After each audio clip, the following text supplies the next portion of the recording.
have let it happen," he said. "Not that I'm not happy you're here, don't get me wrong. But in all my years as a demon, I'd been careful not to father any children of my own. It didn't seem right to me." I was thankful for that. "She knew right away that you were with her. We couldn't help but be happy. We knew we didn't have long together, so we cherished every single second. I left her side only once, to make my report to Azael, Hell's messenger. I couldn't let them know about you two.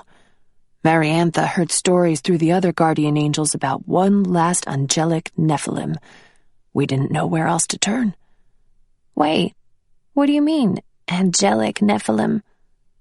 "That nun is a descendant of an angel of light, probably a guardian angel. I'm not sure of her exact story." I wanted to know how she had escaped the attention of the dukes and legionnaires, but I didn't want to ask my father and risk exposing the source of my information about demons. I somehow didn't think he'd be pleased by my relationship with Kaidan. "We got to the convent just in time," he said. "You came early. Do you remember that day?" "Yes." I pressed my lips together, feeling guilty about how I'd questioned his motives all these years. He squeezed my hands and tugged them so I'd look up at him. His face was open, full of love. "I want you to know, baby girl, after I saw Mariantha go, I never led another soul to sin." His eyes held mine, pleading for me to believe. "Never?" I whispered. "This whole time you've been in prison?" "I've given false reports to Lucifer for 16 years. I know it doesn't make up for all the damage I've done, but I had to ensure my place on Earth long enough to see you and tell you. Funny thing is, now that I've met you, it makes me want to stay even longer." When I smiled at him, he gave me a look similar to the one Patty had given me the day she broke the news about my identity. He was thankful I wasn't mad at him, and it wrenched my heart open further, letting him all the way in. I squeezed his big hands. "Dad?" I said. We both jumped at the surprising sound of the word between us. I pressed on. "Do you know what Sister Ruth needs to tell me?" "What do you mean?" "Sister Ruth told Patty there were things she needed to discuss, but she'll tell me only in person." He shook his head. "No idea," he said. His hold on my hands tightened. "I need you to listen to me, Anna. This is important. Whatever the nun tells you, you can't tell anyone about it. Anyone. If it's something big and it gets back to Lucifer, he'll have you killed. Hell, even if it's something small, he'll have you killed. Who else knows about this besides us?" "Just Patty." "Okay, that should be okay. Is that it?" "And Kaidan," I added. My eyes darted everywhere but his face. I was in for it. "Who?" There was an edge to his voice. His eyes searched mine. I didn't want to tell him a single thing about Kaidan. I knew how it would sound. I took my hands from his, pulling the braid over my shoulder to mess with it. "He's my friend. He's the one who drove me here to see you." "You told some human kid?" I coughed, buying time. "He's Neff, too." Jonathan LeGray went rigid, and his ruddy cheeks paled. I squirmed as his eyes bored into mine. "Which one's his father?" he asked through clenched teeth. "Richard Rowe? I guess you'd know him as Farzoof." Oh boy, he wasn't pale anymore. "You came across the country." "Shh," I warned him as people looked over. He lowered his voice to a shouted whisper. "With the son of the Duke of Lust? Son of a—" He pounded a fist down on the table, and a guard stepped toward us. I waved and nodded at the man, trying to reassure him it was fine, and my father pulled his bald hands down into his lap. After a moment, the guard walked back to the wall and looked away. "Don't worry," I whispered. "I told you, we're just friends." He closed his eyes and massaged his forehead with his fingers to calm his temper. "You tell him that his father is never to know about you, or whatever Sister Ruth tells you. Understand?" He would never tell his father anything, but, I swallowed. Unfortunately, Farsoof already knows about me. His eyes flashed red again, and it nearly stopped my heart. I pressed my back into the seat, causing it to wobble. "Aren't you worried people will see your eyes when you do that?" I asked, sure that my own eyes were gigantic at that moment. "Humans can't see it, and don't try to change the subject. I know Farsoof," he growled. "He's a real bastard on Earth and in Hell. He'd do anything to gain favor." "Kaidan thinks he'll forget about me if I lie low." "Maybe momentarily, while he's busy or distracted with his work, but you'll cross his mind again someday." He fidgeted in his chair. "I need to get out of here," he said. "Out of prison? How?" "I've got a parole hearing coming up. I'll use my influence to make sure it goes through. I will get myself out of here one way or another in a matter of weeks, and I'll contact you when it's safe. Don't do anything until I'm with you. I want you to go straight home after this trip. Get there as soon as possible and stay there. Will you do that?" "Yes, I promise." "Stay away from the row house." "Definitely." "Good. Good girl. We'll work this thing out together. Do you trust me?" "Yes, sir." We took each other's hands again. With him by my side, nothing seemed impossible, and I felt happy. "You've got a pretty smile," he said. "A natural beauty." Nobody had ever called me a beauty except Patty. Parents didn't count as far as compliments went, but it still made me feel good. I looked at the clock and was shocked to see how much time had already passed. "We've got an hour left, gal. What else do you want to know?" I still wasn't ready to ask about the fate of Nephilim souls. That would have to wait until last. I thought for a second. "Do you think Mariantha's been punished?" I asked. "Well, she's not in hell, if that's what you mean. I would have heard about it if she were." My stomach tightened at the mention of hell. "What's it like?" I asked hesitantly. "Down there?" "It's another one of those things that's hard to explain." He let go of one hand and stroked his beard. "Imagine a dark, wide alleyway that goes on forever between two skyscrapers that stretch as far up as you can see. It's hard to maintain hope. Souls burn from sheer negativity." "You're pretty good at describing things that are hard to explain," I said, shaking off the chill from the image. "I've had plenty of time to think about it." "Why didn't God try to stop Lucifer from planning that rebellion?" "He loved Lucifer. He saw that he had great power, and he allowed it. It could have gone either way. Lucifer was capable of choosing right. I think God was holding out hope that he would make the right choice. Maybe it seems cruel to test the angels and the human souls, but it's not like that. We have to face difficulties to find out what our true strengths are. How we come back from a failure is a very valuable test."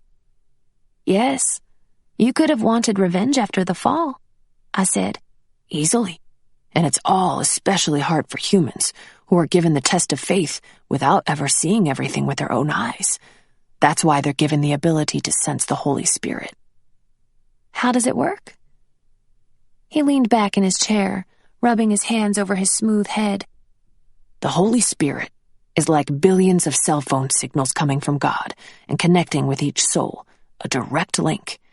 People process the messages as feelings, sometimes even hearing their own voice in their mind, so it's easy to disregard." I nodded, watching him in awe. He had an answer for everything. It was a lot to take in, yet there was so much more I still wanted to know. "Is the fate of each person set in stone?" I asked. No. There is no fate in that sense. Nobody was made to fail. For individual souls, there's always choice. Every time a choice is made, a new path forms. From what I understand, humans are told before going to Earth that life will be difficult. They know what hardships they'll have to face. They know it's a test, and they're eager for it. You, too, knew before you came to Earth that you'd be born into these circumstances. A spark lit up in my mind. I gasped and sat up straighter. the lost knowledge from my dark days. I knew there was something more. I still can't remember it, though. My dad chuckled at me. Don't beat yourself up, kid. It'll all come back once you shed that body. No soul can fathom how difficult it'll be once they're in physical form and they can't remember anymore. I kept smiling, feeling buoyant with this new information. And then a question rose in my mind that robbed me of happiness. Why do mothers of Nephilim always die? He nodded, as if he'd expected this. Dropping his forearms to the table, he took my hands again. We talked about this a lot when Mariantha was pregnant. When the female body was created, it was made as a vessel to usher another human soul through the realms. You always hear people talking about the miracle of birth, and it's true. It's a miracle each time a soul makes the passage. But a Neph soul is different from a human soul. It's something more. The human body wasn't created to be able to expel such a complex soul into the earthly realm. It can't physically survive it. Oh, wow. This was huge. And is this general knowledge among the demons? I asked. Of course, but they don't go flaunting the fact that Neph are so powerful. Don't want to put any ideas in the minds of their kids. It was yet another way the Neph had been deceived and downtrodden. I couldn't wait to tell Kaidan the truth. I wanted to get to the bottom of everything. So many questions were bouncing around in my mind. I told him about Hollywood and how much it broke my heart to feel all of the people suffering. Angels of light are extremely sensitive to the emotions of others, so you got that from your mother, which is good, Anna. But you can't be so sensitive that you're blind to the bigger picture. Didn't you ever get hurt when you were little? Fall down and skin your knee? Sure. Does it still hurt? No. I see where you're going with this, I said. I know it sounds trite. I would never suggest saying this to someone who's in the middle of a tragedy, but even the worst earthly pain and heartache doesn't last into the heavenly realm, and it all serves a bigger purpose. But what about the suffering of the Neph? I asked, indignant. The way they're treated. I know. I've always believed the Nephilim are the strongest souls on earth. I think even the dukes feel threatened by them. If anyone could overthrow the demons, it's their own children. But the children are scared, I wanted to say. We've been told we'll end up in hell. I should have asked then, but I wasn't ready to hear it. I peeked at the clock. Time was going by way too fast. Tell me more, I said. Tell me anything. What's the meaning of life? He let out a big, burly laugh. You thought you'd stump me with that one, didn't you? It's actually very simple. The purpose of life is to find your way back to a spiritual way of thinking and living, to be able to get past the physical stuff. That's pretty much the whole test. And every soul is given talents and strengths to help them along the way. That's it? He snickered at my bug-eyed response. It's much harder than it sounds. He looked up at the clock now. 10 more minutes, little one. What else you got for me? There was thunder in my heart. I looked at his big, weathered hands holding mine on the table. I couldn't put it off any longer. Is it true there's a stain on my soul, and I'm condemned to go to hell no matter what? That's not true, is it? His breathing had gone shallow as he stared at me. A tremble began to shake his chin, and he looked away. No, please, no. I shook my head, pulling my hands away to cover my face. My heart ached, and my eyes stung. Please forgive me, Anna. His voice was quiet. This is why I never wanted children. Please, look at me.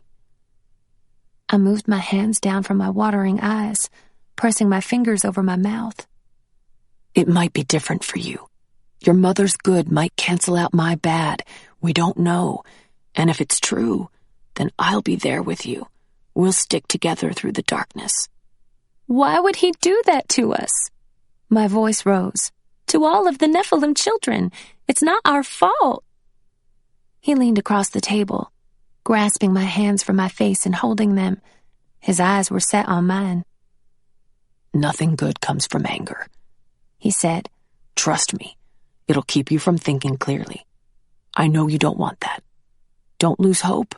Remember, hell is only a holding place. You'll get your shot at judgment. We can't know everything about the ultimate plan. It'd be like trying to teach infants quantum physics.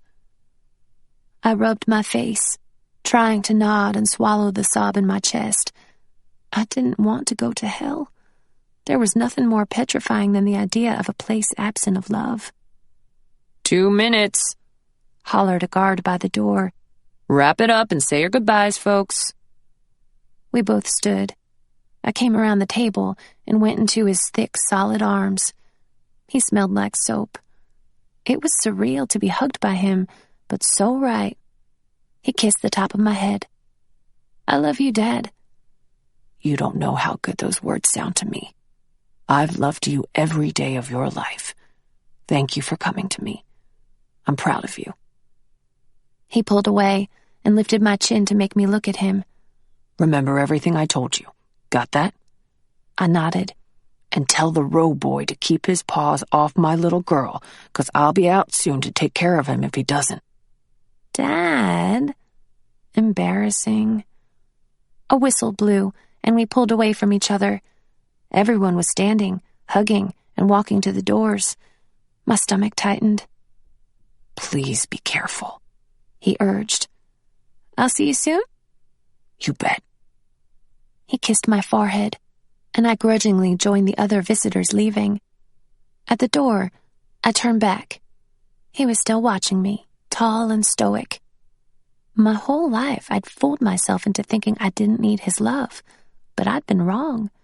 Everyone needed their father's love.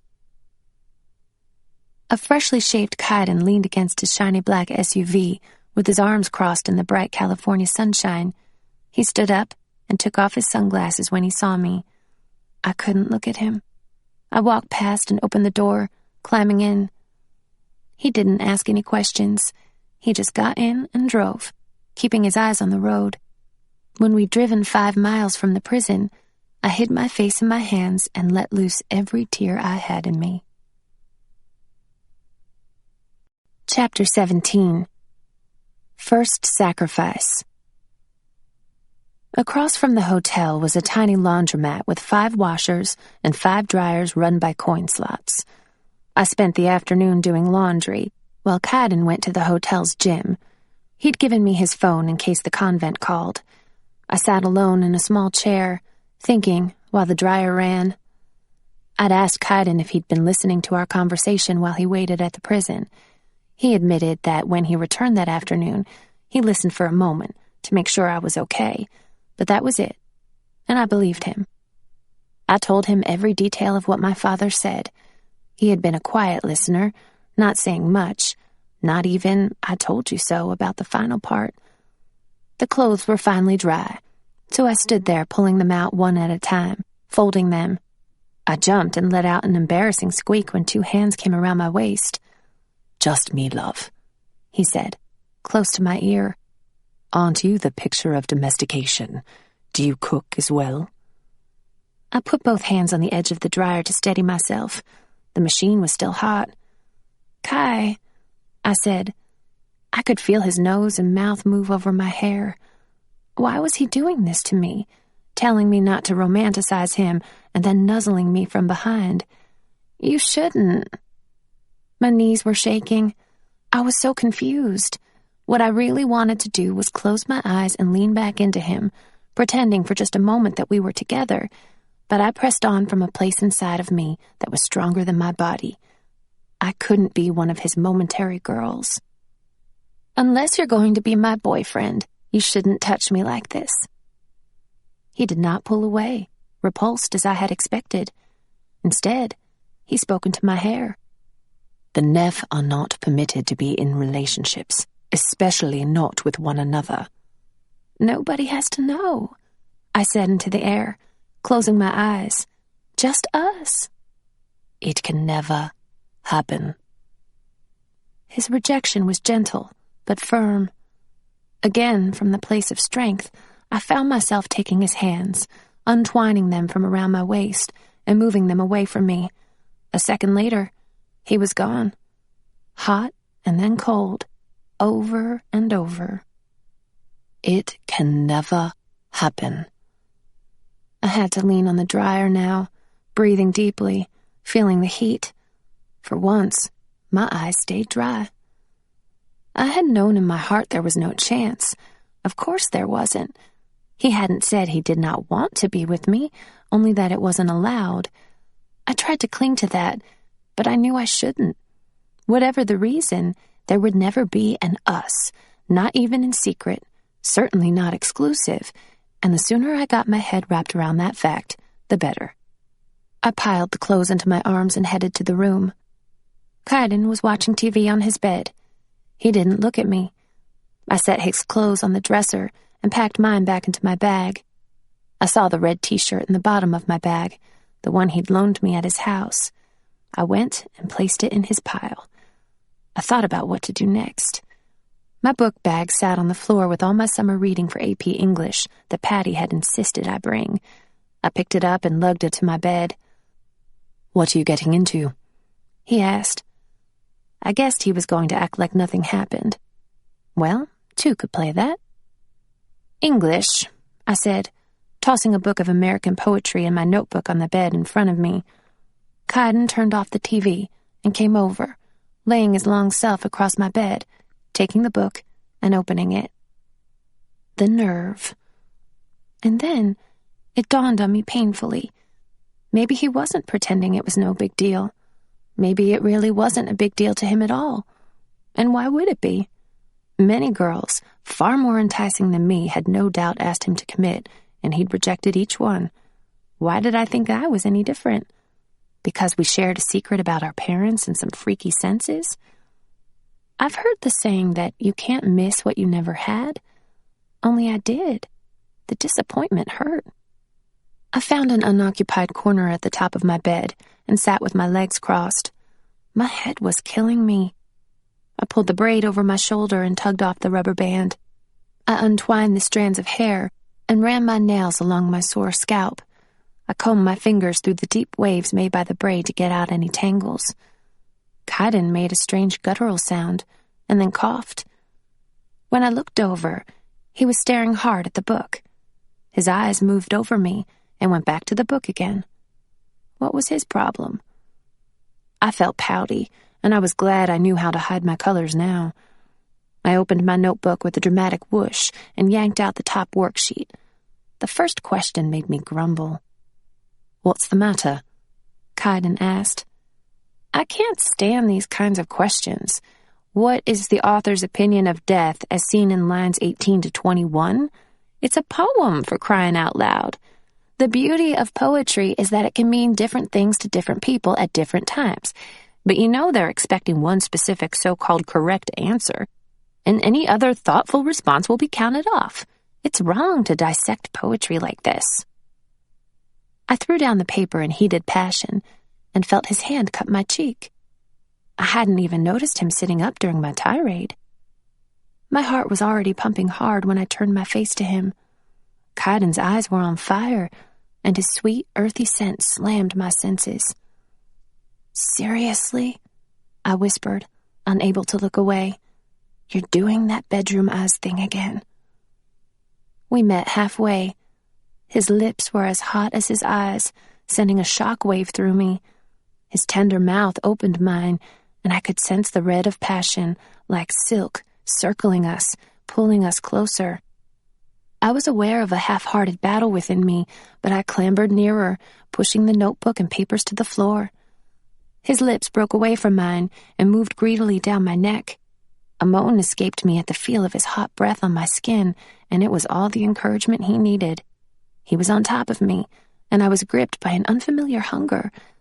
I hushed the urgent whisper of my heart by grabbing his shirt and tucking it up until it was over his head, and his smooth brown skin was everywhere, emanating heat. He unbuttoned my shirt, and I wiggled out of it. It was off, tossed to the floor with the notebook, and my tank top was over my head, in his hand, then soaring across the room. His lips were on mine again. Our bare skin crushed together, but we still needed to be closer. He pulled his lips just far enough away to speak. What time will Patty be calling? I managed a glimpse at the clock, feeling his mouth on my collarbone. Not for an hour, I whispered. That simply is not going to be enough time. In one smooth motion, he flipped us so we were both sitting up, me across his lap with my legs wrapped around him. My hair brushed my skin, soft in contrast to the hardness of his hands. His perfect lips moved over my shoulders, pushing my bra straps down and nipping with just enough pressure. My head lolled back into his waiting hand. I pressed my hips against his and was rewarded when he groaned, flipping us again, so fluidly. His mouth was on the small swell of skin peeking out from the top of my bra. My hands were in his thick hair. He kissed down my upper body to my belly button, keeping his hands under my back, concentrating on my skin. I was gasping for short breaths now, unable to control myself as his lips burned a trail to the edge of my shorts. He flicked open the button and licked the sensitive skin there. I gasped, and he made a masculine growling sound at me before he spoke. Now would be the time to stop me, love. You're about to be undressed, and trust me when I say it will be too late after that. My body was overpowering my mind. I couldn't think. I could only smell and taste and see and hear and feel him. An annoying whisper sounded from the depths of my mind again, but something else was there too. Something I had managed to flatten to the bottom of my consciousness until now. The demonic doubt. We were damned for simply being born, so why was I holding fast to rules that didn't really apply to me anyway? Why shouldn't I take from this life what I could in the time I had? This had nothing to do with what Farzuf demanded of us, and everything to do with what Kaidan and I had become to each other. No, Kai, I said, arching my back under his hot fingers. Don't stop. His face was in front of mine again, our mouths moving in a harmonic frenzy. My hands moved from his hair, over his hard chest, down the ripple of his stomach, around his waist, and up over his firm back. I pulled him to me. I couldn't believe this was happening. Excitement and fear coursed through my blood, and then there was confusion. He was murmuring something to himself that I couldn't make out, then shaking his head. I pulled him to me again, but he reached down, taking my wrists and holding them between us. I lifted my hips to him and was shocked to meet resistance. What was going on? We can't, he barely whispered. Kai? He was pulling himself away from me, and it was such torture that I could hardly bear it. I made one final attempt to revive the closeness, reaching for him, but he had gone to stone above me. Damn it, Anne, please.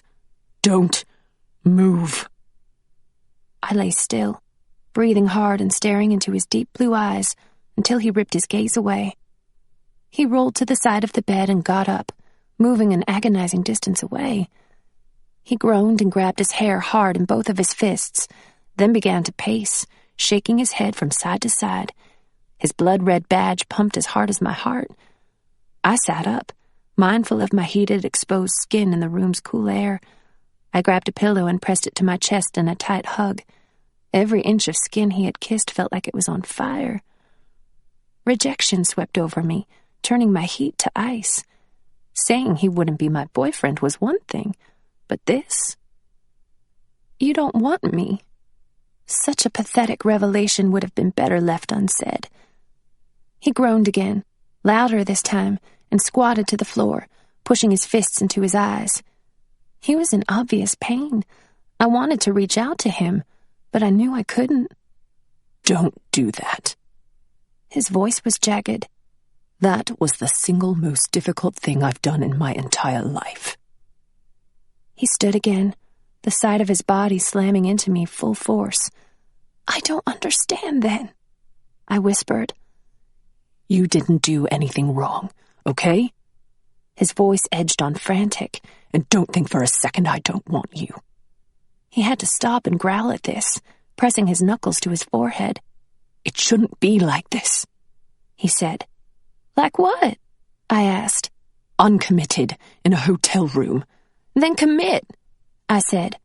His face tightened, and he held his arms out in frustration. I can't, he shouted. "And I'm not taking your virginity.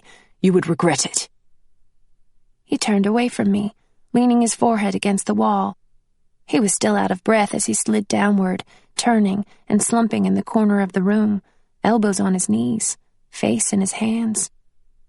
I let the meaning of what had just happened soak in. We'd come so close, and Kaidan denied himself. For me. He'd made his very first self-sacrifice. For me. He defied his demon father. For me. A vibrant energy rushed through my body as the pieces slammed into place.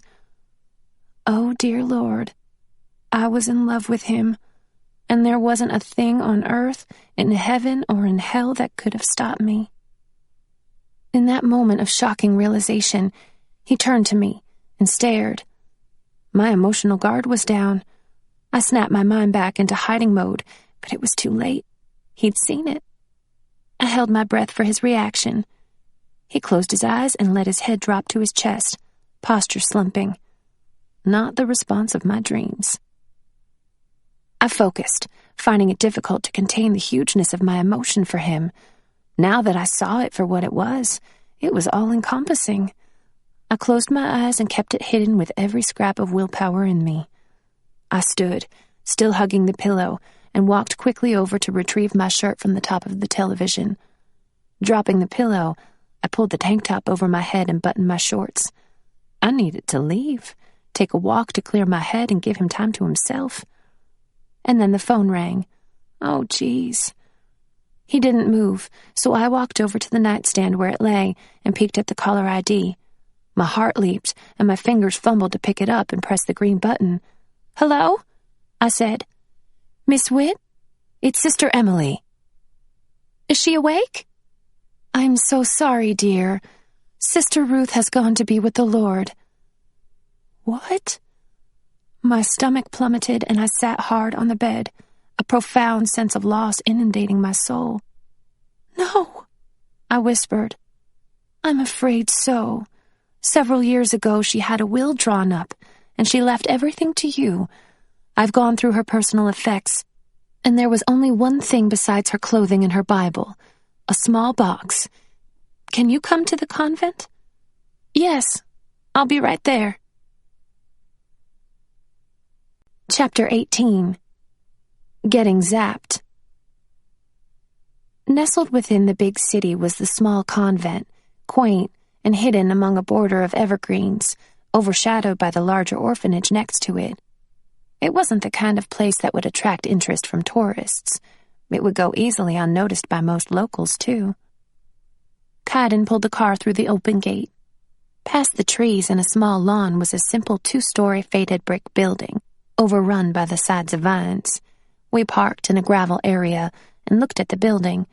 I remembered it, only without as many vines. We'd been silent the entire ride.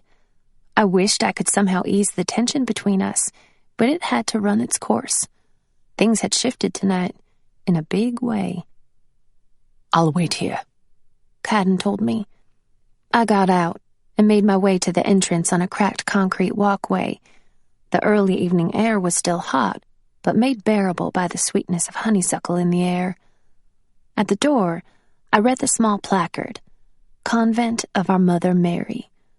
I pulled up on the heavy brass knocker and let it fall 3 times.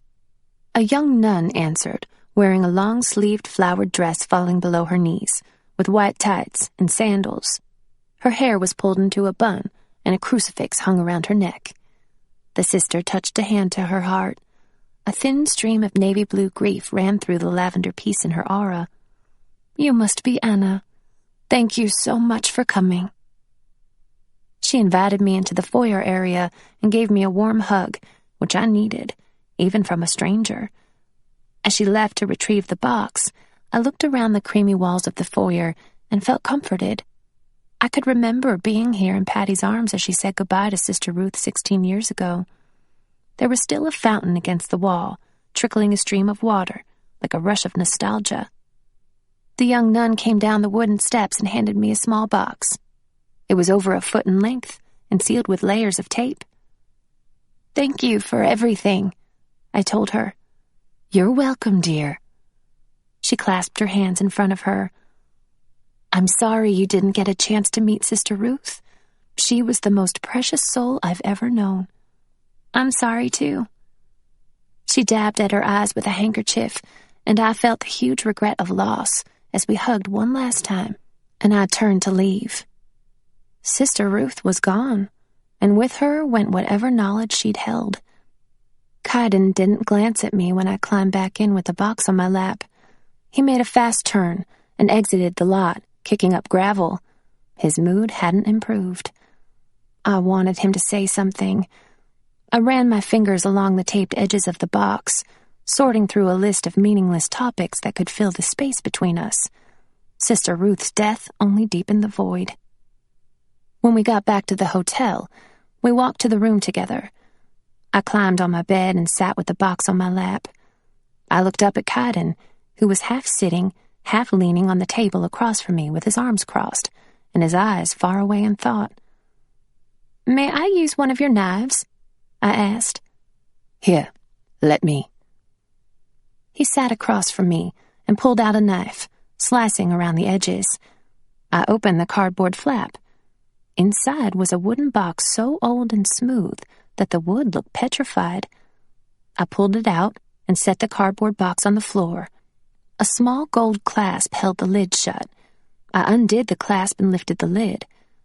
At first, I couldn't process what I was seeing. It was made of silver. No, maybe it was gold? No, what was it? It glimmered with a range of metallic colors from bronze to platinum, as if it were alive. "Is that a sword hilt?" I asked. Just looking at it frightened me. "What's it made of?" Kaidan was leaning toward it and staring with rapt disbelief. "May I?" he asked, gesturing toward it. "Go ahead." He gingerly picked it up and cradled it in his hand, turning it from side to side. The metal shimmered like nothing I'd ever seen.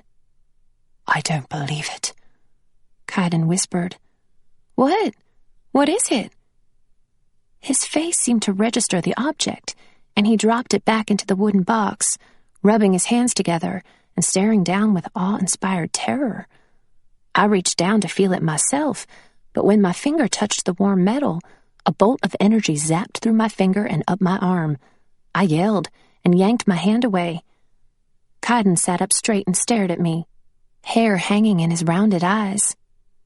"What is this thing?" I asked. "It clearly wasn't forged on Earth," he stammered. "I think, but it's impossible. A sword of righteousness?" "What's that?" "They were used by the angels in the War of the Heavens." Now it was my turn to gawk down at it with that same fearful respect. "But why is she giving it to me?" My heart accelerated. "Only the angels of light could use them. The old legends say the blade will appear only when needed if the wielder is pure of heart. Anna, it's the one known weapon that can take out a demon spirit." We stared at each other, sharing a secret that could doom us. "And why is she giving it to me?" I asked again, my heart beating as fast as it could. I have no idea how long we continued to stare at each other, searching for meaning, before he stood up and moved away from me. He felt for his phone in his pocket and spoke to me as he was getting on his shoes and heading for the door. "I need to clear my head. Patty called while you were in the convent, and I told her about Sister Ruth. Call her on the room phone and I'll pay the charge." The door shut behind him, and I sat there stunned. Sister Ruth gave me a weapon. I didn't know what to do with a sword. Was I expected to kill demons? If only I'd come to LA sooner so I could speak with her. I called Patty with the intention of telling her everything about the visit with my father and what Sister Ruth left me, and then I remembered how careful the nun had been with the information. She would tell me only in person. So I told Patty all went well, and I'd give her every detail when I got home. The phone felt unsafe. "You sound exhausted, honey," Patty said when I finished. Why don't you go get some rest? We can talk more tomorrow, okay? I was worn out when we hung up. As I climbed into bed, I wondered what Kaidan was doing and who he might be calling. Not that it was any of my business, but I was worried about him. I thought about trying to listen for him, but if he wanted privacy, he would be more than a mile away by now. Kaidan didn't come back to the room until after I'd been in bed a while, half in and half out of sleep.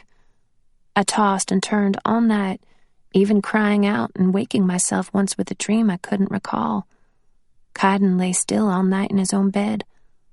I never did hear his deep sleep breathing. Chapter 19. Unaccompanied Minor.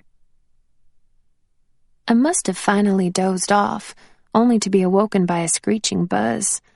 I sat straight up. It was 4:30 in the morning. Kaidan hit the alarm. We need to get an early start, he said, sounding wide awake and just as forlorn as last night. Oh, okay. It was still dark out as we sped down the interstate. Despite a hot shower, I was still sleepy. The city was calm at this early hour on a Sunday morning. There were hardly any cars on the road. We passed a sign for LAX, which bothered me because we hadn't passed the airport on our way into the city.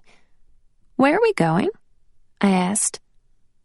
He cleared his throat and said without kindness, You're going home today. My jaw dropped. Everything's been arranged, he said. Patty will be waiting for you when your flight arrives in Atlanta. There it was again, rejection punching me in the stomach. Why? I forced out. His voice was soft, but still held that serious edge. Things have gotten too complicated. Do you mean because of the sword, or is it me? I asked. It's you. What had I done besides care for him? This was unfair. Is it so unbearable to be around someone who cares for you? I asked. I'd say that you're feeling a bit more than care for me, Anna. He was getting snippy now, gripping the steering wheel. I could see your emotion popping around you like pink bubblegum last night. So what? I was fully awake and working up the volume now. I haven't tried to say it to you. I'm sorry that I lost focus for a second and let you see it. He took the airport exit, speaking to me with maddening calmness bordering on coldness. Don't be dramatic about this. You don't call this dramatic? Abandoning me at the airport before daylight? I'll see that you're in safe hands before I leave. His calm demeanor unnerved me. Don't bother. I spit. I could see now how people said hurtful things to the ones they loved out of anger. In my mind, I ran through all of the cutting things I could say to him. He pulled up to a departure curb and put the car in park. Just as quickly as my anger had come, it was now replaced by sadness. I've never even been on a plane, I said, grasping at straws. You will be fine. I want to stay with you. Desperation. You can't, he said in zombie mode. Your father was right. You should get home as soon as possible. I don't trust myself with you. Don't trust yourself, or don't trust me? He stared straight ahead as we sat there. I grabbed the fabric at his shoulder and tugged. Answer me! He turned his face, and as our eyes met, his calm facade cracked, unleashing his anger and fears. I don't trust either of us. We can't be together in any capacity ever again. It's a damn near miracle you're still a virgin now. If that sword of righteousness is intended for you to use, then you should want to stay away from me too, because I promise I could not resist if you told me to pull the car into the parking garage right now. He leaned closer. Could you resist a drug if I repeatedly placed it on the tip of your tongue, Anne? Could you? We're playing with fire. He looked beyond me to the airport, breathing hard. So, what are you going to do now? I asked him. Go back to doing your father's work and pretend you never knew me? He sighed, and his demeanor softened. What would you have me do? What would I have him do? Have meaningless sex with girl after girl, or deny his father and be killed. Both thoughts shot through me like iced arrows, piercing my heart. "You have to work," I choked out. I hated the truth of it. The look he gave me was full of bitterness. "Do you know what my father said when I came home the night after I met you? He said, God was a fool to put you in my path. And he was right." "No." I gritted my teeth. "Your father was wrong. And how do you know it wasn't you who was put in my path? There's a purpose for you in all of this, too." Kaidan shook his head. I could see his jaw clenching in the indentation of his temple. He looked at me hard.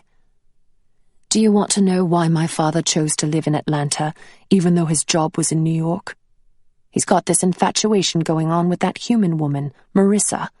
She's the madam of an underground prostitution ring in Atlanta. International sex slavery. Young girls from starving families are sold to her.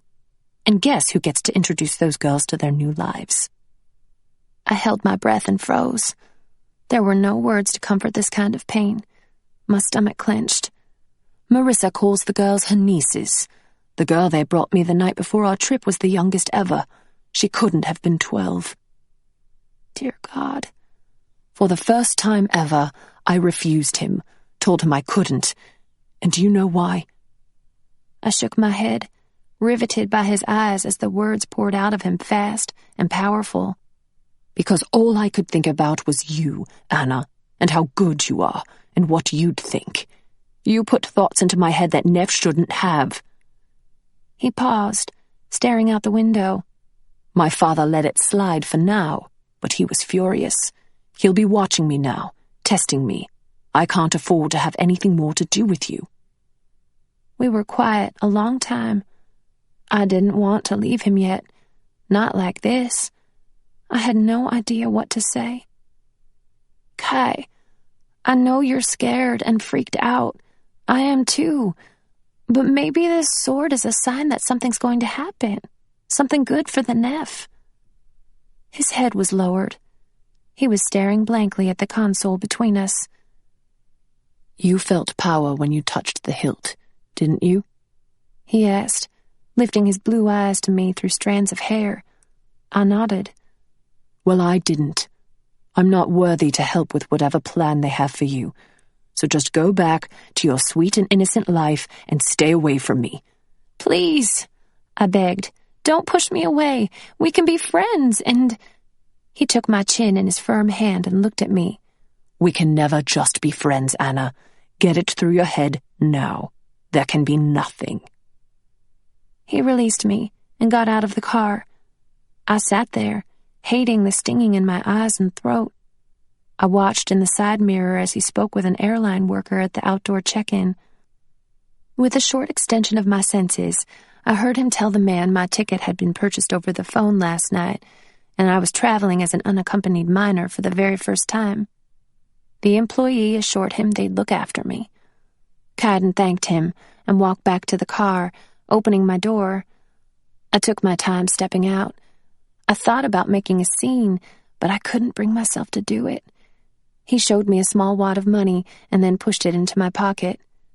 "You gave all yours away," he explained, then turned before I could argue and went to the check-in desk again.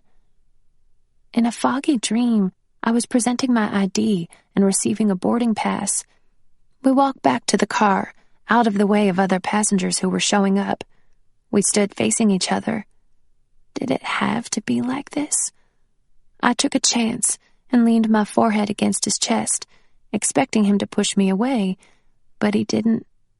He let me lean against him, but he kept his own hands at his sides.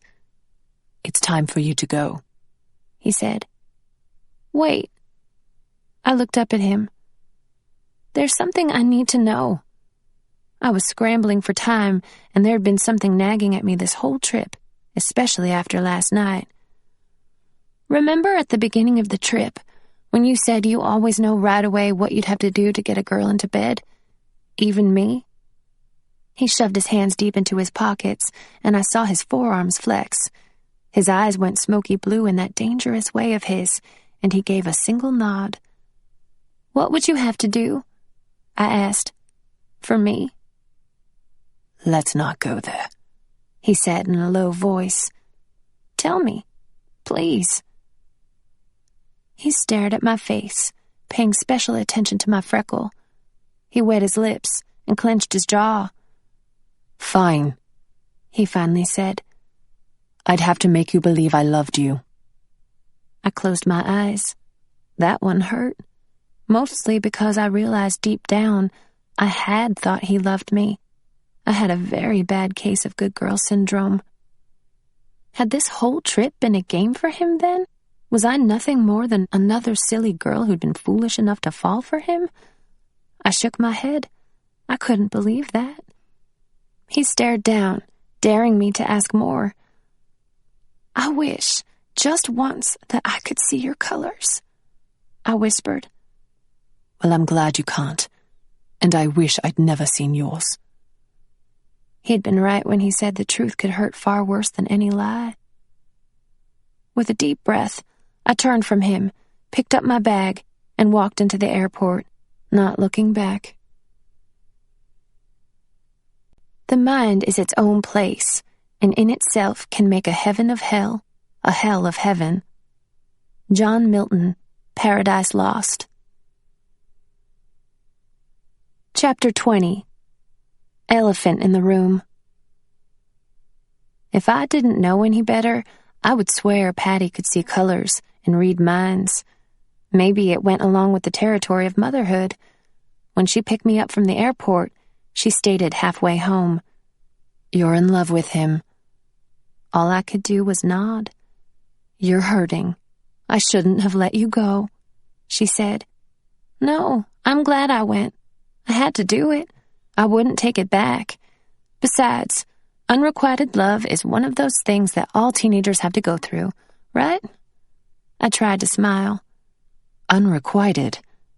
She raised her eyebrows in dispute. "I'd say that boy has feelings for you, too. You're probably not the only one hurting right now." We didn't talk anymore on the way home, but I mulled over what she'd said. I mapped our trip backward in my mind to imagine where Kaidan might be at any given moment. I could think of nothing else. Jay didn't know I'd come home early, and I wasn't ready to talk to him yet. My hopes rose every time the phone rang, but it was never him. I concocted stories in my mind of every possible scenario where he would come for me or call me and declare his feelings. We would run far away together where his father could never find us. In other words, I was delusional. So this was what girls did after being ditched by Kaidan Rowe? Now I understood all of the messages he'd received. I wondered whether each of them had felt as special as I had under his touch. I wondered whether it was supposed to hurt less, since he dumped me for our own good, because it didn't. The day I returned, I went back to work, requesting as many hours as possible. Patty gave me a lot of space on my first day home. The second day, she tried to cheer me. "Want to hit up some yard sales with me?" I shook my head. "How about a day at the lake?" I shook my head harder. No way. "Okay, then. I know it's not officially a special occasion, but what do you say to Mexican food?" Her eyes sparkled as she waggled her eyebrows. I burst into tears. On the third day, I was determined to get myself out of this unhealthy funk, for Patty's sake, if nothing else. Self-pity was like wearing a wool jacket in the sweltering heat, and I wanted it gone. So I went for a short run first thing in the morning. It helped a little. When I got back home, Patty saw me from where she sat on the balcony. She came into the apartment with a hint of yellow in her aura. "Ready for your hot chocolate?" she asked. I thought about that. "I think I'll have coffee instead." She eyed me, surprised, and then nodded. We sat on the couch, and she handed me a cup of hot coffee with sugar and cream. I sipped it. It was a little bitter, but bitter suited me. "I know that you're going through a dark time right now," Patty said, rubbing my arm. "I need you to be strong. When you're hurting and afraid is when you need to dig the deepest." I nodded, but I wasn't feeling strong. I didn't feel like the kind of person who was worthy of being entrusted with a heavenly artifact. I felt like a little girl, pretending to be a coffee drinker. She must have sensed my self-doubt because she reached across our laps and hugged me hard enough to squeeze my head off, nearly spilling our coffees. I ran again that afternoon. Next, I read, or tried to at least. Then I ate a ginormous bowl of Rocky Road ice cream. When that was finished, I listened to all the songs that used to be my favorites, but somehow no longer evoked any feeling. I missed Kaidan's playlist. Patty's constant company helped put a crack in my dark demeanor, and a tiny sliver of light now seeped in. But I needed something more. It was time to dunk myself into the ultimate cheer tank, something I'd been avoiding. I called Jay. "You're home. What's up, girl? How was it?" I relaxed into the couch at the sound of his voice. "It was good. I'm glad I went." "Good? Good?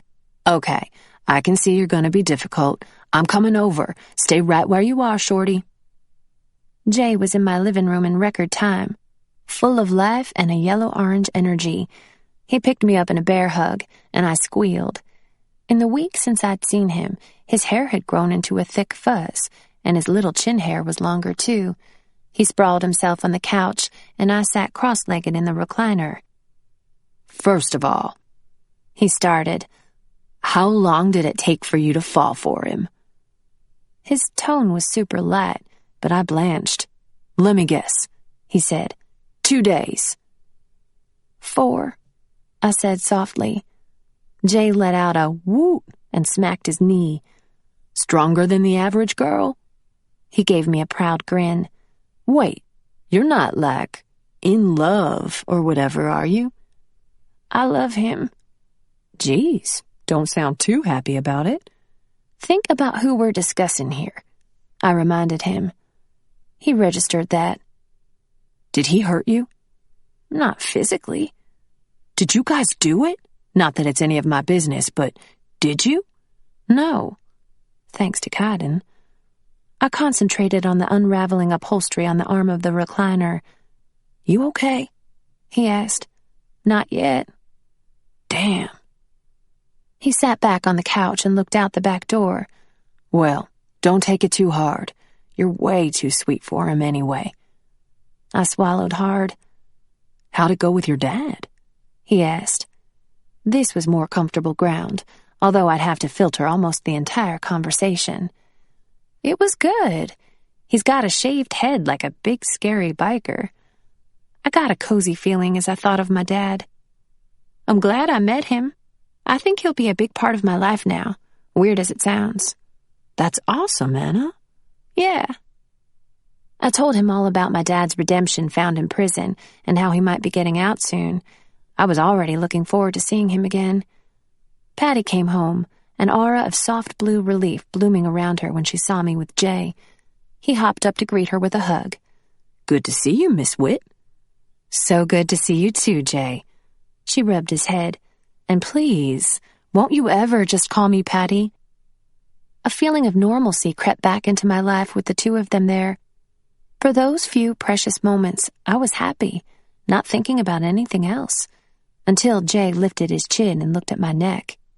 "Hey, I like that necklace. I don't think I've ever seen you wear jewelry. You get that on the trip?" I brought my hand up to the stone. "Yeah, Kai got it for me." We all became still at the uncomfortable mention of his name. Patty and Jay exchanged a glance. I cleared my throat and shoved my hands in my pockets. "So," Jay said, clasping his hands and rocking back on his heels, "how about them Braves?" On the 5th day, I knew Kaidan would have made it home. I held my breath and called him. I listened to every charming word of his voicemail, then hung up. That evening, I sat on my bed and called again. This time, I left a message. "Hi, Kaidan. It's me, Anna. I'm just trying to see if you made it home safely. I'm sure you probably did. Just checking. You can call me anytime, if you want. Anyway, okay, bye." I hung up and buried my shame face into a pillow. Now I was leaving messages after he'd made it clear he wanted zero to do with me. Next thing I knew, I'd be frequenting his shows to give him psycho stares from the back, and then doing late-night drive-bys to see what girl he was bringing home. The thought of him with another girl made me writhe in discomfort and curl up in the fetal position. Day 6 was our first day of back-to-school shopping. We still had a month before school began, but the state issued a tax-free day, so stores were having big sales. I eyed all the teensy skirts and fashionable shirts dangling on mannequins. I tried to imagine Kaidan's reaction if I came dressed like that to one of his shows. Some guy other than Jay on my arm. Ugly stalker thoughts. I was full of them. 2 weeks passed, and I was still tripping over chairs to grab the phone every time it rang. Like now. This time it was Jay. "Dude, you're never gonna friggin' believe this," he hollered. I distanced the phone from my ear. "I just got a call from the manager of Lascivious, and they want to buy the rights to 2 of our songs." My stomach did a flip-flop at the mention of the band. "Wow, Jay! Congratulations! That's awesome!" I hoped I managed to sound excited, despite the churning inside me. "You gotta come with me on Thursday, Anna. They're gonna perform one of them live." Big, huge flip-flop. It was a perfect excuse to see Kaidan, but it would do me no good. Just the opposite. I didn't know how to break it to Jay without hurting his feelings. "Jay," I began, sitting in a chair and resting my forehead on my palm. "I want to support you. I really do. I'd love to hear your song, but it's not a good idea for me to go. Kaidan flat out told me he wanted me to stay away from him." "Dude, whatever. You'll be there for me, not him. You're my best friend." I was torn.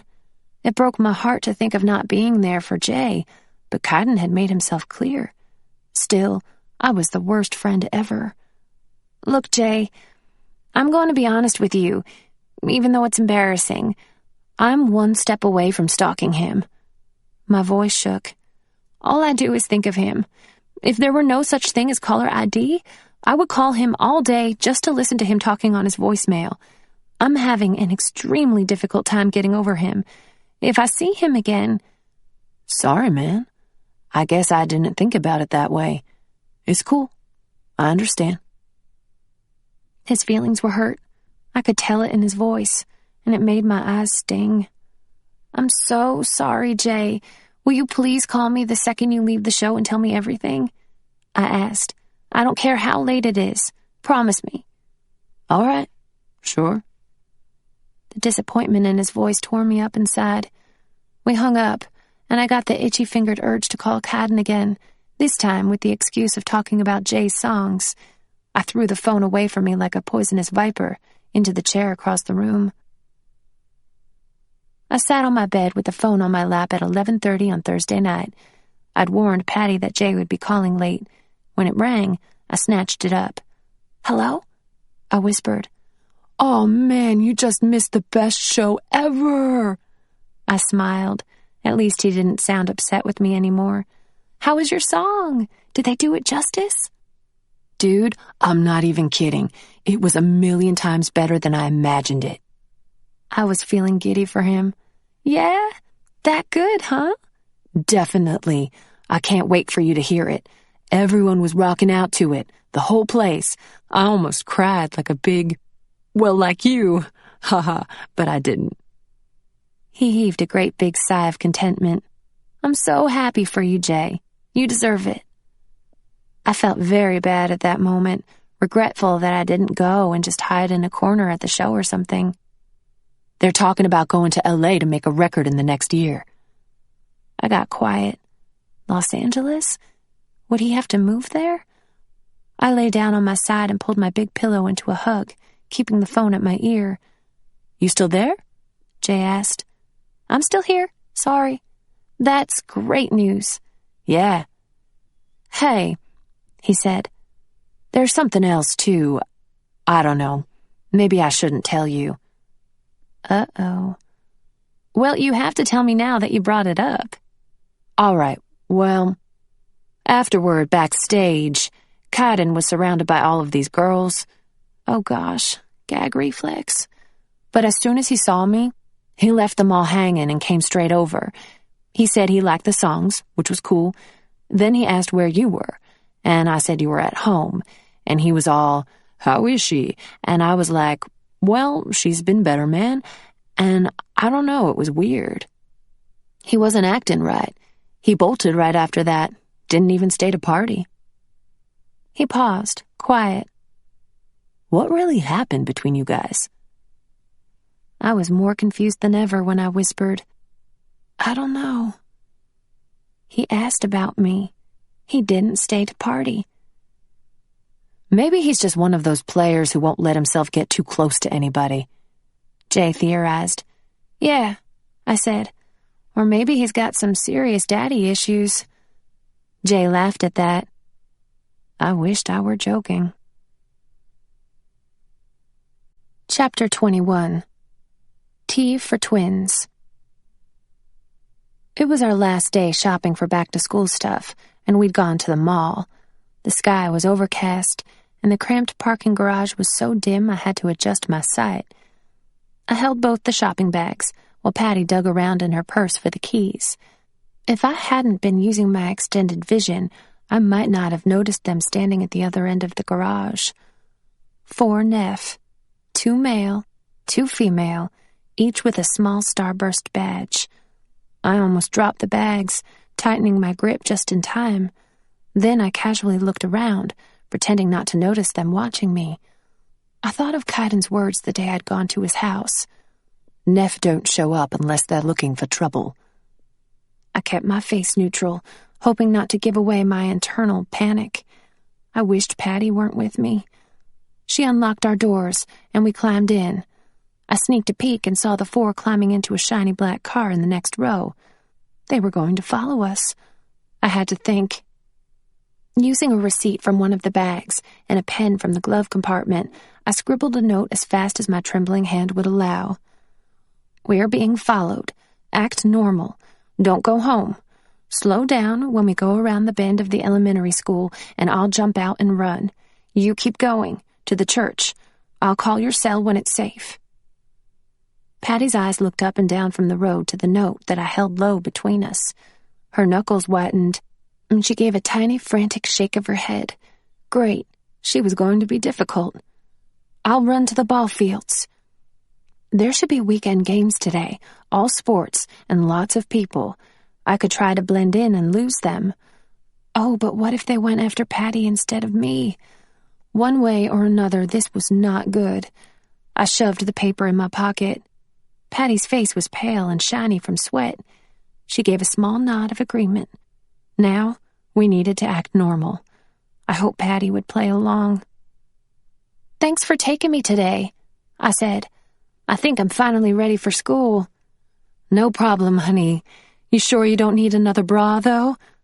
I cringed, and she made an apologetic face. Nope, I'm good, I forced out.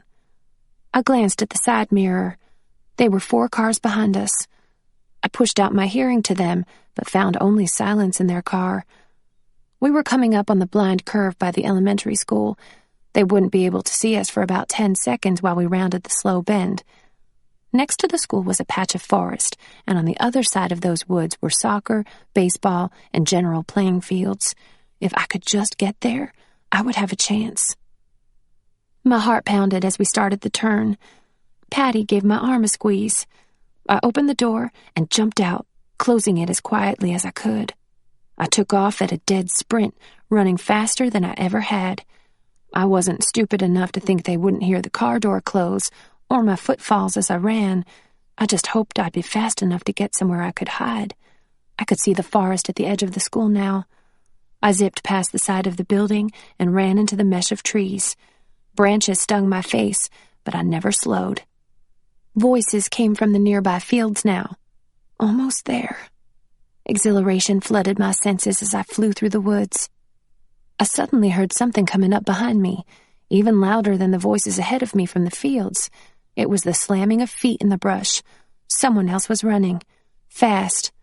Stop! It was a male's voice, strained from the effort. I pushed my legs to pump even faster until my muscles were burning, but I knew it wasn't fast enough. I was a long-distance endurance runner. This guy behind me was a sprinter, and a defensive linebacker it would seem, as he tackled me to the ground in one easy swipe, nearly knocking the wind out of me. I got a face full of leaf debris and dirt. Struggling from his grip, I rolled and flailed so he couldn't get a good hold. One of his giant arms was hooked around my hips, and he was reaching for my free arm. But I swung it sideways and busted his nose so hard I cried out from the throb of pain in my hand. The guy grunted and gave his head one hard shake, blood slinging into the dirt. Then he was on top of me, using every bit of his mass to hold me down. He grabbed both of my wrists and pinned them to the ground next to my head. I panted, gasping for air. "Be still. You are safe." His voice had a soft accent I couldn't place. I looked at him. His nose had already stopped bleeding. His skin was dark like coffee, and his black waves of hair were cut short. He had the lightest hazel eyes I'd ever seen, and as he stared down at me, I got a whiff of something cooking at the ball field concession stands. The buttery richness of hot, simmering caramel. Wait, was that his scent? I swallowed and pressed my head back against the dirt, trying not to breathe so hard my chest would stop pressing up against his. Another pair of feet jogged up to us now. "Cope!" the other guy yelled. "What the frick? You got some cheetah blood in you or what?" At the sound of his friend's voice, the guy on top of me lifted some of his weight. "I will let you up now." His voice was quiet next to my ear. "Do not run." The other guy put his hands on his knees to catch his breath. He had black hair that was bleached at the tips, and when he brushed it from his forehead, it slicked back with sweat. He was at least part Asian, with dark almond-shaped eyes and high pronounced cheekbones.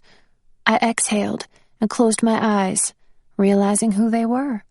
Blake and Capano. My relief was followed by sheer humiliation for making them chase me. "Seriously?" insisted Blake. "How did you run so fast?" "I am African."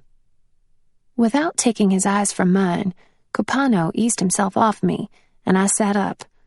"Oh, ha, a comedian," Blake said. Capano felt his nose as he squatted next to me. "You're Kaidan's friends," I stated, feeling like a fool.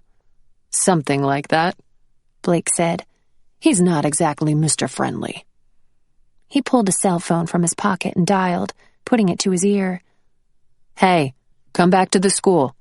Cope was right. She jumped and ran. It's all good, though. Yeah, she's with us. All right, I'll tell her." He ended the call and slid the phone into his pocket. "Marna says to say she's sorry we scared the bejesus out of you," he said. Capano and I both stood and brushed ourselves off. I pulled some pine needles out of my hair. I was still shaking as I followed Blake through the trees to the empty school. I glanced back at Capano, who was walking behind me. "Sorry about your nose," I said, shamefaced. He kept his eyes down and nodded as if it was no big deal.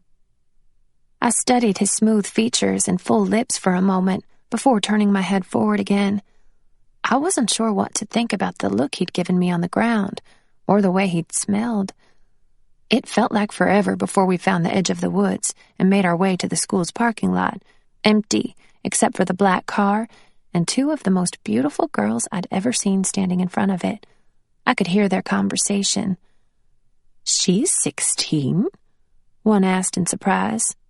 "Looks more like 12 to me," the other said. "Play nice," the first warned her. I knew who they were at once, the identical twin daughters of Astaroth, Farzoof's London buddy. As I looked at their summer skirts and strappy heels, I became aware of how I must look in my cut-off shorts and high, haphazard ponytail. When Kaidan told me the twins were dancers, I'd pictured tall, lanky ballerinas.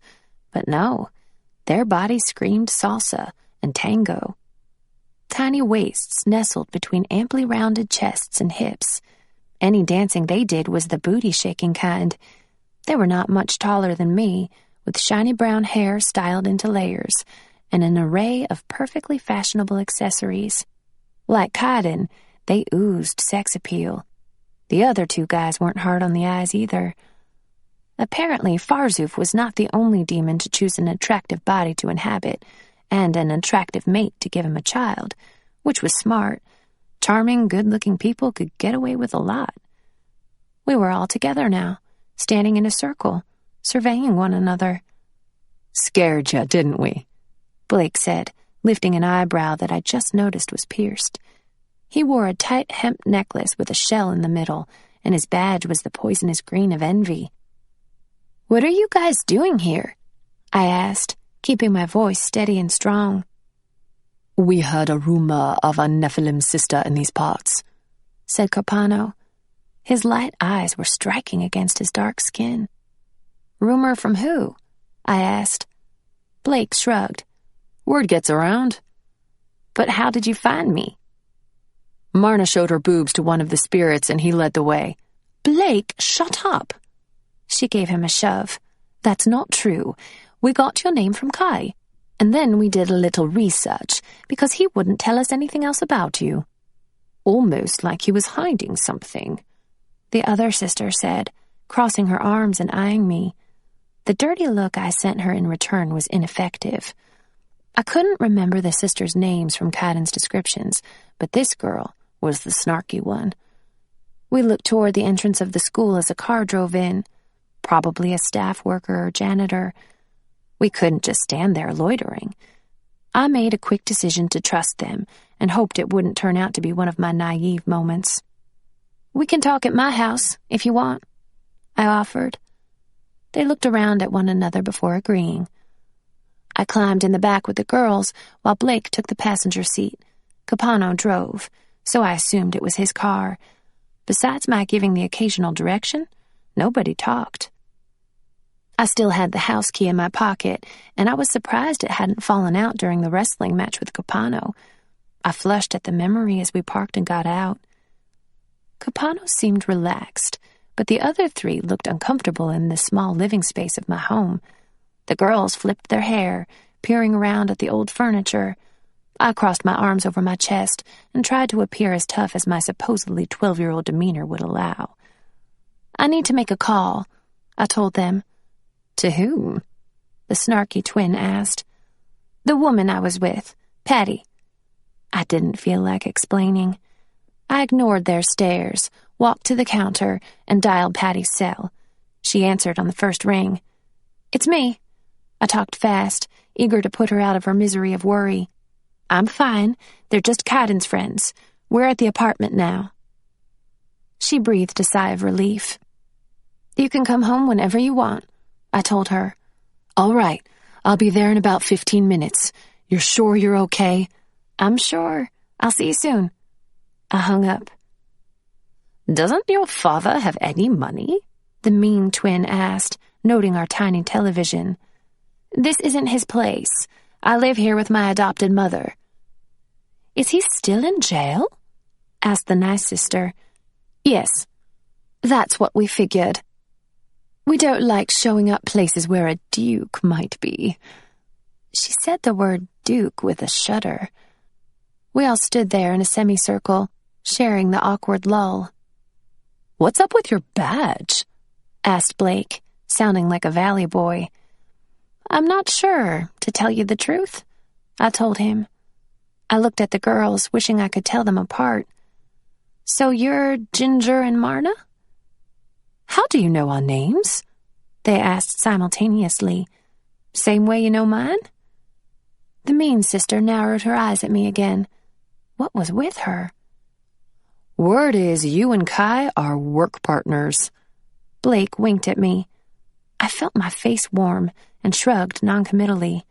I didn't think any of them were buying my tough act. "I haven't seen him or talked to him in a few weeks," I said. Mean sister pulled out her cell and scrolled through her contacts. She dialed. "Aw, cripe, voicemail. Oi, arseface. We're at your little girl Anna's house. Ring me back straight away." She slid it shut and glared at me. Surprised he still has the same number, she said. That bloke gets his number changed more than anyone I know. I was very uncomfortable. I still didn't know what they wanted with me. Not a single one of them emitted any emotional colors, and they acted so tense. Why don't you all sit down, and I'll get us something to drink? I'd definitely been raised by Patty Witt. Cupano sat at the edge of the couch. Blake shrugged and sat at the other end. I'll just stand, Mean Sister said with a bored wave of her hand. Suit yourself, I thought. I walked to the kitchen, surprised when the nicer sister followed me. She watched with interest as I filled glasses with ice, and she took the pitcher out of the fridge. What is that? She asked. Sweet tea, I said. Her gray eyes widened, and she smiled. She had a slender oval face. Pretty. Ooh, Ginger, tea on ice. I've heard about it, she called out. Sounds awful, Ginger said. I can make you a cup of hot tea instead. I made sure to be polite, but I wasn't wasting any smiles on the mean sister, Ginger. Fine, she huffed and sat down between the two guys, wiggling on the springs. I looked up at Marna as I warmed the water, wondering how wrong I was doing it, but she didn't seem interested in critiquing. I handed her a glass of iced tea, and she took a sip. That's different. Not bad, though. It's not bad, Ginger. Good for you. Drink up. Have a bowl. It wasn't going to be so hard to tell the sisters apart after all. Is this your first time in America? I asked Marna. Yes. We've only just turned 18 and finished school, so we're traveling the world now. No, we're not, Marna. Stop telling people that. We're only visiting the United States. Then it's back to London. Well, it feels like it to me, she shouted, turning back to me with a sweet smile. We met Blake and Capano in Boston. Then we drove down here together. It's a long way. What's in Boston? I asked. I didn't think there were any dukes living there. Cope just finished his first year at Harvard. We looked over at him, and he gave a bashful nod, then looked down. Harvard? Wow. I'd never met anyone who went to a big, famous school. What should I put in this? I asked Marna about her sister's hot tea. Scoop of sugar. She needs it. Old sourpuss. Musical notes filled the air, and Ginger pulled out her phone. My stomach tightened as she slid it open. Is Fozzie home? She asked as a greeting. Kaidan. Drats. We'll stay here for now, then. Don't worry, we haven't tortured the poor girl. She's the one trying to torture us with American iced tea. Don't think you can weasel out of seeing us. When? Tonight? Hold on. She pulled the phone away from her ear and looked at me. Do you know how to get to some club named Double Doors? Kind of. I can find out from my friend. I'll write down directions for you. I don't think so, said Marna in a sing-song tone. You're coming with us. My heart sped up. I had narrowly escaped this noose with Jay before. They watched me, and all I could think about was how Kaidan was on the other end of that phone line. I can't, I said with a shake of my head. Why not? Ginger snapped at me. I'm busy. Doing nothing. Come, Capano said. His voice seemed to reverberate around the silent room. He held my gaze, but I had to look away. His soulful eyes made me feel like he could see too much. Please, said Marna next to me, clasping her fingers together. I thought about Jay and how excited he would be if I came and heard his song. I looked up into Marna's pleading eyes and over at Capano's serious face, full of mystery. Okay, I whispered.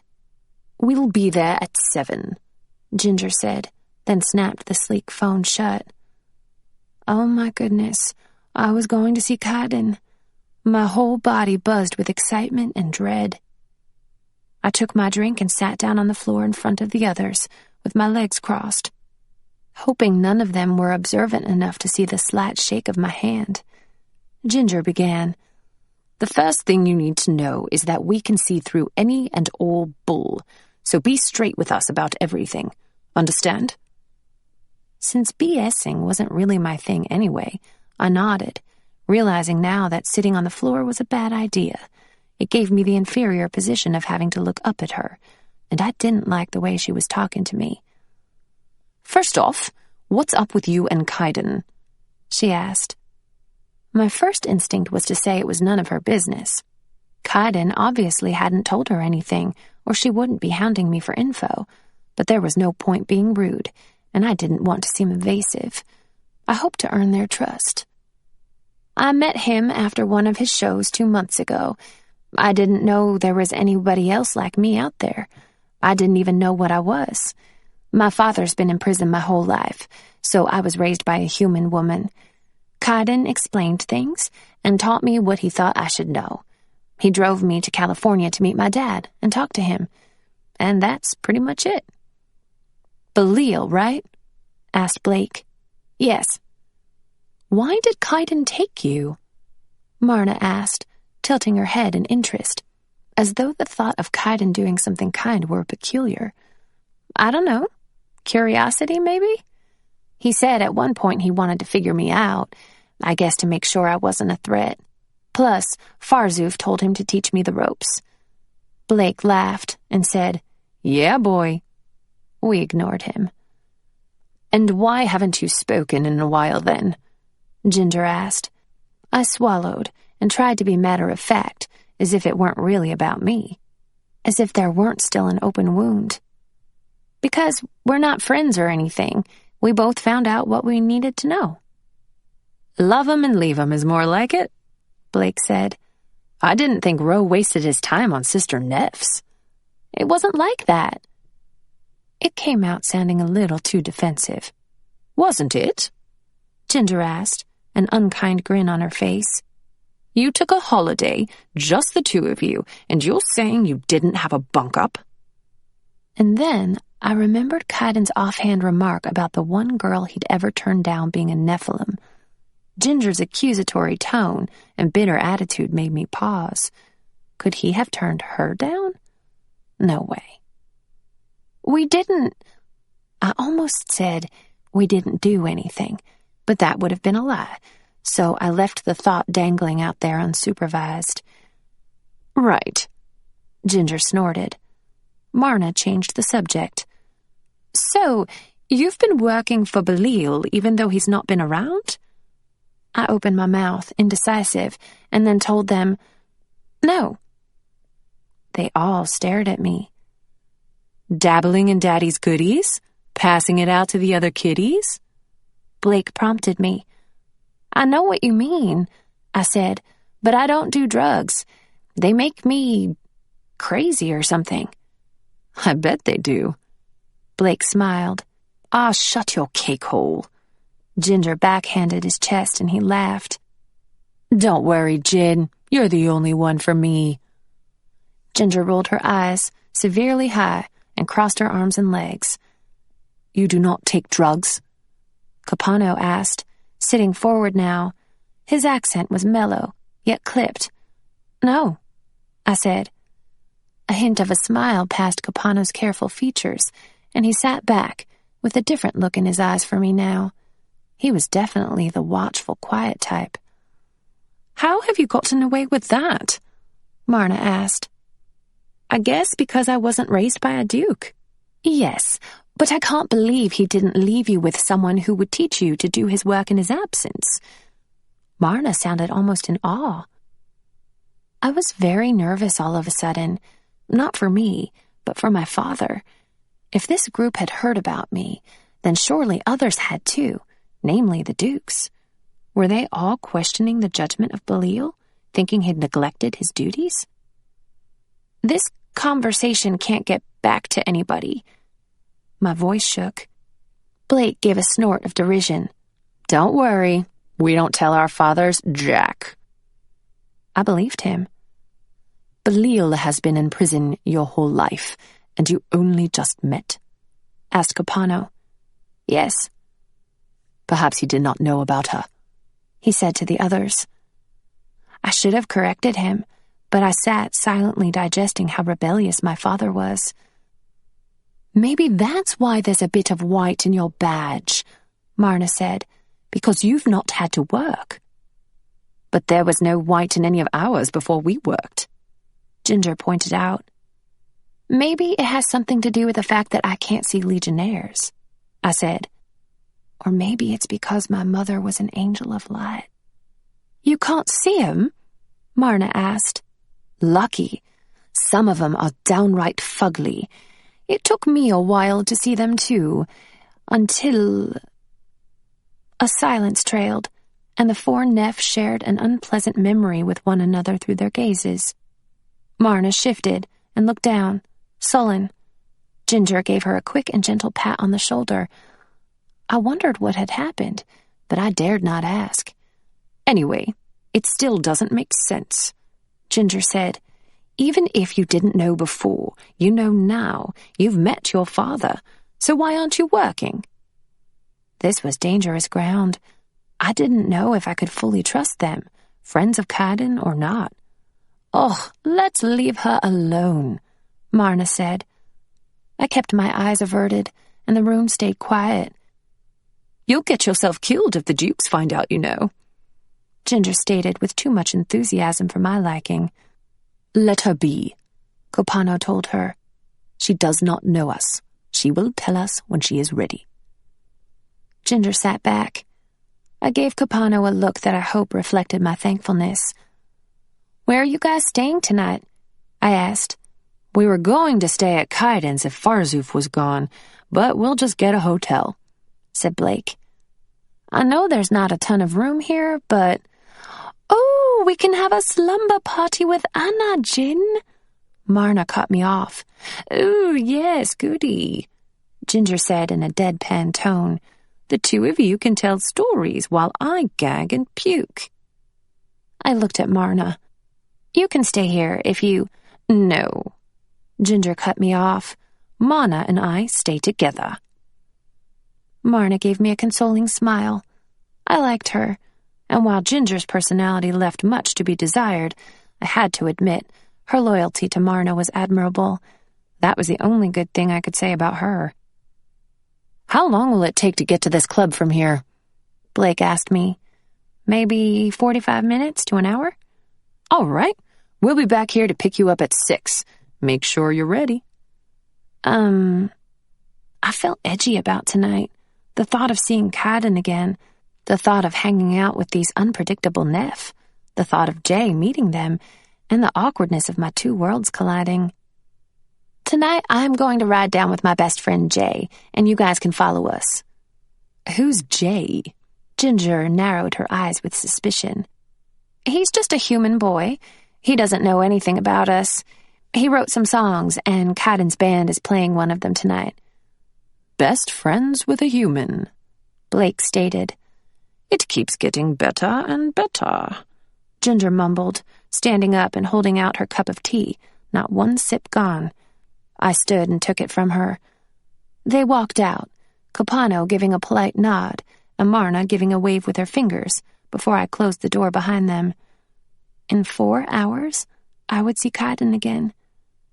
Ginger's untouched tea sloshed over in my shaking hand. Chapter 22. Envy. I forewarned Jay on the phone about Kaidan's 4 friends, but he was still struck dumb at the sight of them. I pinched his arm in the club when I caught him staring at the twins, with his tongue practically hanging out. He wasn't alone. Every guy in the club was staring at them, in their tiny dresses and heeled sandals. Jay wore his Braves baseball cap backward that night. Double Doors was a 2-story club. The bar was on the 2nd floor, and it looked down over the stage and crowd. Kopano, Jay, and I wore wristbands showing we were underage. Not that it would stop the bartenders from turning a blind eye if someone slipped us a drink. The other 3 had fake IDs, and now drinks in hand. We opted to stay on the top floor watching from the railings, rather than fight the crazy mob stage front. Jay stood on one side of me, and the Neff were on the other. I did not look down at the drums when the band was announced. I was afraid that the others were waiting to see how I'd look at him, and I was more afraid of how Kaidan might react. Jay's song was first on the playlist. I took his hand and squeezed it when the song began. I knew the tune well. I'd heard it played on Jay's keyboard so many times, in differing variations as he perfected it.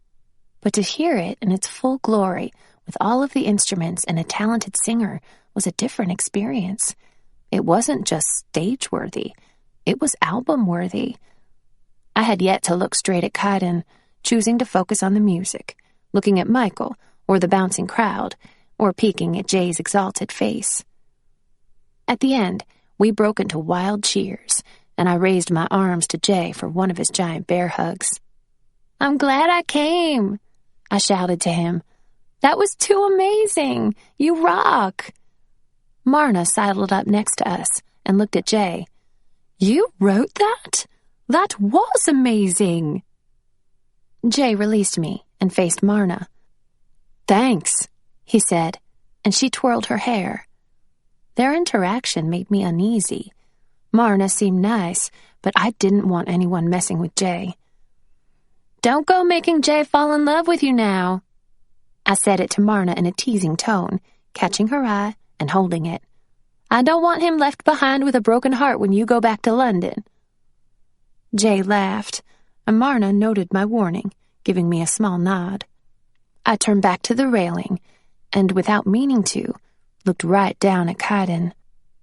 Kaidan wore the red t-shirt, the one I had borrowed from him once upon a time. I let myself imagine that he'd thought of me when he picked it out tonight. Stupid. I also wore a red shirt, but mine was baby doll style, with sleeves that cinched together at the shoulders. It had been a spontaneous purchase on my back-to-school shopping day. I hated myself for staring. I wanted him to notice me, but I feared what I would see in his eyes. So when his head tilted up and his eyes blasted into mine, I held my breath. Neither of us moved or reacted. A thin arm came around my shoulder and pulled me from the rail. I ripped my eyes from Kaidan. "Your little human is a cupcake," Marna whispered. "Does he have a girlfriend?"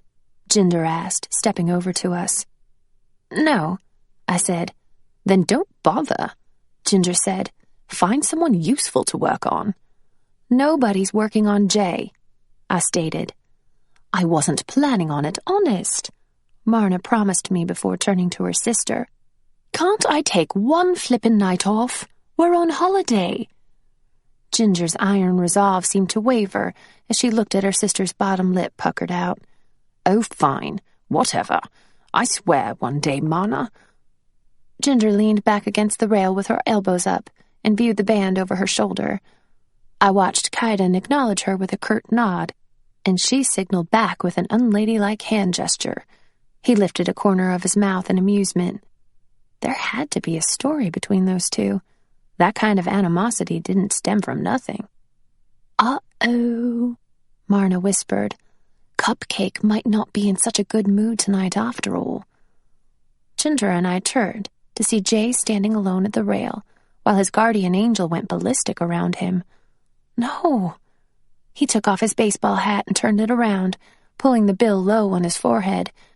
Ginger grabbed my arm when I moved toward him. "You can't interfere," she hissed. I pulled my arm away and watched until his angel settled. "Is it gone?" I whispered to the girls. "Yes, he's below us with the crowd now," Marna said. I walked over to Jay, hoping the whisperer would not come back and take notice. Ginger cursed behind me. His eyes were dark, partially hidden under the hat. He didn't register my hand when I put it on his forearm. Jay stared down at the band, and a noxious bright green seeped into his emotions. I looked over at Blake, who was watching me. All four of them were watching me. I took it as a sign that the whisperer was gone, and I focused on Jay. "What are you thinking about?" I asked him. He shook his head. His angel wrapped its cloudy wings around him. Maybe between his angel and me, we could pull him out of this. It just sucks that someone else has to perform my song. Bitterness laced each word. I want to be able to do it myself. I'll never be in a band. I'll always be the short, fat guy behind the scenes. Jay, I gasped. First of all, you are not fat. You are healthy and handsome and strong. Second of all, any of those guys down there would give anything to be able to create music from nothing the way you do. That song was incredible, and it's yours. But you can't have it all. If you could sing but had no creative imagination, you wouldn't be Jay. You would be shallow lead singer Michael with no depth at all. We can't all be performers. If there were no behind the scenes, there would be no music industry. How bad would that suck? I hear you, he said, and the vile green slowly began to peel away in thin strips. It'd just be nice to be the guy up front for once. I softened my tone. Do you think that's what every girl wants? Because it's not. Just remember, it's the good guys who win in the end, Jay. I said, someday those girls will be fighting over which one gets to marry you. Sure, after they've spent years chasing after the a-holes who treat them like crap. Then we get to pick up the pieces. That ain't fair. No, it's not fair. You're right. I wrapped my arms around his hulky chest and squeezed him tight. Thanks, Anna. Sorry I'm being a downer. He pulled away and readjusted his hat, lifting it a little higher on his brow now. How are you, anyway? Is it weird to be here? He motioned in Kaidan's direction, and I quickly shook my head, not wanting the others to catch his meaning. I'm glad I came. Everything's fine. We can go whenever you want. Just say the word. They've got 2 more songs. I'm not going backstage tonight. I noticed him glancing in Marna's direction.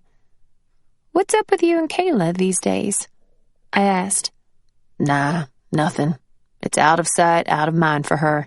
She's fun to hang with, but it's not going anywhere. Go talk to Marna, then, I said, nodding my head to the side where the twins stood. I'll be fine by myself. Promise.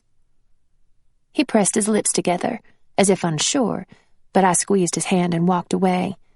I didn't think Marna would try to hurt Jay, and if so, she and I would have serious issues. I tried to move my eyes around and not focus solely on the drummer, but it was hard. He kept glancing up. I wondered whether he was annoyed by me, wishing I would stop watching him and go away. It hurt to imagine he might feel that way. A warm arm grazed mine, and I glanced over to find Capano at my side. Hey, I said to him. Do you like this music? He asked. Yes, do you? I have not decided. That made me giggle. Thanks for earlier, I whispered. He looked at his hands on the metal rail and gave a slight nod. When you are ready, he said, lifting his eyes to mine, I would very much like to know your story. I was surprised by the boldness of his statement. Once again, I found his gaze almost too personal. I felt overly aware of him there next to me, the warmth of his skin, the quiet passion in his eyes. I focused on my own hands on the rail and then down at Kaidan, who was pausing between songs. My eyes widened. Kaidan stared right at me with aggression on his face. That was the reaction I'd been afraid of. My heart thumped as I severed our eye contact, tightening my hold on the railing. Capano looked from me to the stage. Jay bounded up at that moment holding a flyer. There's an after party, he said. You guys want to go? No, I should head home soon, I answered. Why? Jay asked. I have to work tomorrow. They don't even open until 11. Marna walked up and plucked the flyer from Jay's hand with her slender fingers. She'll be there, Marna said. We'll all be there. The smart, self-preserving part of me wanted to refuse, but the stupid part of me could only listen to the beat of the song starting behind me and know the person responsible for making those beats would be at the party, might even talk to me. I call shotgun in Jay's car, Marna said. Jay looked at her in disbelief. Sweet, he said. Then he lifted his hat and flipped it backward. As promised, Ginger would not be separated from Marna, so she insisted on riding in Jay's car, too. The thought of Ginger in the tiny back seat of his car amid old fast food bags and torn seats was hysterical to me. "I guess I'll ride with you, if that's all right," I said to Capano. He nodded. We sat there in the car while the others drove off. He had a flyer of his own with directions, so I figured he was giving them a mile head start so we could talk. Something about his demeanor made me feel shy. I wouldn't look at him. I wondered for the first time how it might feel to be alone with Capano if Kaidan weren't in the picture. He was virtually the opposite of Kaidan, but I found myself drawn to him. Maybe when it came to guys, my type wasn't a certain look, it was a certain intensity. After a few minutes, he started driving. He waited until we were a mile from the club before speaking to me. "I like you." Okay, that was unexpected.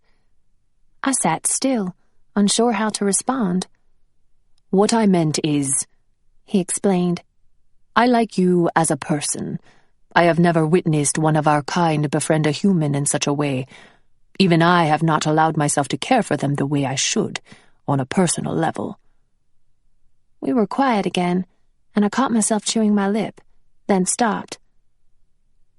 "Kaidan told me your story," I said. "He told me you're lucky to be alive." "That is true. If any of the other four had defied their fathers, they would have been killed. Dukes are not meant to care for their children. My father is an exception." "And mine," I whispered. My pulse quickened with nervousness at my revelation. Capano glanced my way before answering. "I wondered if it was so. He always knew you were alive. Am I right? He let you be?" "Yes, but please don't say anything." "I will keep your secrets. I do not fear death." "You don't fear hell?" "No." He spoke with calm certainty. "It will not be for eternity. Even Neff will have their day of judgment." I was floored by his certainty. He was prepared to face whatever life and death delivered him. "Have you said any of this to the others?" I asked him. "In years past, but their situations are different." "Do you think any of them believe in what they do?" "I could not bear their presence if they did. Blake and Marna do as they are told, but minimally and with no enthusiasm. Kaidan and Ginger have been the best workers, but over time I have observed much. They have strong wills to live, and they will do what is necessary to stay alive, but they are not happy. Being controlled and being unloved is not a natural way of life." "No, it's not. What about other Nephilim?" "Not all Nephilim despise their lives. There are many who seem to embrace their work and believe in the cause. I suppose there is no way of truly knowing one's heart until one is put to the test." I pondered those words as we rode in comfortable silence the rest of the way to the party. I sat on a couch between Jay and Capano in some stranger's old house, feeling jittery. Marna was on Jay's other side, and the two of them talked. Ginger and Blake examined pictures on the wall, many of which were autographed by musicians. An excited throng of girls waited in the front room for the band to arrive. I should have known this would be a groupie party. I swore that the second I saw Kaidan's hands on another girl, I was out of there, even if it meant walking home. I knew he had to work, but I did not have to be a witness. All of the guys were throwing back beers and talking animatedly about acoustics and instrumentals and the sound system that ran through the house. Local band music blared from the walls of every room. I crossed my legs, then uncrossed them, and crossed them on the other side. Capano glanced down at my fidgeting, but did not comment. "Oh my God, they're here!" squealed one of the girls from the other room, and my abs got tight. I had a fleeting urge to snatch the half-full beer from Marna's hand and chug it down. The door opened, and people cheered. I rubbed my damp palms on the thighs of my jean skirt Jay's sister had given me for my birthday. Jay turned to me. "You okay?" I nodded and forced a smile. I wasn't fooling him, of course, but he gave me that goofy half grin, and I knew he would take me home in a heartbeat if I asked him to, even if it meant cutting off his conversation with Marna. As the band members came into the room one by one, the entire party converged. People huddled together, vying for attention and time to talk with them. I tried not to look at the girl surrounding Kaidan, asking him to sign their cleavage and thighs with permanent markers. "Come," Capano said to me, standing. I followed without question. We went into the kitchen, finding an unoccupied corner, and I checked out the beverage selection. I reached for a Coca-Cola. "Want some?" I asked. "I do not drink caffeine," he said. "Wow, you make me look like a bad girl. That's hard to do." He cracked a big smile for the first time I'd seen, and a huge dimple appeared on his right cheek. A butterfly wing flapped in my stomach. I turned my attention back to the drinks, fumbling a little for a cup. "Don't let me pressure you," I said. "I was only kidding. We don't need you all hyped up on caffeine. How about ginger ale instead?" "Is that drink not only for upset stomachs?" "Nope, it's pretty good." I poured a tiny bit into a cup and held it out. "Here, take a sip." He took the cup and drank. "Reminds me of champagne," he said. "You've had champagne?" "When I was younger, before I changed my life." I took the cup from him and filled it 3/4 full of ginger ale, then handed it back. "What made you decide to change?" He held his cup, speaking in serene remembrance. "When I was 15, I went with my 2 brothers to a revival camp in a nearby town set up by missionaries from Wales. Our intentions were to make trouble and rouse their anger. When we arrived, they were praying. I'd never seen anyone in prayer, and I felt strange. For the first time in my life, I experienced hope. I returned home and told my father I would work no more. I thought at the very least he would disown me, but he reacted with silence. He pretended not to hear what I said. In all of the years since, he has spoken only a handful of sentences to me, but never tried to make me work. When I came of age, I applied to college and left home." My respect for him was huge. I wondered why he wasn't the one to inherit the mysterious sword of righteousness. If he was scared of anything, he didn't show it. As the party grew, more people shifted into the kitchen, pushing us closer to each other. I saw Kaidan on the other side of the room, leaning against the counter, while the girl next to him talked, swishing her white platinum blonde hair. My stomach tightened. I hadn't seen him come in. The girl poured a shot of something golden and handed it to Kaidan. He tipped back the shot glass and glanced my way, unsmiling as he set it down. I put my back to him and sipped my drink. The crowd's aura tonight was a mix of vivid, positive colors, with a handful of fuzzy grays sprinkled throughout. As drinks were consumed with speed, colors began to fade, and voices grew louder. Marna and Jay squeezed through and stood with Capano and me. Ginger and Blake were not far behind. 2 minutes later, Kaidan materialized through the crowd with a bottle of liquor, shot glasses, and slices of lime. He had somehow managed to rid himself of the girl. "Tequila, anyone?" he asked our group, but his eyes were on me. "Hell yeah, Kay, break it out," Blake said. I tried to take a step back, but I couldn't go far. Kaidan poured the drinks, handing one to each twin and Blake. "Jay?" he asked. "Nah, dude, I gotta drive." "Coop? Anna?" We both stared at him, not answering. "Oh, that's right, I nearly forgot," Kaidan said with smooth indifference. "The prince and princess would never stoop so low. Well, bottoms up to us peasants." What was up with that? The group shared a round of uneasy glances. Jay's mouth was set in firm disapproval as he stared at Kaidan, who wouldn't meet Jay's eye. The 4 of them raised their glasses, taking the shots and chasing them with bites of lime. I got a strong whiff of the pungent, salty tequila and gripped the counter with one hand. "How's your soda, princess?" Though Kaidan spoke with a calm air, there was underlying menace that pained me to hear. "You don't need to be hateful," I whispered. "If you ask me, I'd say the princess prefers a dark night. Ginger smirked and took a long drink of her beer. She only thinks she does, Kaidan said to her. I opened and closed my hands at my sides. After all we'd been through, how could he stand there and have the audacity to throw temptations in my face and insult me? I wanted to say something to shut him up, but the more flustered I got, the more tongue-tied I became. Anna, Jay asked, you ready to bounce? There was no way Jay was ready to leave. No, don't go yet, Marna begged. She yanked the front of Kaidan's shirt. You're scaring everyone off, Kai. If you can't be nice, then don't get so pissed. She means drunk, Blake said to me in a stage whisper, and then he added, Brits, with a roll of his eyes. Blake's attempt at comic relief didn't lighten the mood much. My apologies, Kaidan said to Marna. He slid the bottle away with the back of his hand, and Marna patted down the bit of shirt she crumpled. I stared at Kaidan, but he wouldn't meet my eye. Come on, Jay said. It's too crowded in here. We can go out back.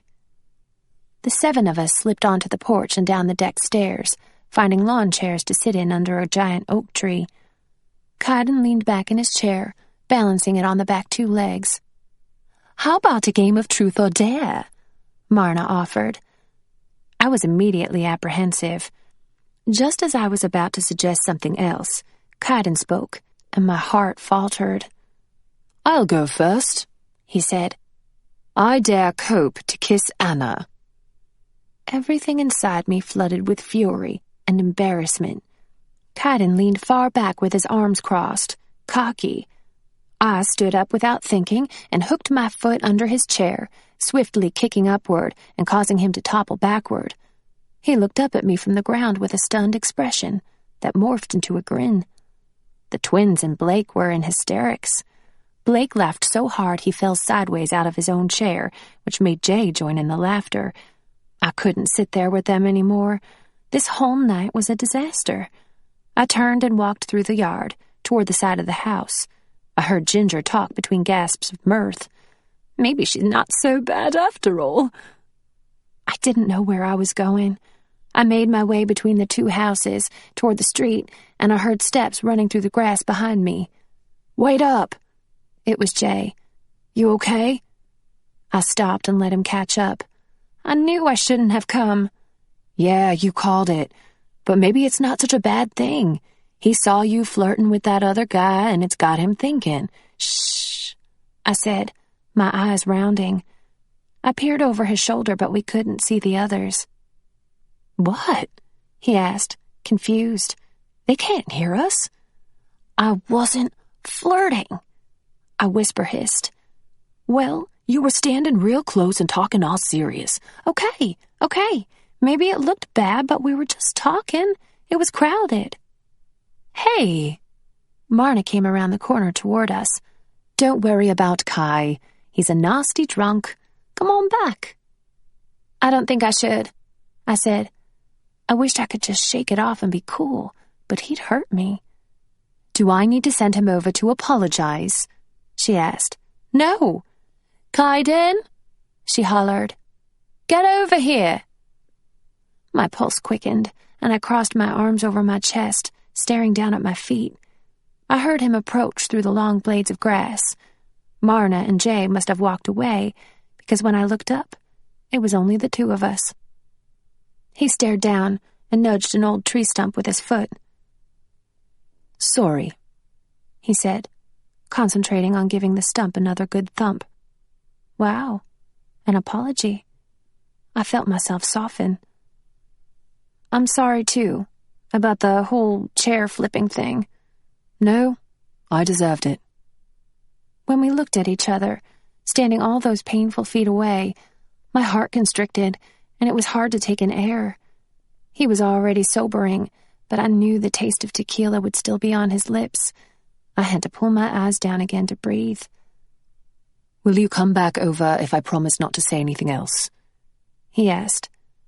I nodded, and he took a flask from his pocket, taking a long swig before he pocketed it again. Why was he drinking so much? I followed him back to the group, where we both sat down. "Okay, I'll go next," Marna said, seeming determined to ignore the tension in the air and play that stupid game. I was so not in the mood to participate. "Ginger, truth or dare?" "Dare." "Forgive me for taking the idea from Kai, but I dare you to snog Blake." She modified the request at the insistent stare from her sister. "Oh, come on, just the teensiest peck on the lips." I thought she would still refuse, but apparently she wasn't one to outright turn down a dare. She turned to Blake and pointed a finger at him.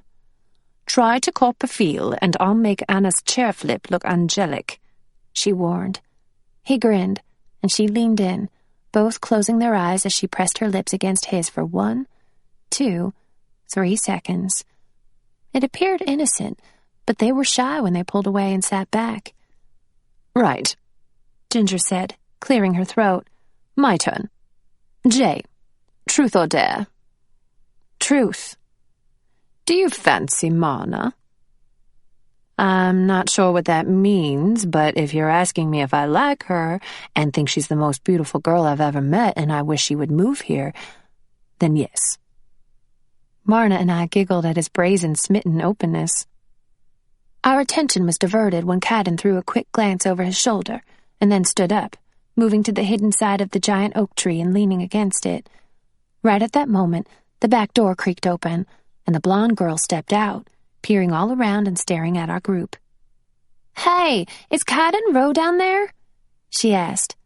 "Nope," lied Blake. The girl frowned and went back in the house. Kaidan sauntered out and took his seat again. "Dude, how did you know she was coming?" Jay asked. "Superhuman hearing," Marna answered for him. Jay laughed and adjusted his hat. "My turn now?" "No, I'm not quite finished with you," Ginger said. "Have you ever cheated on a girlfriend?" Jay squinted at her. "No, I wouldn't." "You would," she corrected him. "Everyone cheats." "That's not true," Kaidan said. Everyone gawked at him, and he shrugged. "Well, it's not." "What the hell do you know about it?" Ginger asked him. "Nothing, I suppose. I know I need another drink." We all watched him get up and go back into the house. "What's his problem, then?" Marna asked her sister. "What's not his problem? Probably hasn't been laid in a whole hour, getting snippy."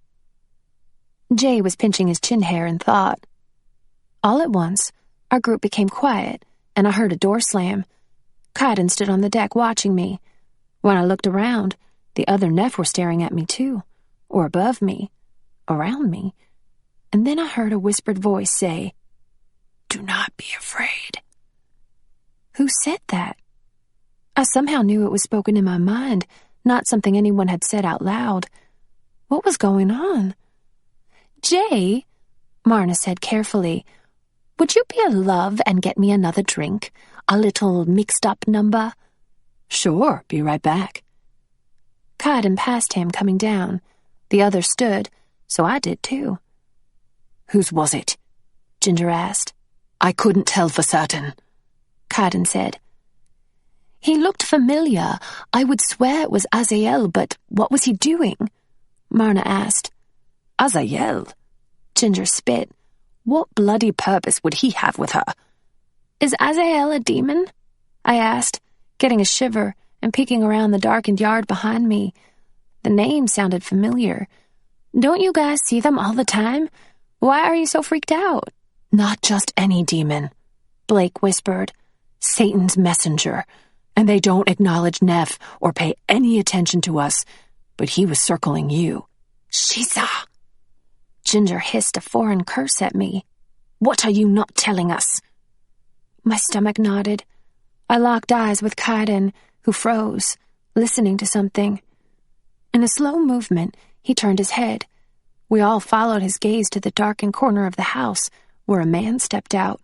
He wore jeans and steel-toed boots and a black leather jacket that sported a big amber badge, dead center. His head was smooth, and the long beard was once again trimmed to a goatee. My body gave a hiccup of surprise, and joy surged up inside me, just as I was certain sheer terror surged up inside of my companions. He ghosted his way past the deck toward us, and everyone but me took a step back. "You're a hard one to find," he said to me in a deep, menacing grumble. "No cell phone?" "No, sir." I wasn't at all scared. In fact, I was forcing back a smile. But sheesh, he was bad A all the way. He kept his eyes trained on me, not yet acknowledging the others. "Who's the human with you?" I didn't know how much of a charade he wanted me to put on in front of the others, so I played it safe. "A guy from my school." He gave another grumble. As if on cue, Jay walked out across the deck and came down the stairs to us, drink in hand. He stopped, and a series of emotions played across his face and aura as he stared at my dad, finally settling on fear. "Jay, this is my father." Better to nip this one in the bud fast. His fear fizzled enough to let in some surprise, and he managed to smile. "Oh, wow. Hi, sir." "Good to meet you, Jay," my father said in a low voice. "You were just headed home. Have a good night." Jay's eyes glazed over. My father was influencing him. I felt offended on Jay's behalf, even though he wasn't being forced to do anything harmful. Yes, sir, I was just leaving. Good to meet you, too. Here's your drink, Marna." He handed it to her, and they gave each other bashful looks. "Well, night, everyone." Jay gave a wave, and he was out of there. All eyes went back to my father. I supposed I should do a round of introductions. "Father, this is Marna and her sister Ginger, daughters of Astaroth." He nodded, and the girl stared downward, not moving a muscle. "Capano, son of Alocer?" Capano nodded that I was correct. "This is Blake, son of... I can't remember his name, I'm sorry." "Son of Malcolm, sir." He gave a small bow of his upper body, never lifting his eyes. "And this is Kaidan." "Son of Farzuf." My father cut in, his lip having gone up in a scowl as he stared at him. I had to give Kaidan a lot of credit for not peeing himself under the heat of my father's accusatory stare. He gave a respectful nod and kept his eyes averted downward, just like the others. I wanted to put a hand on my dad's forearm to make him ease up, but I didn't need to, because he turned his stink eye away from Kaidan to me. "You're leaving with me, girl.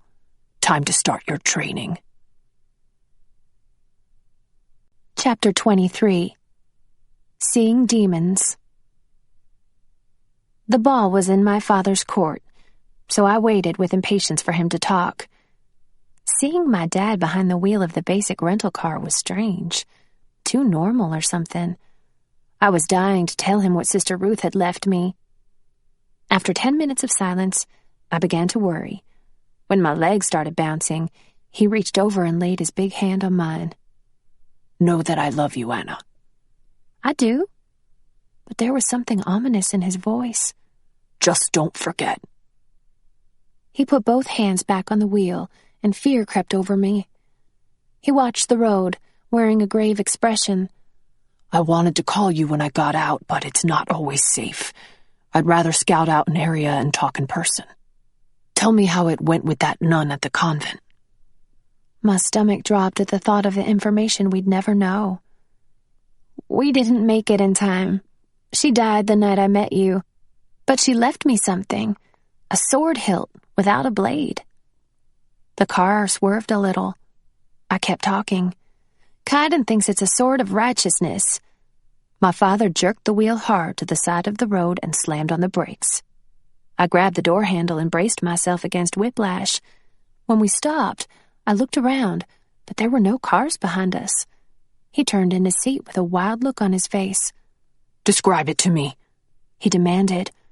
I told him how it looked and what happened when both Kaidan and I touched it. He stared at me with those crazed eyes for a few long heartbeats before smacking his hands together in a loud clap and shouting, "Yeah!" I jumped, startled. I must have missed something, because I didn't feel like cheering when I thought of the hilt, but something about his sheer excitement made me want to jump on board. Something's brewing. Something big. I don't know what, but the angels are going to use you. My little soldier girl. Soldier girl? It was hilarious in an impossible scenario kind of way. What do you think I'm supposed to do?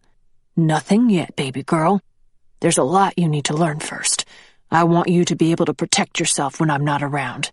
There might come a time when you have to do things you don't like to stay safe. You may need to at least appear to be working. He ran a critical eye over me. For starters, you've got this all-natural, sweet and innocent thing going on. Much as I hate to say it, you probably need to do something edgier with your look. And you're gonna need to learn your drinking limits. I don't want you to end up in a situation where you don't know your boundaries. How am I supposed to learn? You drink, under my supervision. We'll figure out how much you can handle in a certain amount of time and practice controlling it so you can stay coherent and not get drunk. My heart jackhammered against my ribs. Are we starting tonight? I asked.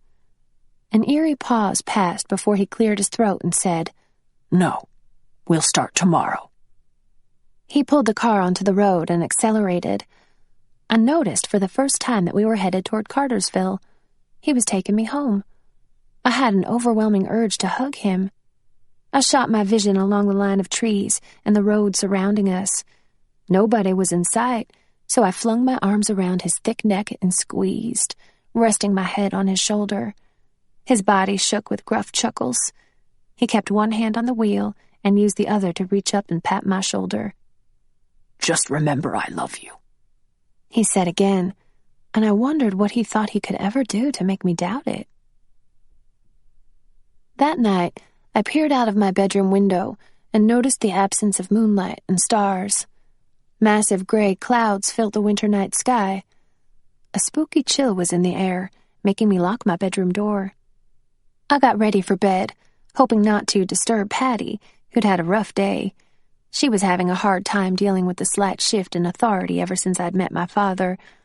Patty's word was no longer the final say-so, because there was a greater, more dangerous threat that even she could not protect me from.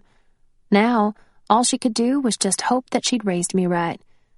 My bed was a comfort as I sat, crossing my legs and clasping my hands together. I closed my eyes.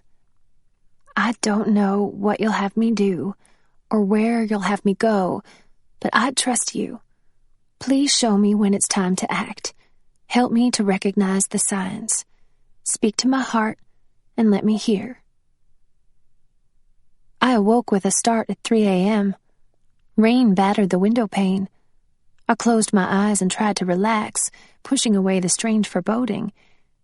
Just as I began to doze again, I felt a chill of certainty that I was being watched. I wanted to scramble under the covers like a child, but I was too scared to move or open my eyes. I held my breath. Was someone in my room? An image flitted into my mind of a young man standing in an open-air market, surrounded by children and women of all ages doing their shopping. I sensed the man's anxiety and apprehension as he stood there, surveying the gathered crowd with wide eyes. He looked down at the small detonator in his hand, and I realized with horror that he was strapped with bombs. He murmured something under his breath. "No, don't do it!" I shouted to him, but he didn't hear me. With a cry into the air, he pressed the button, releasing a blinding flash. I wanted to sit up, but my chest was heavy. Another scene began to play in my mind. It was a different place now. A man in an office held the telephone. The image switched to the woman on the other end of the phone, his wife, very pregnant, setting out their dinner plates. Her face fell when he said there was a late meeting, and even as he spoke the lie, his mistress was unbuttoning his slacks. The bright red of his lust overshadowed his fog of guilt. My mind snapped into darkness. What the heck is going on? I gasped for air and pulled the blanket to my chin. Another image was focusing.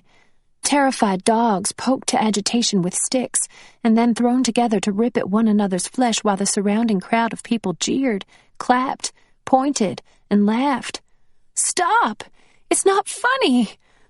I was sickened by the panic in the animals' eyes and the human hunger for violence. I continued to gasp, unable to fill my lungs. A boy now, no older than me, in some sort of basement or cellar, tying a rope to a beam and the other end around his own neck. I shook my head, trying to dispel his crushing feelings of self-doubt and loneliness that reached out to me like dark, strangling fingers. I held a hand out to him. "Let me help you," I pleaded. "You're not alone." But his eyes were empty, and he let himself drop. "No!" I yelled as he twitched and swung. He disappeared in a haze of thought. A girl slashing the tender skin of her arm with a razor, cutting deeper, hating her life, wanting to shatter that pain with a pain of her own choosing. A frail old woman robbed and raped, left bloody on the floor in her own house, with no hope that either of her busy children would call or visit in time to find her alive. One terrifying image was replaced by another, emotion so heavy I thought I might suffocate on despair. I shook my head back and forth, begging it to stop. "Someone help them!" Visions came faster now, even more vivid. A little girl pretending to sleep as the shadow of a man loomed over her bed. A teenage boy face down in a pile of his own vomit.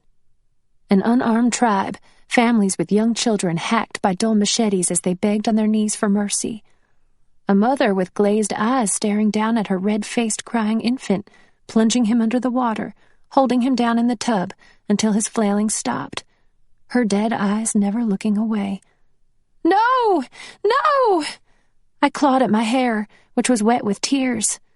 5 men were now standing over someone on the ground, filled with unfounded hatred and blind fear as they kicked him. The victim continued to change. He was black, he was white, he was Muslim, he was Jewish, he was gay. And the 5 men kicked and kicked, radiating hate for each victim, terrified of what they could not understand. And there was a final crunching stomp on his face that ended it all. These were the very atrocities I'd avoided thinking about all my life, but they were out there whether I'd acknowledged them or not. I couldn't just lie there and take it any longer. I had to move. Banging sounded on my door, and the knob rattled. "Anna?" Patty said. "What's going on in there? Open up!" I opened my eyes, trying to focus, and I saw them in a flickering flash of lightning. Demons. They took turns coming at me, whispering. The spirits were as large as men, but with grimacing gargoyle faces and slow flapping black wings that overlapped one another, even spanning through the walls. Some had horns and fangs and claws. "Come, follow us to hell where you belong," I screamed, scrambling backward until I banged into the headboard. "Anna!" Patty pounded now, but I could barely hear her. "Open the door!" Incest, kidnapping, molestation, a serial killer taking his time with a begging victim. The demons surrounded me, at least 10 of them, and they were cackling. "What's the matter, little girl? Scared of the boogeyman?" "Leave me alone!" I cried. "Get out of my head!" They basked in my fear. I stumbled from the bed, falling toward my book bag and spinning to press my back against the wall as I ripped open the zipper and pulled out the box. "Soon you'll be in your rightful home, and we can really have fun with you." I stood, fumbling for the box's clasp and losing my grip. It fell to the floor with a crack. I went to my knees, reaching around uselessly. The spirits blurred my night vision. I rocked back on my heels and squeezed my eyes shut. "Please make them leave." Inhuman shrieks filled the room, making my eyes fly open. Demons were being sucked out through my window, as if by a vacuum, until they were gone. A sudden stillness fell, and the only sound was rain crashing outside. There was a rattling beside me, and then my door swung open and Patty switched on the light. I gasped at the sight of her guardian angel. He was clear to me now. I could make out his features and wings. He was stoic and majestic and huge like a soldier. He peered around the room and pointed under my bed. The box was halfway underneath. He must have known what was in it. I crawled over and grabbed the box, crushing it to my chest. "What happened, Anna?" Patty asked, near tears. She held a flathead screwdriver that she'd used to remove the doorknob. "I can see the demons now, and they were giving me nightmares." "That was more than a nightmare." She squatted next to me and smoothed hair from my damp face. "You were screaming like you were being attacked." "Just scary visions," I said. And even though it was true, it felt like so much more than that. I trembled all the way to the core of my belly. I put a finger to my lips to show her I couldn't talk about it. Someone might be listening. We jumped at the sound of rapid, hard knocking on the front door. I ran down the hall on weak legs, putting an eye to the peephole. It was Capano. I flung open the door, and he came straight in along with a cold gust of wind, looking around with those serious, somber eyes. He laid a hand on my shoulder. I grabbed his wrist and held on as I tried to catch my breath. "Anna?" Patty had come in, staring at Capano. "This is my friend Cope," I told her. "He must have been listening out for me." He went forward, and they shook hands. She crossed her arms over her thin nightgown. "I need to get my robe on." Patty headed toward her bedroom and gave us a chance to talk. "Whisperers were here," I told Capano. "I could see them. They showed me all these awful things. I couldn't think straight. Oh my gosh, Cope, I think that's what hell's going to feel like." He reached out to console me just as the front door flew open. I jumped back and screamed. Kaidan stood there with disheveled hair, his forehead creased with worry. The neighbor's door across the hall opened, and a bent old man peered out over his oxygen tank. "What in God's name is going on over there?" he asked in a wheezing voice. "Nothing, Mr. Mayor, I'm so sorry." I pulled Kaidan inside and closed the door. "What are you doing here?" I asked. His eyes flickered toward our hall, where Patty now stood, holding her robe closed and taking in the scene. I turned back to Kaidan, panic building inside me. "They could come back any second and see us together and tell your father. Go home!" He stood in defiance, but as he glanced at Capano, his facade cracked, revealing a desolate expression that broke my heart. "Yes, I'll go," Kaidan said. "You've got help." I reached for his arm as he turned, but he slipped through my fingers and walked out. I sat on the couch, burying my face in my hands. I hadn't meant to make him think I was choosing Capano over him. He had to know it wasn't like that. I was scared for him. And what in the world were they both doing here anyway? Had they been somewhere nearby listening out for me all night? "I will go to him," Capano said, leaving the apartment and closing the door. I pushed my hearing around to find them at the bottom of the stairs, just next to the sheet of rain falling from the roof like a waterfall. I focused hard, trying to ignore the spooky feeling that still held me. Patty peeked around the corner, and I waved her over, signaling that I was listening to something. She turned on a side lamp and sat down next to me, rubbing my chilled limbs to try to warm me. "Let us go somewhere and talk," Capano said to Kaidan. "We can talk here. She never uses her senses." Whoops. I was officially eavesdropping, but I didn't feel guilty. I was too desperate for insight into Kaidan's mind. They spoke in low tones, hard to hear with the rush of rainwater. "Do not be upset, Kai. I feel only concern for her." "I'll bet you do." Kaidan's clipped, harsh response was in direct contrast to Capano's tranquil words. "Even you are willing to risk yourself for her, brother. That's because I actually know her. What's your reason? I suppose you'd like to get to know her too?" "You have made it very clear that she is not available in that way. Be reasonable. There is plainly more at stake here. I only wish to help. There's nothing you can do, Cope." They got quiet, and I could hear Kaidan's ragged breath through his nose. "Please trust me, brother," Capano said, There is no stronger weapon for Farzuf to use than your concern for each other. If he learns that you were here to console her, you will lose all leverage with him. Do not fool yourself into thinking he will not discard you. Yes, some of us have to worry about such things. Thank you for the reminder.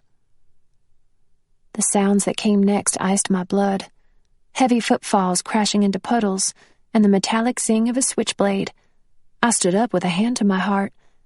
Then there was a deep, gruff chuckle. My father's. Put it away, boy. Sorry to break up the testosterone party. I jumped off the couch and ran from the apartment down the cement stairs until I nearly crashed into the three of them at the bottom.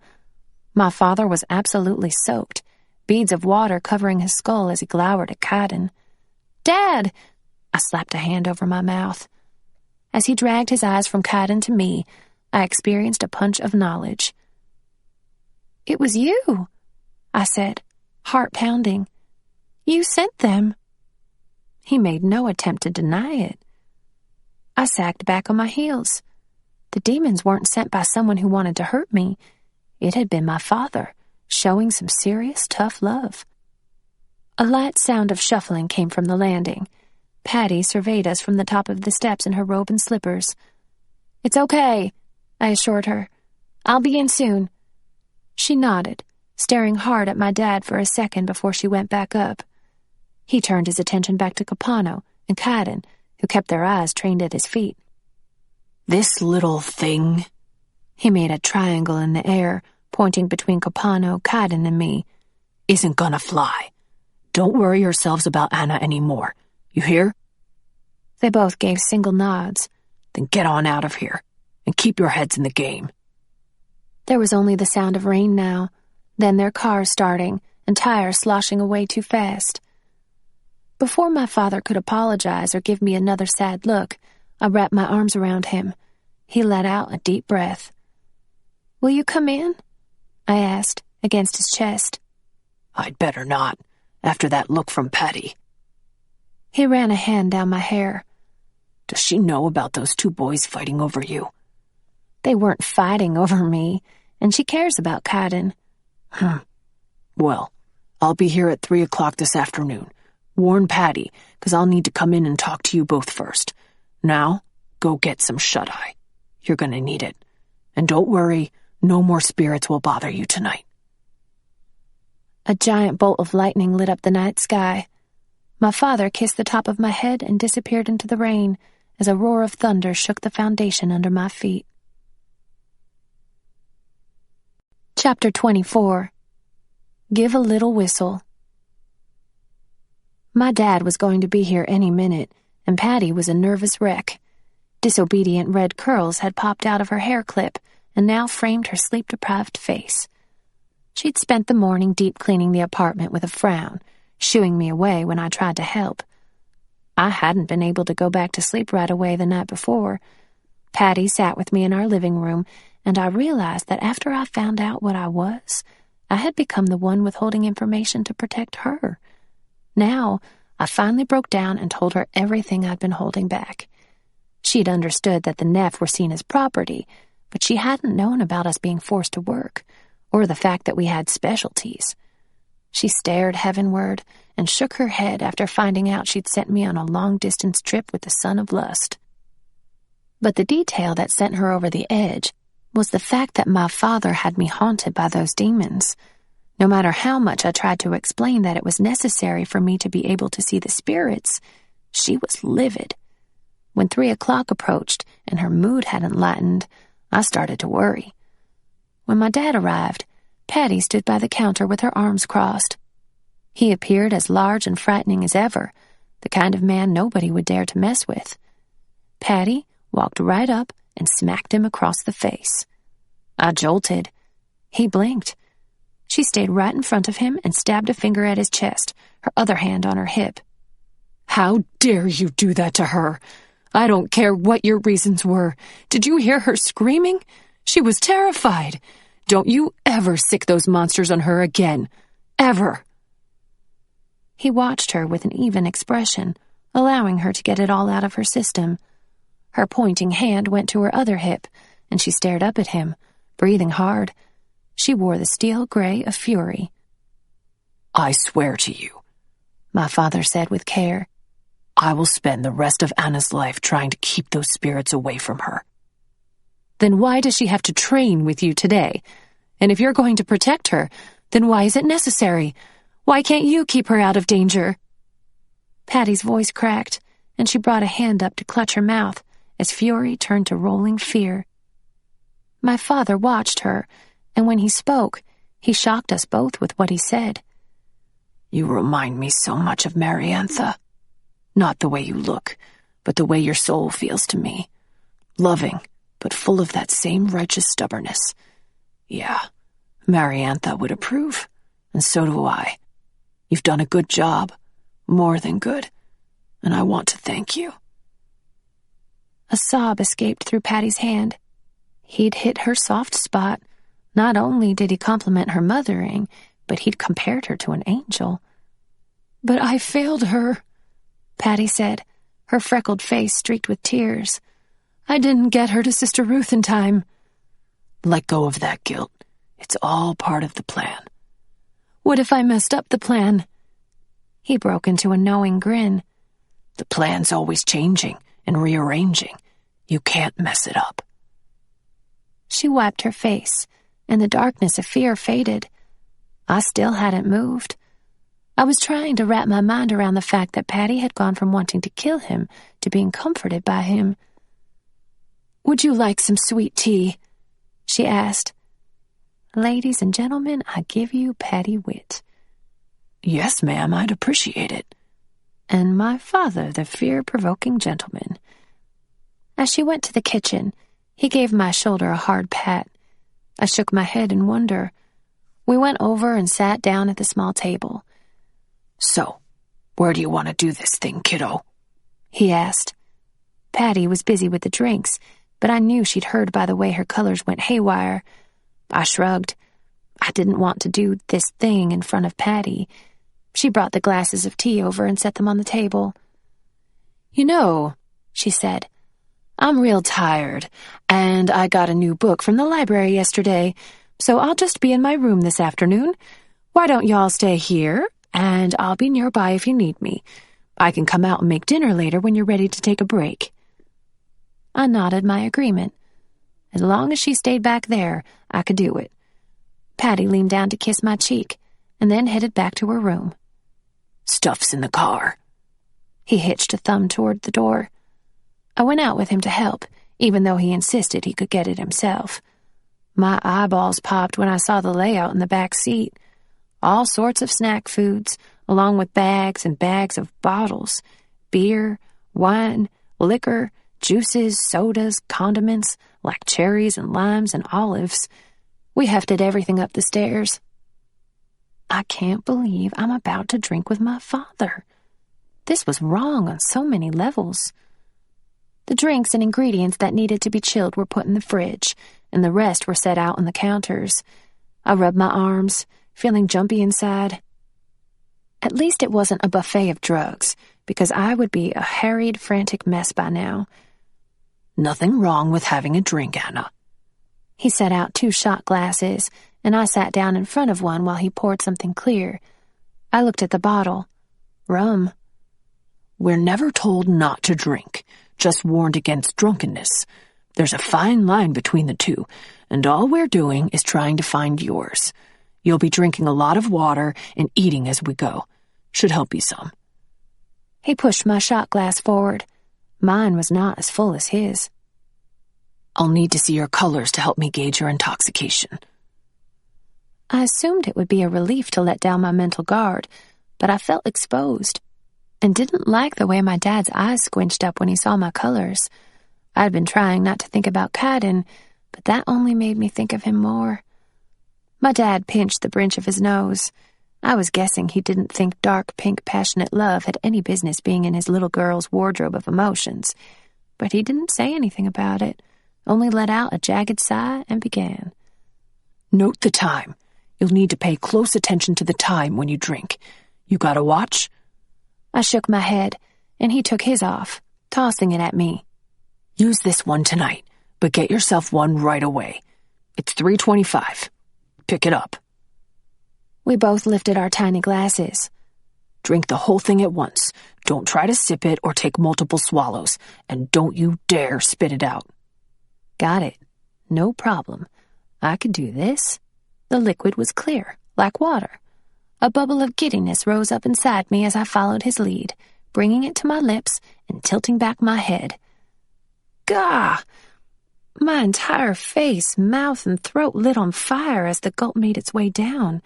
I coughed and sputtered and smacked the table. My father laughed and clapped me on the back. I let out a sputtering breath and could not wipe the disgust from my face. Good job not spitting it out, he said. That was terrible. Why would anyone purposely drink that? And then the warmth hit. It started in my chest, went down into my belly, and bloomed throughout my limbs. Oh. Nice, huh? He asked, but he wasn't smiling anymore. He was studying me as I ran my eyes over the bottle of rum, then up to the counter where the other bottles stood in line, waiting for me. By the end of the night, you won't flinch anymore. You're gonna get mad at me at some point when I tell you no more, but I need you to learn to recognize that moment in yourself when one more drink will put you over the edge. Only you can control yourself, baby girl. For tonight, I'm gonna whistle when you need to slow down and rein it in. Got it? Got it. But I was wondering, are we gonna train with drugs, too? You're not gonna do drugs, Anna, ever. Deadly conviction was in his voice. There won't be any buzz with drugs when it comes to you. You'll pass go and head straight to the equivalent of drunkenness, only worse. I don't plan for you to work at all, but you need to have some basic knowledge in case of some unforeseen circumstance. Now, are you ready to drink? I nodded my head, and he frowned. It would appear I nodded with too much enthusiasm.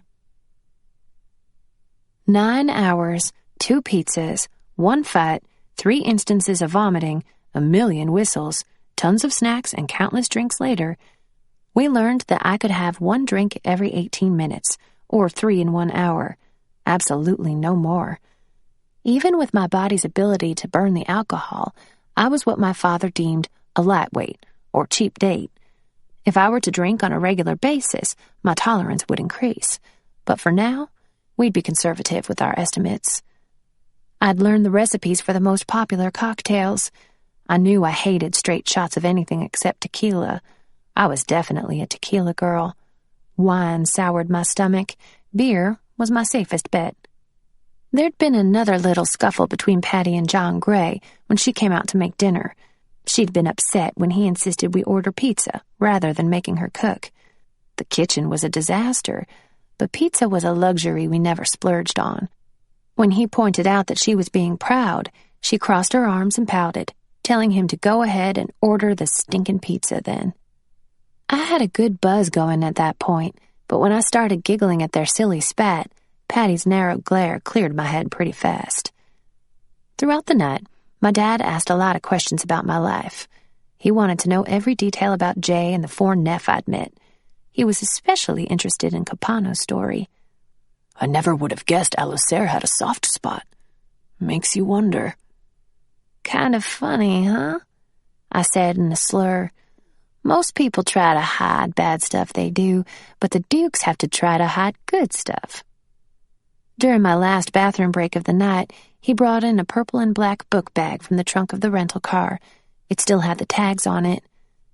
For you girls. He set the bag on the couch between Patty and me. Please take it with no arguing. And listen up. Anna, you need a watch, and you need to change your look. I expect you to get on that right away. I nodded, barely able to keep my eyes open. One last thing. I don't think you gals should go to church anymore. I'd never thought about that.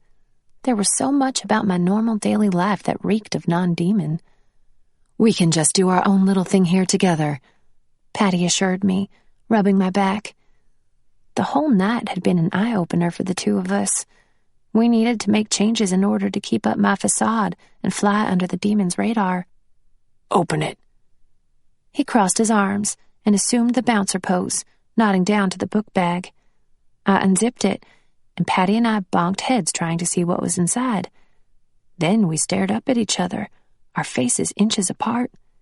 It was filled with stacks of cash. I knew Patty's thoughts when her aura grayed. This was drug money, dirty money, blood money. My father knew our thoughts too. Regardless of where it came from, that money's in your possession now, and all you can do is be good stewards with what you've been given. For starters, I recommend getting a fireproof safe. You'll find a new cell phone in the side pouch. It's got my number in it. Call me if you need me. I can't guarantee I'll answer, but if I don't and it's an emergency, just text me A911. It means Anna emergency. Don't leave a voice message or any detailed texts. I stood up and hugged his solid body, resting my cheek on the soft leather of his jacket. He ran his hand down my hair like he had the night before. "When will I see you again?" I asked. I don't know. I'll be on the go. Do me another favor. I pulled away and looked up at him. Check out the other side pouch of your bag, he said. I dug my hand into the small spot and pulled out a key attached to a big black keychain with buttons for locking and unlocking doors. My head jerked up to see his serious expression. Patty covered her mouth, saying nothing. No more boys taking you on trips, you hear? His voice was gravelly. You can take your own self from now on. Last thing you need is some boy distracting you and making this whole situation even more complicated. Promise me you'll stay away from that son of Farzuf. I opened my mouth, but the words stuck in my dry throat. Hot sweat beaded up on my forehead. I tried that once, John. Patty warned him. It didn't work out so well for me. Have you seen the way he looks at her? He focused on Patty, but pointed at me. Yes, and I've seen the way she looks at him. Truthfully, I think they need each other. Those two need each other like a bullet needs a target. Trust me, I've seen Nephilim kids killed for falling in love and letting it get in the way of their work. Well, you don't have to worry, because we're not in love, I chimed in. He doesn't like me like that. Dad puffed out a breath of air. Well, he must feel something, because he sure doesn't want that other kid near you. Is there someone else you're interested in? Patty asked. I rolled my colors back up, tucked them inside, and yanked the barrier back into place. Then I entertained the image of Capano's sweet dimple for a brief second before pushing it away. I'm not ready to think about that, I answered. My father tilted his head up to the ceiling and pressed his giant hands to his face, muffling his speech. I'm way too old for this. Chapter 25. Back to school. When school started a week later, I knew it was going to be bad. Jay warned me that there'd been a lot of speculation and gossip over the summer about what had happened between Scott and me at the party, but I had expected everyone to whisper behind my back at school. Not so much. I wasn't comfortable with the attention. It didn't help that I'd donated 14 inches of hair to Locks of Love, gotten platinum blonde highlights, and had my eyebrows waxed. Bobby Donaldson, varsity baseball pitcher and player extraordinaire, who'd never said a word to me in my life, approached me at my locker with one heck of a lusty red aura before school started. Hey, girl, how you doing? Fine. I'm Bobby. Where you from? Annoyed, I closed my locker, swung the purple and black bag over my shoulder, and attempted to stuff long bangs behind my ear. I'm not new. You know me. Anna Witt. His eyes ran across the features of my face. Hot damn! For real? I forced my eyes not to roll back and walked past him. He ran to catch up. So, you hooked up with Scott? He hollered over the din of excited first-day voices. No, I didn't. I sped up, dodging other hall walkers, but Bobby stayed on my heels. 'Cause it's cool if you did. Hey, you want to go out sometime? I stopped so abruptly he ran into a girl passing us. It's just me, Bobby. I'm the same weird, prudish girl that you've been in youth group and science class with for the past 3 years and never talked to. All I did was go to a party and get a haircut. I heard you aren't such a prude anymore. And before I could give a lame comeback about how he'd heard wrong, he tweaked my cheek with his knuckle and headed for his own class. I swallowed down the bile in my throat and blinked back moisture building in my eyes. I was not going to cry because of Bobby. It didn't matter what he thought. I went to first period. By lunch, it was clear that I hadn't taken Jay's warning seriously enough. The rumors were out of control. I could ignore the stares and whispers, but I couldn't pretend people weren't cornering me for information. What happened with you and Scott? He says you're making it up about the drugs. Did you really hook up with some guy in a band? I'm having a party this weekend. Want to come? I told each one of them I didn't want to talk about it. I had one class with Scott, Spanish again. He sat on the other side of the room and never looked my way. Even Veronica avoided me, maybe too embarrassed about the BFF stuff. They were the only two people in school not interested in talking to me. I thought I was unsociable in years past, but for the first few weeks of this year, I was a recluse. I kept my eyes down and went straight home after school. No football games, no hanging at Jay's house, and definitely no parties or clubs. But despite how hard I tried to be invisible, all eyes were on me. Only one person was able to shake me into clarity. Lena was a shy girl who worked hard and didn't go out of her way to impress others, traits I appreciated. She usually hid her face behind a head full of shiny black curls and kept to herself. Lena came into the bathroom after me between classes one morning. Afterward, I realized she had followed me. Lena shuffled next to me, leaning into the mirror to check out her creamy skin, catching my eye. We both messed with our hair, and then she bent down to see whether there were any feet in the stalls before speaking. She bit down, as if mustering courage. I heard about what Scott McAllister did to you. Oh? I continued to dig around for some pretend object, surprised she would stoop low enough to care about such gossip, and hoping she would drop it. I almost missed her next words, spoken softly. He did it to me, too. I tensed and looked up at her. He did? Well, kind of.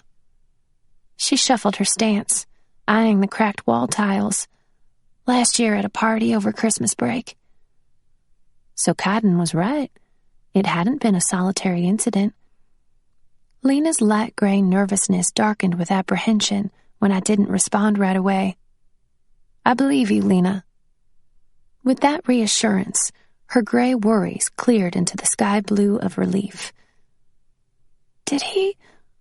She stopped herself, but I knew what she wanted to ask. No, I told her. We were interrupted. She continued avoiding my eyes, adjusting the book bag strap on her shoulder. That's good. Unfortunately, we weren't. He didn't drug me. He talked me into taking it. But afterward, he told me I came on too strong, and he didn't like me that way. He was just trying to be nice. Oh my gosh, Lena, that's... I didn't know what to say. She looked at me now. You're the only person I've ever told. I just wanted you to know you're not alone. Thank you, I said. She nodded and rushed out the door. I stood there thinking for 2 minutes and received my first tardy ever. Jay was shaking when he sat down next to me at the lunch table. Band and drama kids sat at the other end. Where's your lunch? I asked. I'm not eating. His knee bounced as he glared around the cafeteria. What happened? I pushed my tray away. Nothing. I moved closer, stomach turning. No, tell me. I have a feeling I'm going to get suspended. Why? What did you do? I asked. Nothing yet. Is it Scott? Jay nodded, mouth tightening at the mention of that name. You should hear what he's saying. I don't want to, I told him. He's not worth getting into trouble over, Jay. I don't know about that. It might be worth it to shut his mouth. I followed Jay's hateful stare to where Scott stood next to a table of wrestlers, reenacting someone tripping and falling. The guys rewarded him with hearty laughs. I wondered how many girls he'd taken advantage of. I couldn't let him get away with it, even though I loathed the idea of confrontation. You should tell your scary-ass dad about Scott, Jay muttered. He'd kill him, I said. Exactly. I put a hand on his arm. Listen to me, okay? I'm going to say something to Scott, but I need you to promise me you won't interfere. Just stay over here or go somewhere else. Jay was quiet for a moment, rubbing his hands together.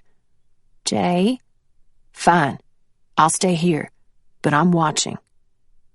I stood up and dumped my tray, then set it on the cart. Scott had moved on to the next table and was sitting across from Veronica and Kristen Miller. I took a deep breath and approached him on unsteady legs. Can I talk to you? I asked quietly, trying not to gain everyone's attention. Blood thumped in my temples and throat. He eyeballed me up and down over his shoulder as if I'd been rolling around in a pigsty. Talk to me about what? He stood and faced me, using his bulk to make me step back. About how you're sorry you lied about me to everyone when all I did was try to be nice to you? I took a breath before answering. Please, Scott, let's just go in the hall and talk alone. I got nothing to hide. He threw his arms out to the sides. I had intended to speak with him privately, but if he wanted to make a public spectacle out of us, then so be it. I balled my fists. I'm not sorry, because I haven't lied about anything, and you know it, I said. I'm not the one spreading rumors. As if I would have needed to drug you, he said. The whole table was watching and listening now. You were like desperate, hanging all over me. I tried not to let his ugliness seep into me. I had to keep my mind sharp. I angled myself away from the spectators, but it had gone silent around us as I responded. I thought you were being nice by inviting me to the party, and I did wonder what a guy like you was doing giving a girl like me any attention, but now I understand. You knew that if the truth came out about what you planned to do, all these people would take your word over mine. We both know what you did. Veronica and Kristen know it too. Kristen gave a short laugh like I was crazy. Her colors were a muddy orange of amusement at my expense. Veronica's eyes widened, and she looked away, wearing a blanket of dark shame about her. As for Scott, he was cloaked in a swirl of purple pride and gray fear, a dangerous combination. For a split second, I thought about willing all three of them to tell the truth. It would have brought me satisfaction, but I refused to hamper their free will. I lowered my voice to a whisper. And I also know I'm not the first girl you've done this to. His eyes hardened. You really expect anyone to believe that? You're psycho. Do you always ask psychos whether you can kiss them? Snickers rose from the table. Yeah, right, Scott said. You wish. She's not lying. We all turned to Veronica, who'd spoken with bold confidence, but only I could see she was wrapped in the darkness of fear now. Shut up, you stupid lush, Scott said to her. You and your big nose can stay the hell out of this conversation. You're a liar. She jumped to her feet and ran from the cafeteria. Scott turned his sneer on me. Everyone knows you're just a band whore now. My palm itched, begging to slap him. You should be ashamed of yourself, Scott. Oh. He shook his hands in the air. Good comeback. You're such a fake, I whispered, and it's really sad. You live your life to impress a bunch of people who don't accept you for who you are, but maybe that's because you don't even know who you are. A bubble of blackness rose up from his depths, hideous and raging around him. His nostrils flared, and I dared to take a step forward, speaking low enough for only him to hear. You need to deal with that self-hatred and stop taking it out on innocent people. It's not too late to be the person you really want to be. Surprise, guilt, and rusty hope lifted from the dark sludge of his aura. Good luck, Scott. I pushed past him, hurrying toward the exit to the hall. I couldn't get out of there fast enough. I found Veronica in the bathroom, brushing her hair with punishing strokes in front of the mirror. She stopped when she saw me. I should have called him out sooner, she said. It's okay. No, it's really not. I listened to him lie about you all summer, and this whole month back at school. I kept hoping it would just blow over. She shoved her brush back into her purse and sniffed. Thank you for sticking up for me. I knew it wasn't easy going against the crowd. I know everything was messed up at Jean's party, but I had fun with you that night, Veronica said. Me too. Her feelings were only a light fog now. I heard about you and the drummer of that band. Is he kind of tall with brown hair? I nodded, and she grabbed my arm, suddenly animated again. Oh my God, I totally think he was the guy checking you out in the hall at the party. Oh, yeah, I forgot about that. Want to come over and hang out sometime? She asked. I opened myself to the pastels of her hope and gladness, letting them surge with my own. Sure. Maybe you can help me with my stupid hair. I pulled at the long bangs. As she lifted layers of my hair with her fingers, checking it out and complimenting the style, I marveled about the nature of humanity and how something as lovely as friendship could stem from something so hideous. There was a lot to be said for having a female friend. My toes looked better than they ever had. Veronica was insistent they be painted if I was going to wear flip-flops. We had some of our best conversations sitting on the floor of her bedroom as she leaned over my feet with a bottle of polish. Scott hasn't talked to me at all since that day, Veronica said one late October afternoon as she applied a coat of sparkly blue polish. That's fine by me, though. It had been over a month since the cafeteria showdown. I worried that the situation would only escalate from there, but after a frenzied flurry of gossip, Scott dropped it, and talk died down. I heard he was dating a girl from another school. I'd finally started hanging out again outside of school with Jay and Veronica, but I preferred being at one of our homes instead of going out. I was always on the lookout for whisperers when we went somewhere like the mall, paranoid about my two friends being targeted, or me seeming too chummy with humans. Veronica swiped more polish across my toenails. Tell me what it was like with Kaidan, she said. I felt excited at the initial thought of him, and then sad. Sometimes the longing was so overpowering, I'd think of him for hours at a time. I told Veronica about our kisses and how he teased me in that flirty way, but there was too much I couldn't explain. You still love him, don't you? She didn't wait for an answer. How long's it been since you've seen him? 3 months or so? We've got to find you a new man. No, I'm good. I don't want anybody. You still want him. That's the problem, she said. I did still want him. What about you? I used the same diversion tactics as I did with Jay, even though I didn't want to talk about the shady guy she'd been dating. I think he's starting to get impatient with me. She looked down and started painting her own toes again, which were already perfect. You've been together only a few weeks, I pointed out. I know, but it seems like it's been longer because we see each other every day and talk on the phone every night, and last night he said to me, I don't see what the big deal is. It's not like you're a virgin. She mimicked his mopey boy voice. I thought about Veronica's relationship with Mike Ramsey that had spanned our entire 9th grade year, and I felt defensive for her. He shouldn't say that to you. It's still a big deal, whether you're a virgin or not. Don't do anything with him out of guilt. I'm not. I mean, he's not trying to be mean or anything. He told me he loves me. I'd tried telling her when they first got together that he gave me a bad feeling, but she seemed determined not to see it. And now, He was telling her he loved her when he'd never shown an ounce of pink emotion in her presence. I tried to keep the upset feelings out of my voice. Those are just words, Ronnie. If he loves you, he'll show it by waiting. Yeah, right. How long did you make Kaidan wait? I rubbed at a smudge of polish on the skin inside my toe. We never did it. We just kissed and stuff. Seriously? She blinked at me, and I took the polish from her, twisting the cap back on so it wouldn't spill on her ivory carpet.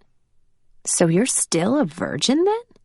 Yes, contrary to popular belief. Her eyes lifted to her childhood collection of unicorn statues on a shelf. Sometimes I wish I still was. Not something you can take back, though. She pushed her thick hair behind her ear. Her bob had grown down to her shoulders and was now dyed black, with one purple streak in front. She cleared her throat and straightened her legs. You're like religious, right? She asked. Yes. She began giving off strong gray vibes of mixed negative feelings. I pretended to focus on my own toes still, giving her a moment to collect her thoughts. Do you think badly of me? She asked. I mean, about all that stuff last year? I looked at her, confused. What stuff? You know. She pulled at a strand of carpet. The abortion. My heart stammered. I remembered vaguely how the rumor mill had been going at the beginning of our sophomore year about someone getting an abortion, but I never poked around for details. I don't think badly of you, Ronnie. Her relief was immediate. My dad made me, she said, swallowing. Veronica was a toughie, not a crier like me, but she was fighting tears. She would be 5 months old now. She? I whispered. She shrugged. It was always a girl when I dreamed. It's not like I wanted a baby, but I don't know. My dad went ballistic. He went to Mike's parents, and they all ganged up to make us stop seeing each other. Of course, Mike had a new girlfriend like that. She snapped her fingers. But anyway, the worst part was the day we went to the clinic. There were these people outside. Her colors darkened again. Protesters? I asked. Yeah, they had signs with pictures, and I tried to ignore them, but this one lady spit on me when I walked past. I remember exactly what she said, too. She said, "You're a murderer. You'll burn in hell for this." I pushed Veronica's black and gray swirls of guilt, anger, and fear away from me, because I was dealing with my own, and it was too much. My chest tightened, and my voice was thick. She shouldn't have said that to you. It was wrong. People are supposed to love and help one another, not judge. She doesn't know your heart. Veronica let me take her hand. Our arms dangled between us, connected at the fingers. She still stared at her toes, but the darkness around her slowly receded. Chapter 26. Halloween.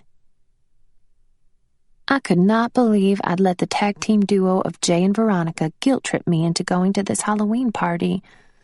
It was the first time I'd gone out since the night I'd met the other Neff. 4 bands were headlining tonight. Lascivious was not playing, but I knew Kaidan would be there. He'd given Jay the invite. My body tensed just thinking about it. Jay, Veronica, and I walked through a sea of cars into a giant clearing filled with hundreds of rowdy people. It was a field party with a makeshift stage for the bands. We settled ourselves on the outskirts of the crowd, near the border of the forest. There was a crazed buzz in the air, everyone in costume. I watched a caveman throw Wonder Woman over his shoulder as she screamed in delight.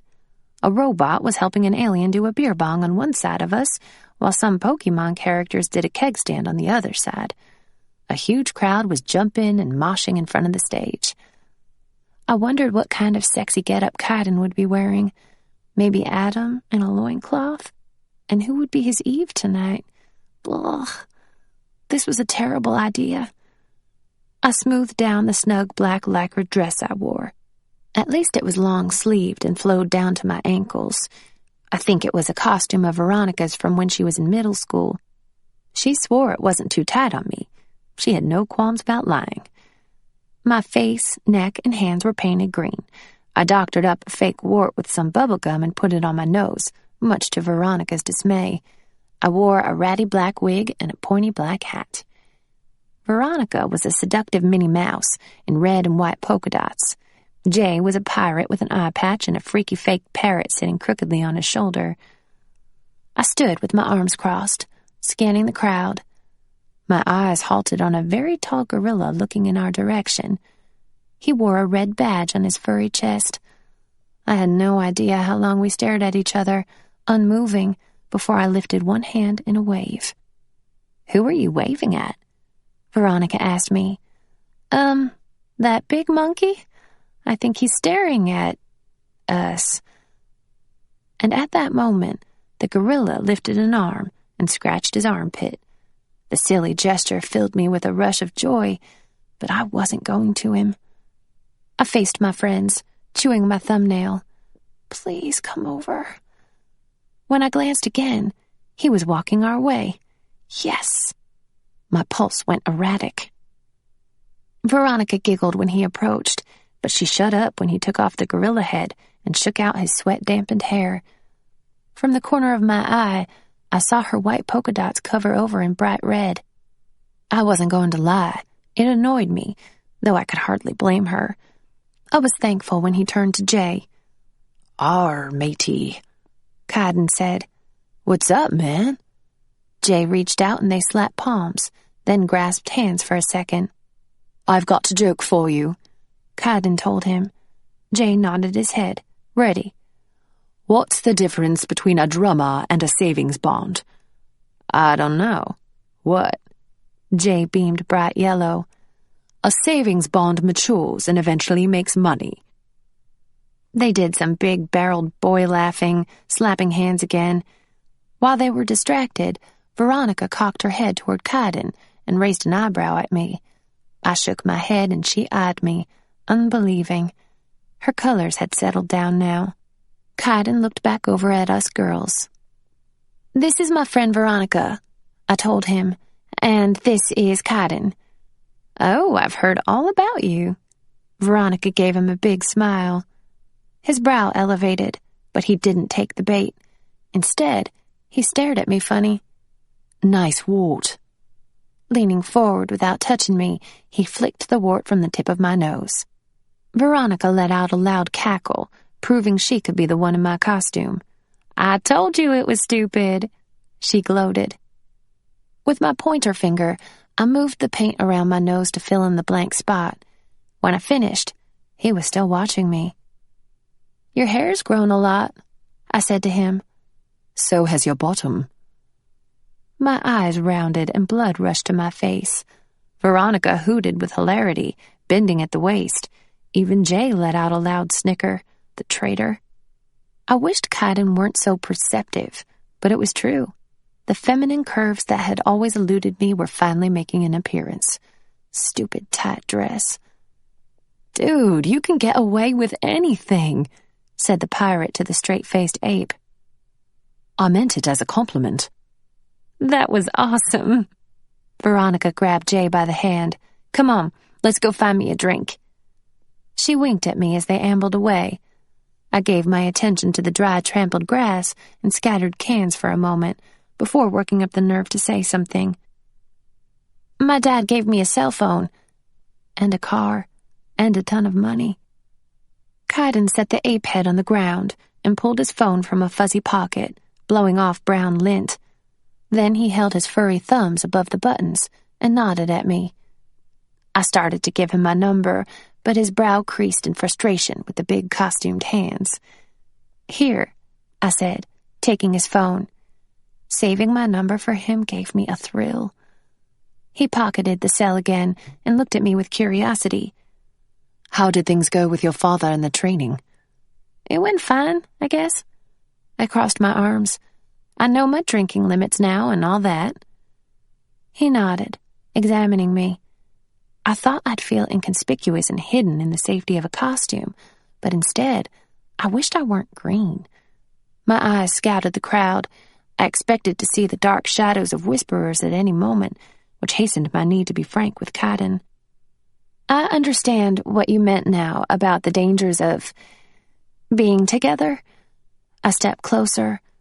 I didn't get it then, Kai, but I do now.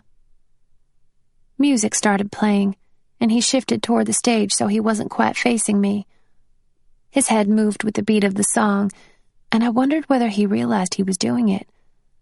I know it's risky to see each other, I went on, steady, but we could talk on the phone when your father's not around, if you wanted. I braced myself, waiting for his reaction, hoping. That's not a good idea, he said, watching the band. I worried I'd pushed him too far, been too open. Panic rose inside me. Any second now, he would start shutting down, and this conversation would be over. I had so much I wanted to say. Screams came from a group of people nearby. A guy dressed as Yoda was spraying beer from the keg tap at the crowd. Kaidan watched them while I took a step closer. Inches separated us now. I think about our trip all the time, I whispered. He continued to watch the group as they wrestled Yoda to the ground. Do you ever think about it? His eyes roamed over the crowd as he responded. Sometimes. He was pushing me away. My alarm rose to the next level. I grabbed 2 handfuls of fur from his gorilla chest, wanting him to look at me, but he wouldn't. I swallowed my emotions, not letting go. Why did you invite Jay to this party? I don't know, he said. I gripped the fur tighter, pulling down. I can't keep living like this, Kai. I need to know how you feel. I need to know one way or another so I can have some sort of closure. I thought you'd be over it by now. When he finally cast his severe gaze down at me, I wanted to pound his chest. It doesn't work like that, I told him. He held my eyes and said nothing more. So that was how it was going to be. Fine. I let go of his costume and stepped back. It was dark outside now. 2 fire pits were lit, and the flames mocked me with their trippy dance. Smoke drifted our way, thick and choking. Don't invite Jay to any more parties, Kaidan. If there's even the slightest chance you'll be there somewhere, I'm not going. It hurts too much to see you. So why did you come? He asked with a little interest. Why indeed? The weight of the wig and hat became too much. I pulled them off and let them drop, matted hair falling across my shoulders. I couldn't think of a single thing to say. His mouth opened as he registered my chopped, lighter hair, but he quickly shut it. You should go then, he said, voice low. Stupefied, I nodded in agreement. It was over. He wouldn't open up to me, tonight or ever. It hurt to see his stubborn, hard expression of indifference. I couldn't bring myself to say goodbye as I turned away, going in no particular direction. Don't turn back around, I ordered myself. I had no clue which way my friends had gone. Wait! Kaidan called from behind me. I squeezed my eyes shut for a second but kept walking. Then I felt his hand around my wrist, spinning me in a half circle and pulling me to his chest. His face was so close. He reached down and cut my face with one woolly hand and wiped the top corner of my lip hard with his thumb. I flinched back. What are you doing? He appeared to have no idea himself. I wanted to see your freckle. A vulnerable tenderness flashed across his face, more painful to see than the coldness. It took every ounce of strength I had not to beg for one last kiss. As fast as his expression had softened, it was back to stone again. What do you want from me, Kai? For starters? His voice lowered to sexy, dangerous depths. I want to introduce myself to every freckle on your body. A powerful shiver ripped through me. So, just something physical then? I clarified. That's all you want? Tell me you hate me, he demanded. I felt the air of his words against my face. But I don't hate you. I couldn't. You could. He assured me, pulling me tighter. And you should. I'm letting you go. My voice shook, but only because I have to. I need to move on with my life, but I'll never hate you. The one who got away, Kaidan murmured. Nobody got away, I corrected him. And so help me, if you start comparing us to an unfinished game that went into overtime. He released me, and I stumbled back a step. I had to get away before I started clinging and begging him to admit his feelings, whatever they might have been. It was necessary to rip off this Band-Aid, and fast. So, as I'd done at the airport, I walked away from him, dragging my heart behind me. I didn't look back. Game over. Chapter 27.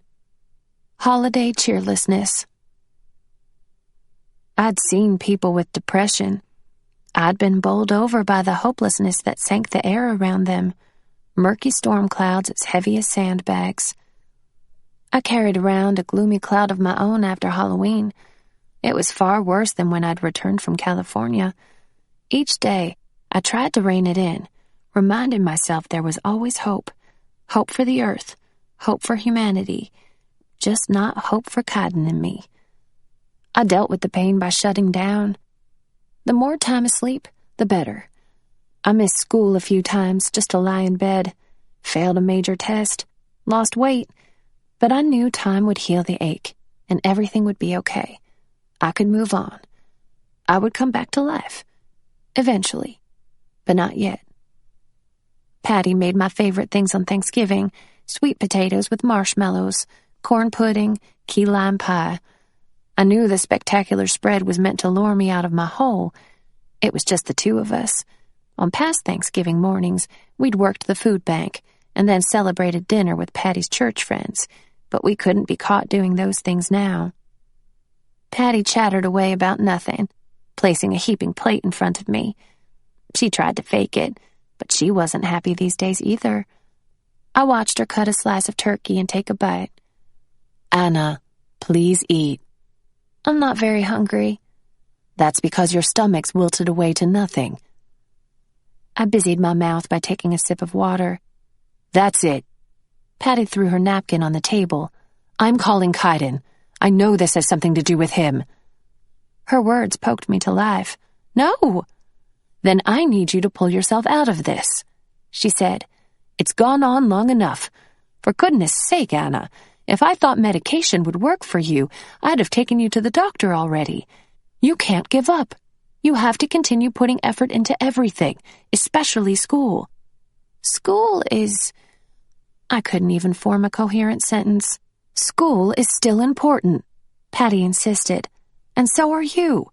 There's no floating through life. You have to stay alert. Your life has a purpose.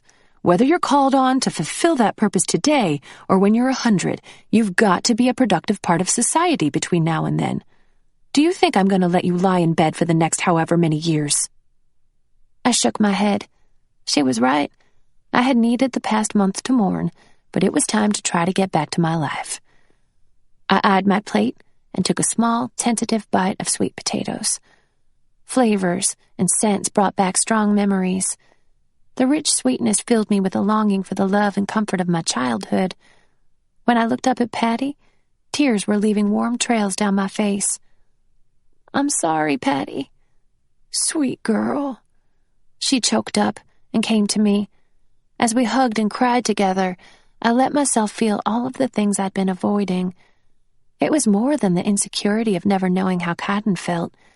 It was about the unfairness of life as a nephew. When I was growing up, Patty and I had done this thing every Thanksgiving, where we'd take turns going back and forth saying what we were thankful for. Each time it became a longer competition, neither of us wanting to be last. It came down to the silliest details, ending up in fits of laughter. As we clung to each other now, I couldn't help but be thankful for her. I walked to the parking lot with Veronica and Jay on our last day of school before Christmas break. A cool wind blew, and I zipped up my jacket. We'd been taking turns driving to school. Today was Jay's day. He unlocked the passenger door from the outside and yanked it open with a creak. I wrestled with the lever to lean the passenger seat forward. It finally popped, and the seat flew into the dashboard. I climbed into the back. I wasn't sure when the switch had happened, me in the back and Veronica in the front. As the line of cars crept out of the parking lot, we passed Kayla and her group of friends. Kayla wiggled her fingers at Jay, and he lifted one hand from the steering wheel. "You still like her or something?" Veronica asked. Green slipped out around her. "Nah," he said. I looked back and forth between the two of them. When had that started? I'd been obtuse when it came to my friends. That made me feel bad. I leaned forward as much as the seatbelt would allow. "Hey, guys, can we hang out over break?" I asked. Joyful relief poured into their auras, stabbing me with guilt. "'Bout time." Jay caught my eye in the rearview mirror. "Yeah, your toes are probably looking shabby," Veronica said. "I'm sorry I've been so, out of it." They were both quiet, glancing at each other, as if drawing mental straws to see who would get to address the issue. Veronica lost. "What happened on Halloween?" she asked. "Kaidan and I agreed never to see each other again." "That kid totally messes with your head," Veronica said. "I don't like it." "Well, it's officially over, and I'm ready to move on with my life. So yeah." Veronica sighed. "Some things just aren't meant to be." I lifted my feet from the cluttered floor and curled them under me, making myself smaller in the back seat. "Everything's gonna be okay," Jay said. I swallowed hard and nodded at him in the mirror. Christmas had come and gone with hardly a blip on my emotional radar. I half expected my father to call, but he didn't. I wondered about him as much as I wondered about Kaidan. A few days before the New Year, I went to the mall with Veronica. Most of my winter clothes didn't fit well, and I needed a dress for the New Year's party.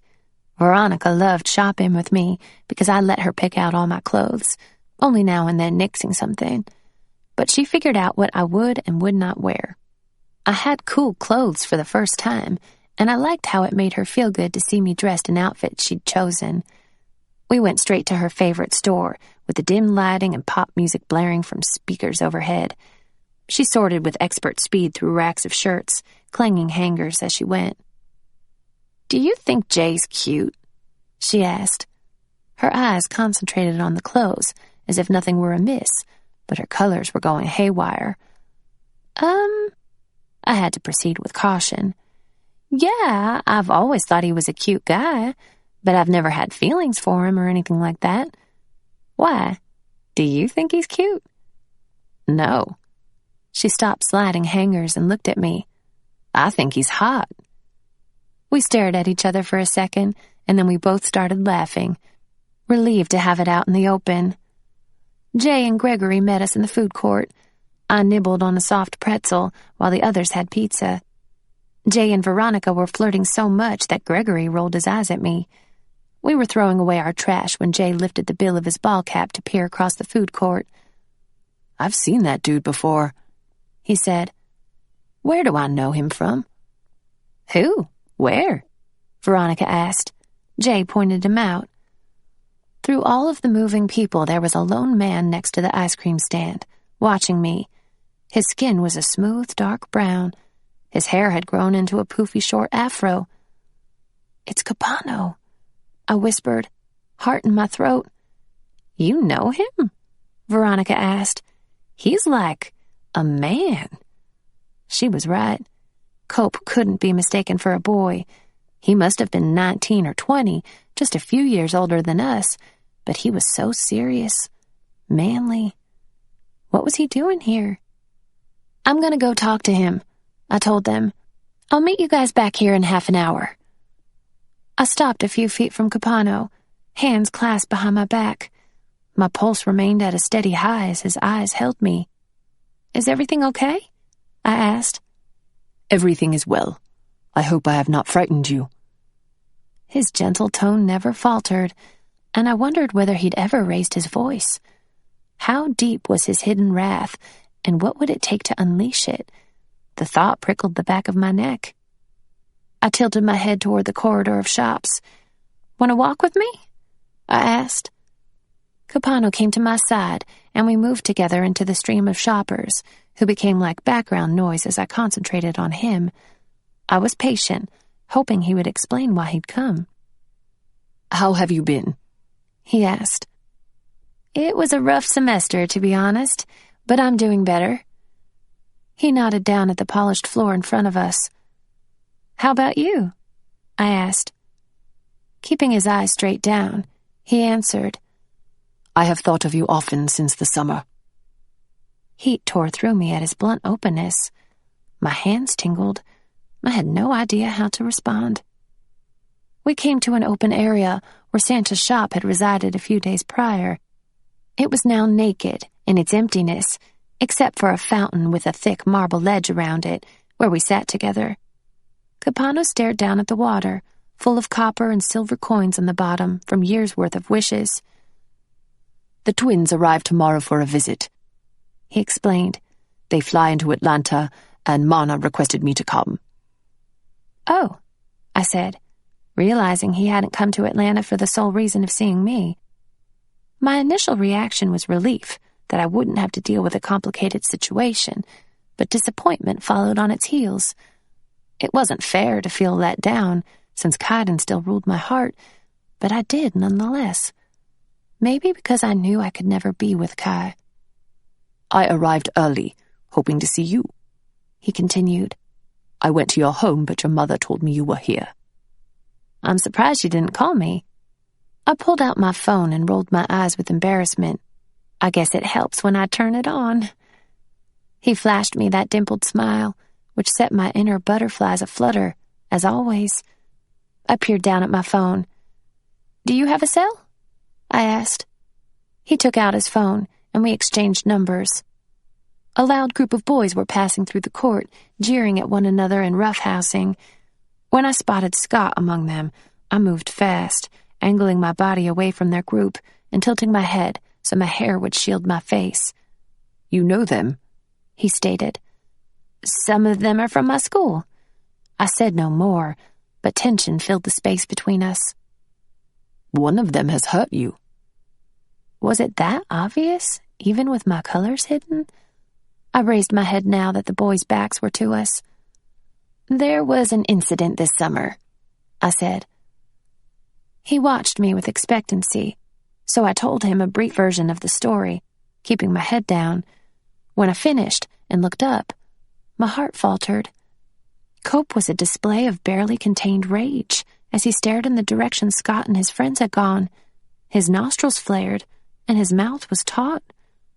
"Cope?" I whispered. No response. Sudden fright struck me as I imagined him flipping out and going after Scott.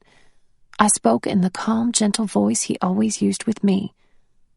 "Cope, look at me." His chest rose and fell with rapid breaths. I reached out and laid a hand on his forearm, half afraid he might lash out at me in his daze. He jolted at my touch, bringing his eyes to mine. For 1 second longer, his wrath steamed below the surface, and then he closed his eyes. I didn't know whether he was counting to 10 or praying, but whatever he did worked. When he opened his eyes again, the fury was gone. "I am sorry, Anna. I do not want you to fear me. I would never hurt you." "I know," I whispered, though I was still shaken. "It's okay, Cope. And that whole situation with Scott is in the past. I dealt with him and let go of my anger. It's over." He gave a tight nod, his gaze landing on a couple coming out of a jewelry shop, holding hands. "What do you envision for your future, Anna?" His abrupt question struck a nerve in me. It was the same question I'd been asking myself for months. "I don't know," I said. "I used to know what I wanted, but not anymore." He considered this, watching me with curiosity. "What did you want?" I reached down and touched the water. "A family, mostly." "And you no longer want that?" I dried my hands on my jeans, trying not to get emotional. At one time, I wanted a loving husband and a house full of kids more than anything in the world, but I'd let go of those dreams. I couldn't even adopt a child. What would the Dukes say if they caught me playing house? I can't have those things, I told him, still avoiding his stare, and I'm tired of wanting things I can't have. His voice was low when he responded. Perhaps children are out of the question, but you could still have a husband, in secret. My eyes flew up to his, and my skin sizzled as his words settled over me. I opened my mouth, but couldn't speak. His light eyes played chicken with mine, not backing down from his claim. It's too dangerous, I said. You are young. He didn't state it in a condescending way, but I still bristled. Someday, you may agree that there are dangers worth facing. I swallowed, wishing my crazy heart would stop trying to break out of my rib cage. Nearby footsteps sounded, coming toward us on the shiny floor. Veronica, Jay, and Gregory approached. "Hey, guys," I said. The three of them looked back and forth between the serious faces of Capano and me. I couldn't spare a smile of reassurance because my heart still raced from the sound of Cope's voice and the words he'd spoken. "Hey, man, it's Capano, right?" Jay asked. "Yes." Capano stood, and they shook hands. "How've you been?" Jay asked. "Very well. And you?" "Good, thanks." It was an awkward but sweet exchange. Veronica gawked the entire time. She kept giving me the big-eyed look that promised she would pester me for details afterward. I introduced Capano to Veronica and Gregory. Unabashed, she eyed him up and down after they shook hands, wearing a bright aura of fascinated interest. "I must be on my way," Capano said to me. "Will you tell the twins I said hello?" He nodded. A silent moment ensued, where we all stood there, not knowing what to do next. Veronica cleared her throat and grabbed Jay's arm. "Let's go," she told him. Jay waved goodbye to Cope, and they walked away with Gregory right behind.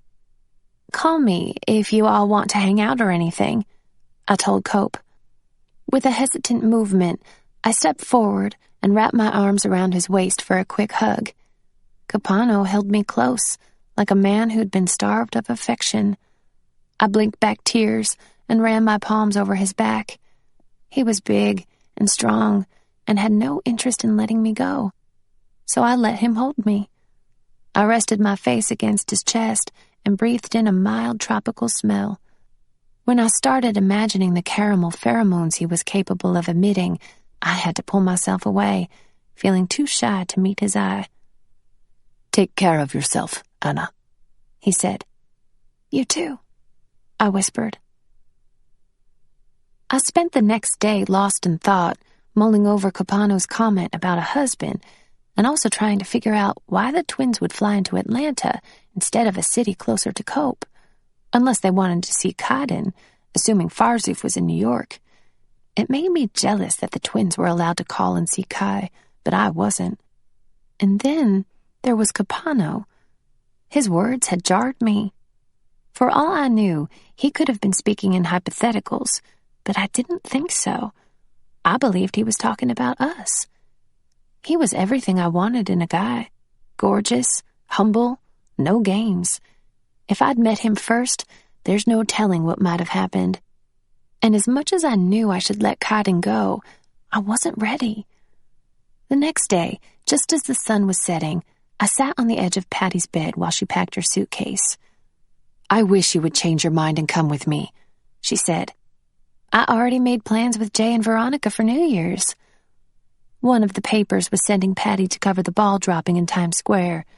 She must have earned herself a good rep, because it was a big deal to get this kind of job. I could see it was hurting her to leave me behind. "It's all right, Patty. I'll be fine." "I know, but we always celebrate together. I'm going to miss you." "I'm going to miss you too." My cell phone beeped in my pocket. When I pulled it out, my pulse jumped at the sight of my dad's number. He'd never texted me before. "Meeting tonight. Your ride is on his way. Be ready." I jumped when Patty spoke behind me. "Everything okay, hun?" She glanced at the phone in my shaking hand. I read her the text. Sharp, dark fear pushed through her aura as she stood in front of me, rubbing my shoulders. Patty's guardian angel whispered something to her, causing her fear to lighten into a haze of nervousness. "It's okay. It'll be fine. Your dad is there." She leaned her forehead into mine and closed her eyes. I did the same, getting a comforting whiff of her oatmeal shampoo. My hair was in a messy bun, and I was dressed like a slob. I took a super-fast shower, then put on dark jeans, a black shirt Veronica had picked out, and black boots. I ran the brush through my hair with some gel and brushed my teeth. There was no time to mess with the blow-dryer and flat iron. I managed to dab on some makeup with a shaking hand. My hair was still wet when the doorbell rang. "I'll get it," I called out, shoving the mascara back in my makeup bag and reaching for my purple zip-up hoodie. I heard Patty's voice as she answered the door. I darted into the living room and nearly tripped at the sight of her hugging someone. I came to a halt in the middle of the room, confused. I almost didn't recognize him. When he stood up straight, his blue eyes bore down on me with the same intensity as always. He'd had his hair cut really short all over, revealing a small cowlick that fanned out on his left temple, and he'd obviously been hitting the gym more often because his arms and shoulders were bigger. The sight of him made me want to sit down and take a breath. He wore a black hooded sweatshirt with skulls up the side and baggy cargo pants. He had a gray woolly cap in his hand. "I'm sorry, Anna, but you're going to have to come with me." "What's going on?" Patty and I asked at the same time. "My father is having a meeting with all U.S. dukes, and they've requested you to come. Specifically, your father requested you." "Is there going to be trouble?" Patty asked. "I think it's just a formality. I'm sure her father has a plan." We stood in a triangle of worry until I broke away and grabbed my hoodie, pulling it on and hugging Patty. "I'll call you as soon as I can," I told her. She nodded, face tight with worry. I hated leaving her there alone. Kaidan pulled the warm beanie hat over his head. I heard Patty whispering, "Please, please, please," as I shut the door behind me. Chapter 28. Goodie Bags. "Why did he send you instead of asking me to drive myself?" I asked as we drove out of the neighborhood. "He told the other dukes you had no transportation." My dad must have wanted Kaidan to give me a heads up. "I'm still surprised he sent you," I admitted. "Trust me, I think he had one of the others in mind, but my father volunteered me." "Who else will be there?" "My father's having a party, so there's a lot of people at the house. They've already had their official meeting. When I left, Belial and Malcolm were playing cards, and my father was in the pool. I'm hoping it'll still be like that when we get there. If you can avoid going in the same room as my father, he won't be able to sense you. Go straight to your father, and then we can leave. The 4 other Neff you know are there, and the dukes think we're working a party tonight. Blake's there because of his father, and the others are making a short holiday of it. The twins get away from England any chance they have.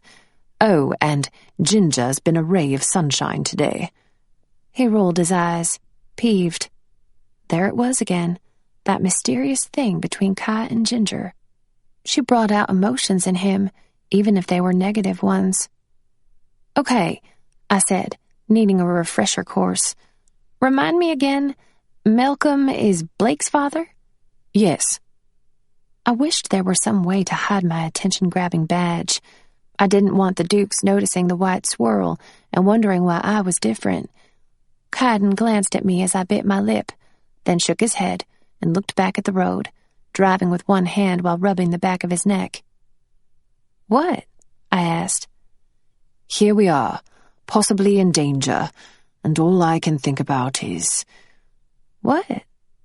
Anticipatory goosebumps sprouted all over me. "You look good," he said with reluctance. He tore off the woolly hat and scrubbed his head as if the buzzed hair were sensitive. I pressed my lips together and did my best to appear unaffected. I didn't want to feel gratified by his words.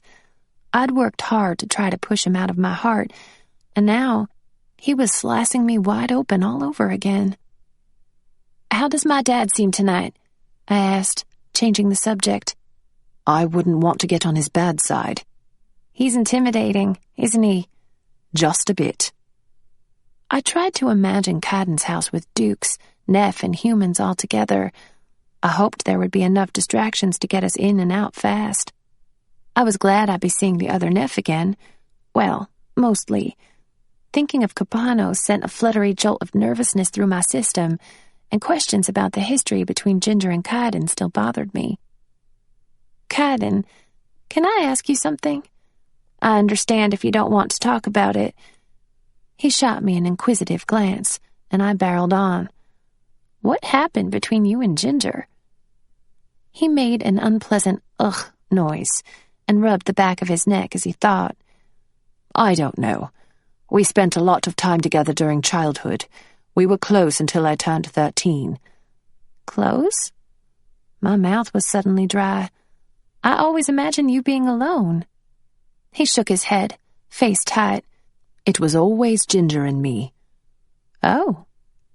Well, that changed things. A new vision formed in my mind. I knew it was selfish, but I didn't want to think about him having a close childhood bond with her. Kaidan began with reservation, as if words were being siphoned from him against his will. It's beyond strange to even think about it. It was a different lifetime. He paused for so long, I thought he was closing the conversation. "You can tell me?" I whispered. He grumbled at my therapist voice, and then the floodgates opened, and he let it all out. As much as I hate to admit it, she and I are a lot alike.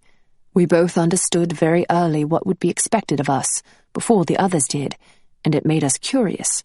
We sort of experimented together. Nothing serious, just kid stuff.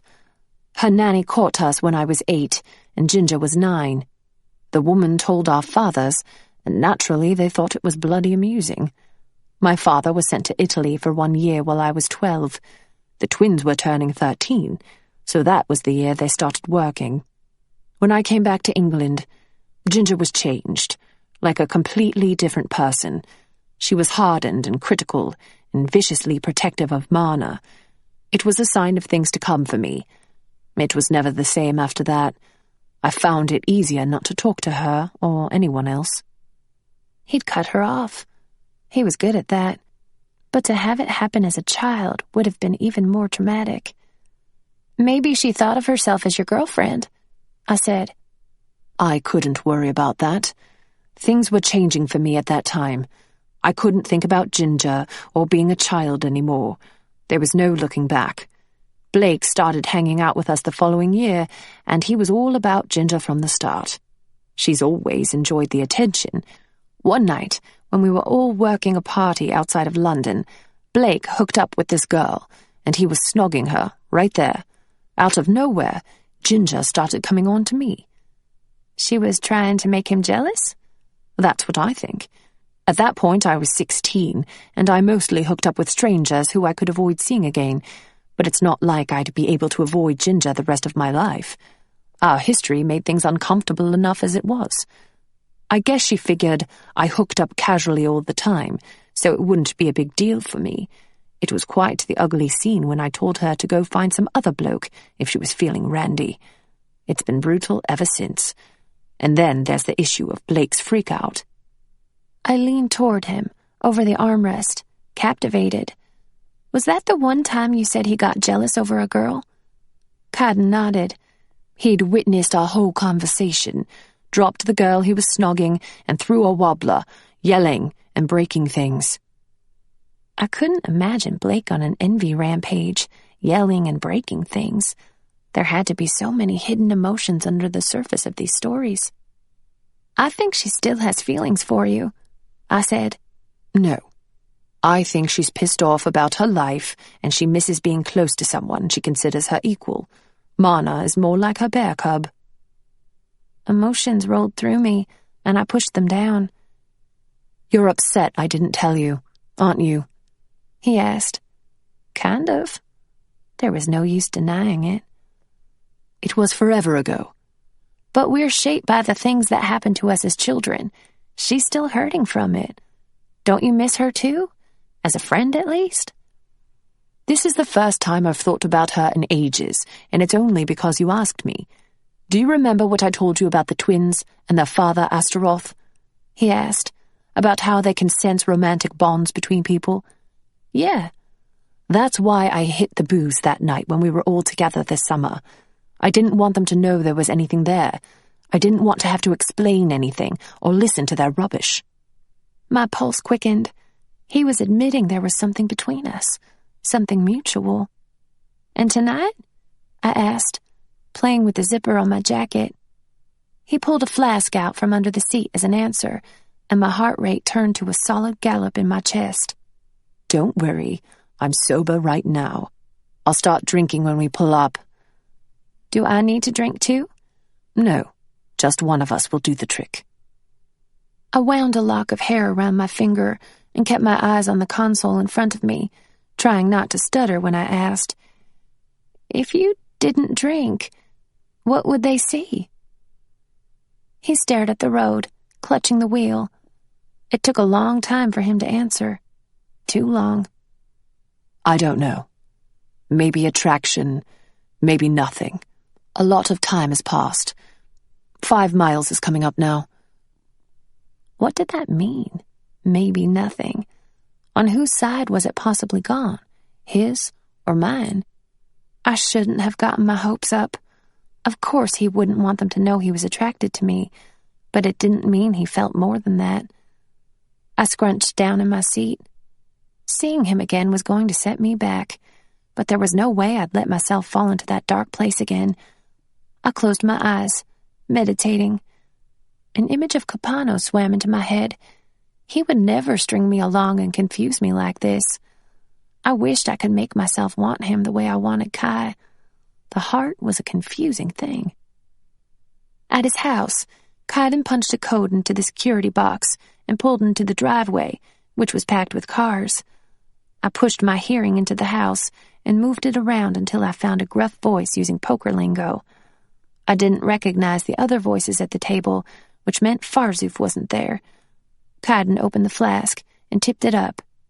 The sweet pungency of bourbon reached me where I sat. I could probably discern the brand if I had a sip myself. He shoved the flask into a side pocket of his pants, and we got out. We first went down to the basement, which was packed with people. Blake was showing some guy the newest high-tech thingy, causing the guy to be encased in green. Ginger and Marna were in the tiki bar area, sipping drinks and making eyes at a man across the room. He was trying to have a conversation with a woman, but he was distracted by his lust for the gorgeous twins. Capano sat next to Marna on a stool. Marna turned her attention to him, twisting the tips of his hair for a cool, spiky effect. He lifted his head, and his gaze banged into mine. We were both very still until he gave me a nod, and I returned it. The twins assessed first Capano and me, then Kaidan and me, moving their eyes between the two of us, and then looking at each other with knowing grins. I would have paid a chunk of my dad's money to know whether they'd seen anything. "We'll leave for that party in a minute," Kaidan told them. He shot me a glare that screamed, "I saw that look between you and Cope." I raised my eyebrows, sending him a silent response of, "What's it to you?" He grumbled. I followed when he went back up the stairs.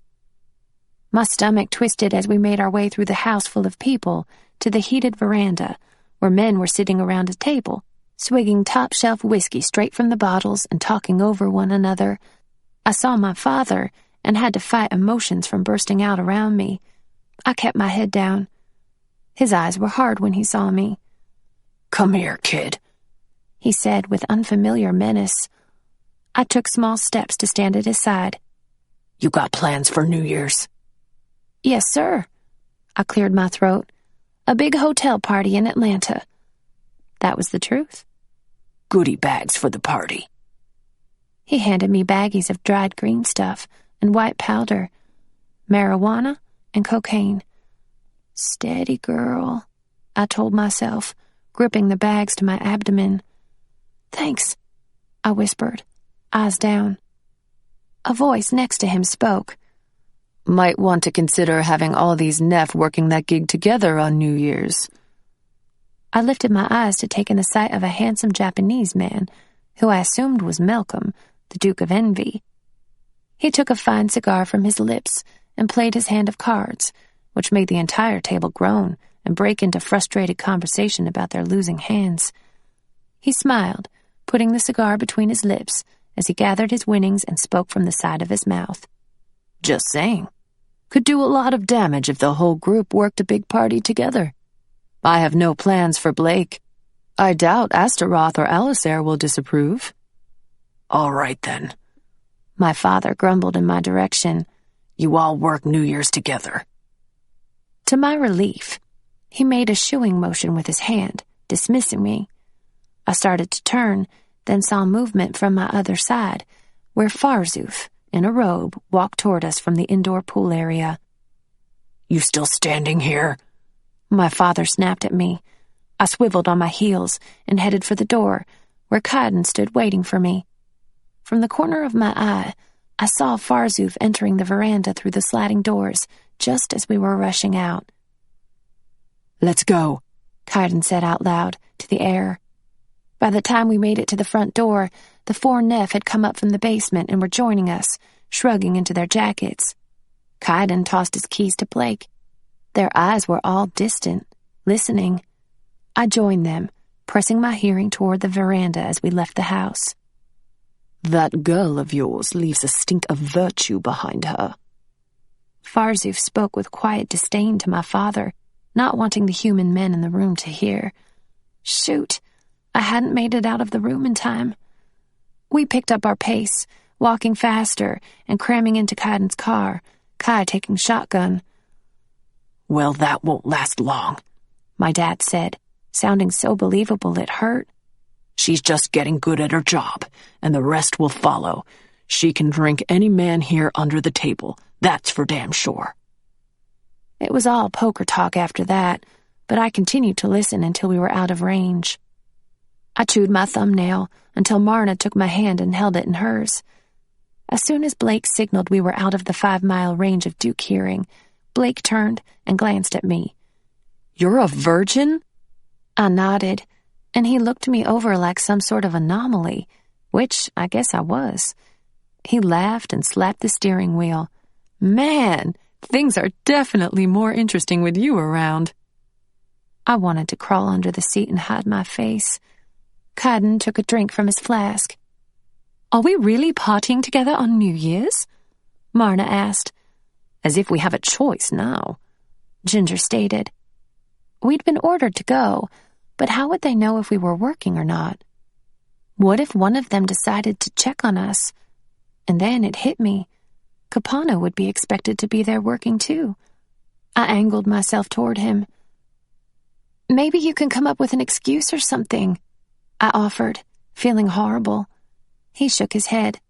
"I cannot raise suspicion against my father or any of you. I will work." The car went ghostly silent. Nobody here had ever seen Capano work. I closed my eyes. This was so wrong. We kept our thoughts to ourselves as the reality settled in. Marna squeezed my hand. "So, how's my little cupcake Jay doing these days?" she asked. I loved her for trying to distract me. "Fine. Actually, I think you might have a girlfriend soon. This other girl we're friends with." "Oh?" A look of excitement and challenge flashed in her wide eyes, and I realized my mistake. She caught herself and dropped her gaze to our hands. "Good for him," she whispered. The 2 plastic baggies were in my other hand, making me agitated. My mind kept returning to the fact that Farzuf knew I was a virgin, and how liberating it would feel to take one bump of the powder. It was right there, far more tempting to me than alcohol. All I had to do was stick my fingernail in there and... No, I had to get rid of it. I asked Capano to switch places with me. I climbed over his lap as he scooted under, trying not to touch me. I cracked the window a few inches. No cars were behind us on the strip of road. I opened the bag of marijuana first, hand shaking, and tipped the contents out the window. "What are you doing?" Blake asked. "Getting rid of it," I said, feeling unusually antsy. "That's perfectly good J," Blake protested. "Sorry." I dumped the last of it. "Front row seats at the suicide show," Ginger said. "Lovely." I peered down at the bag of white powder in my hand. I cracked the window again and tipped the corner of the bag. I held my breath as the powder hit the rushing wind, spiraling out into a cloud behind us. I watched the cloud with a pang of yearning and heard a funny flapping sound. Something spiraled through the air as the last of the powder poured out. "Stop the car!" I said. "Something was in the bag." Blake pulled over, and we all jumped out, running, using our hypervision to scan the ground. "What was it?" Marna asked. "I think it was paper." "Yes, I saw it too," Capano affirmed. "There." Ginger ran toward a tree and picked up a strip of paper, holding it out to me. I tugged it open and read to myself. No. My knees buckled, but I saw Kaidan jogging over and forced myself to stand straight. 2 vehicles were coming down the road, still a good distance away. We all noticed at the same time and hurried back to the car.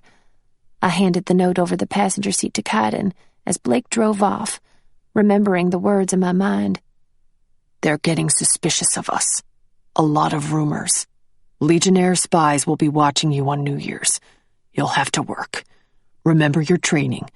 Ask the others how the spirits communicate."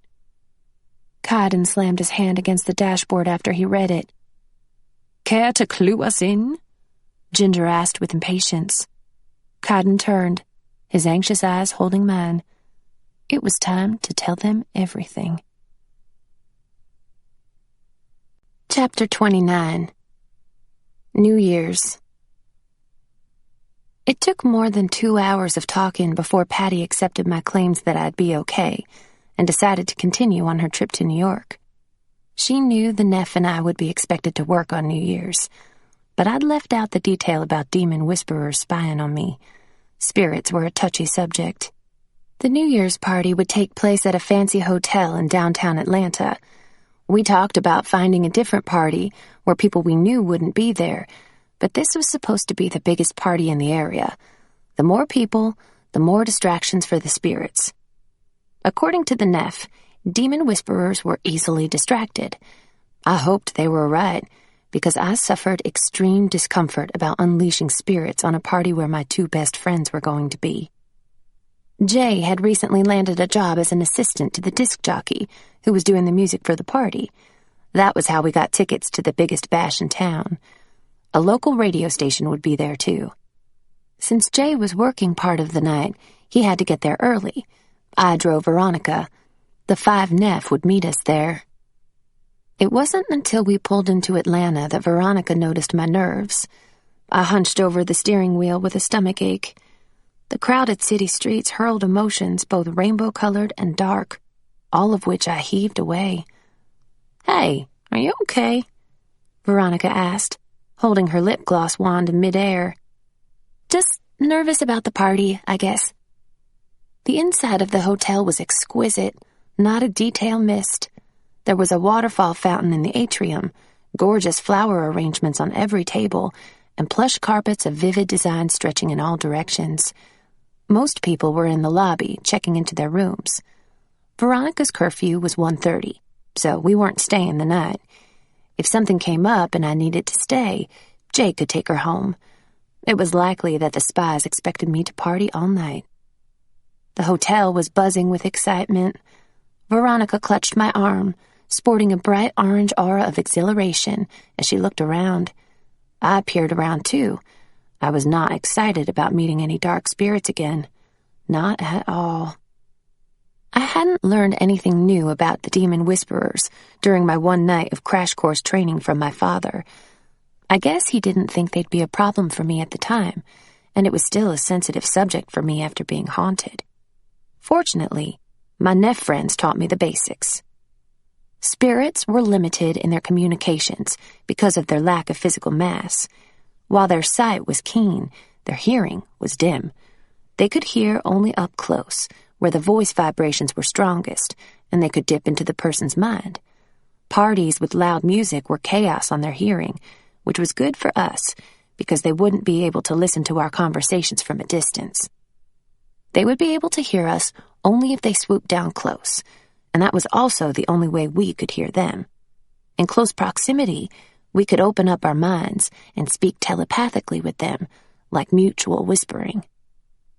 My father assured me no dukes would be staked out listening. Kaidan was certain his father would spend New Year's in New York City, which disturbed me, since Patty was there. But I knew she'd go right back to her hotel after the ball dropped. Still, I hated the thought of their breathing the same city air. Veronica gripped my arm a little harder as we made our way to the hall with the bathroom. "You sure you're okay?" she asked. "To be honest, I don't feel so good." She stopped walking and made me look at her. "Do you need to go home or get some medicine?" "No, I'll be fine."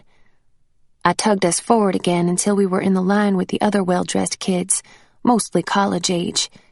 Those 21 and over were given neon orange wristbands. Those under 21 got huge X's on their hands with permanent markers. Veronica frowned down at the ugly marks on her pretty hands as we walked in. The X's were going to put a damper on the whole drinking thing. I was sure there'd be ways around it, though I didn't know what they were. The party wasn't crowded yet, only at half capacity. "Oh, look, there's Jay!" Veronica dashed straight to the DJ booth and bounced on the balls of her feet. "Excuse me, sir. Can I request a song?" Jay stood and looked down over the tall barrier. He pulled off his headphones. "What's up? You girls ready to party or what?" I put on a closed-mouthed smile while Veronica let out a little woot. "I got you guys," said Jay, putting one side of the headphones against his ear. "This one's for you, Ronnie." She hollered when her song came on and dragged me out to the dance floor, which was too bright and empty for my comfort. Jay had done a good thing by putting on the popular song, because more people came up to dance, and the hotel dimmed the lights in the room. Much better. When the song ended, I fanned myself with my hands and looked around. Standing at the far wall was a stunning group of people who made me drop my arms to my sides. The Neff were here, and they were staring straight through the crowd at me. I gave myself one moment to take in the sight of Kaidan. He wore black dress slacks and a royal blue dress shirt, which made his eye color pop, even from a distance. His tie had abstract blue, black, and silver designs. His hands were shoved in his pockets, and a dangling wallet chain was his only non-dressy attribute. He wouldn't avert his eyes from mine, and I flushed warm, wondering whether he'd watched me dancing. "Is that who I think it is?" Veronica had followed my gaze, and I nodded. She wasn't too thrilled about his being there, considering the wreck I'd become after seeing him at Halloween. "I'm gonna get a drink and go talk to Jay," Veronica said. "You want something?" "Can you get me a water, please? I'm just going to run to the bathroom." In the giant luxury bathroom, I tried to scrub the screaming X's off my hands, but it wasn't happening. I angled myself at the corner sink so as not to draw attention to myself. I felt warm bodies come up behind me and saw the twins reflected in the mirror. Ginger pulled something from her slim purse and set it on the sink. "Use this," she said. I squirted the gritty stuff on and used my short nails to rub the skin for several minutes. It stung like heck. When I rinsed it off, there were barely shadows of the X's remaining. It would have to be good enough, because my hands were raw. I patted them with a hand towel and noticed both twins had wristbands, even though they were only 18. Oh, that was right. They had fake IDs. Marna must have known what was on my mind, because she reached into her deep cleavage and pulled out another wristband, handing the warm thing to me, which I took with my fingertips. Thanks." She laughed and took it back, deciding to put it on me herself. "When do you think they'll get here?" I whispered. Girls were coming in and out of the bathroom, but nobody paid us any attention.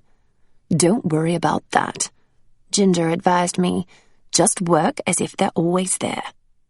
"Anna," Marna said quietly, "do you know, when I had to start working at the age of 13, I still couldn't see them?" "You don't have to talk about that," Ginger said. Marna looked at her. "It's all right. I want to tell her."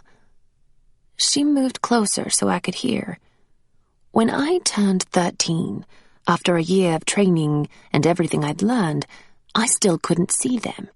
So my father sent for the sons of Thamus to rid me of whatever innocence I had left." "Duke of Murder." Ginger whispered the 3 words, as if she were contemplating murder herself. "He sent Nephilim?" I asked. "Yes, but they're not like us. They're ruthless.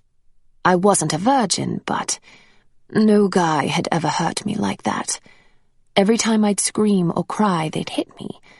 I thought they were going to kill me, and then the spirits came, whispering to me while the sons of Thamus took turns. I think the worst part was not having my own thoughts to myself.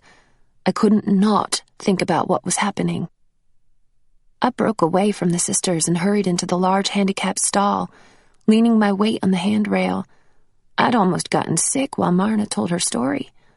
I yanked off some toilet paper and dabbed under my eyes. I'd sworn to myself I wouldn't be caught crying tonight. It was too dangerous. The twins followed me into the stall. Ginger pulled the door closed and latched it. Marna stroked my hair and then my cheeks, and I allowed myself one last shudder before pulling it together. "I only told you all that so you could be prepared," Marna said. "They're going to say things to you, and you have to ignore them. You can't let them get to you. Keep your cool and try to pretend those voices are just an annoying telly program with the volume too high. They can't hurt you unless you let them. I let them, and I don't want you to make the same mistake." My mouth had gone dry. I took the image of sweet 13-year-old Marna and tucked it into the back of my mind. Right now, I could not afford to think about anything that would make me want to bawl. Marna hugged me, rubbing the silky material of my dress on my back. "So, that girl you were dancing with?" Marna shifted on her heels, not continuing. "That's Veronica," I said, swiping under my eyes one last time. "Do you see a bond with her and Jay?" "No, but they weren't standing close enough. Come on, let's go back in." My hand stung as we left the bathroom, a reminder of things to come. Entering the ballroom, Ginger left us to begin working, but Marna stood with me. The demons hadn't shown yet. I was anxious to use Marna's skill to see what was up with my 2 friends. We spotted them at the DJ booth.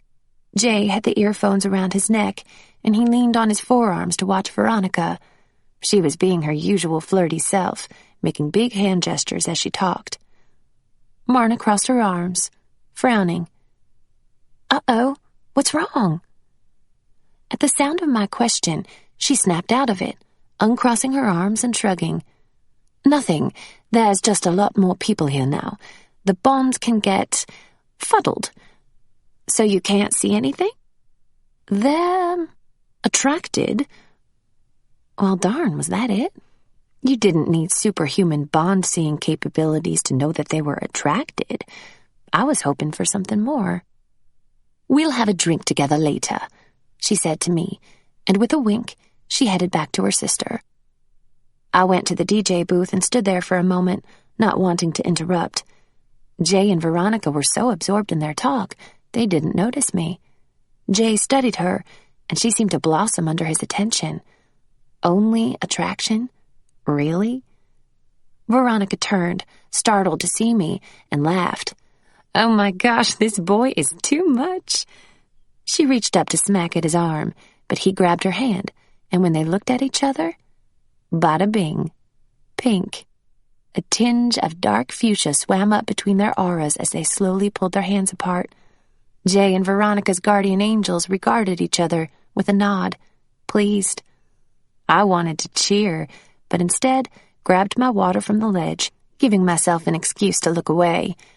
As I sipped, I saw Marna by a table, watching. She smiled at me, but it was more forced than usual. Then the smile fell away, and she stiffened.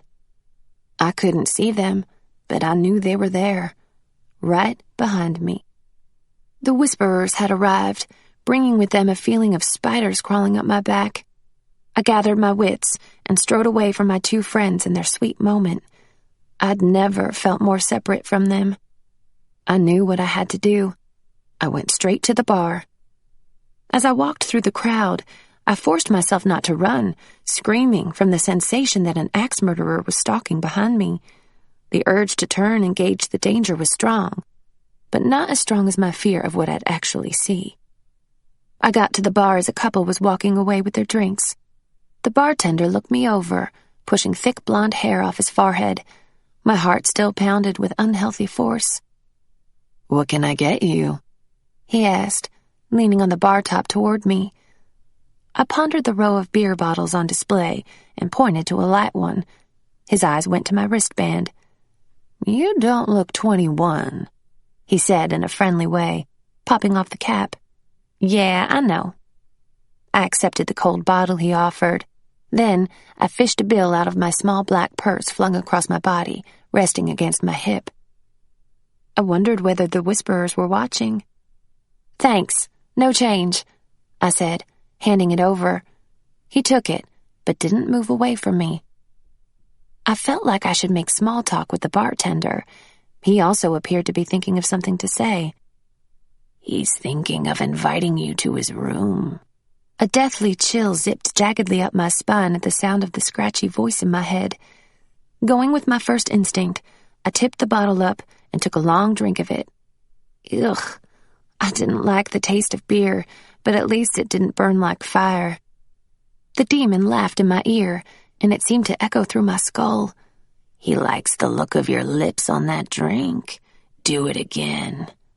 Sick, sick, sick. I wanted to scream at it to get out of my head. I lifted my chin and drank, not stopping until the bottle was empty. The guy stared at me with a red flurry of lust surrounding him. He picked up the empty bottle and chuckled, tossing it in the wastebasket and pulling a new one from the cooler. "That was beautiful," he said. "Here, this one's on me. I'm Trevor, by the way." I accepted it and managed not to recoil at the disgusting chatter of the demon in my ear, telling me to keep going as it sidled away from me, over to the bartender, and circled him. Normally, two single people flirting was not a bad thing, but this demon wanted me to make Trevor stumble, to make him focus on the physical and ultimately suffer. It wanted the bartender to burn with lust. It wanted him to screw up on his job.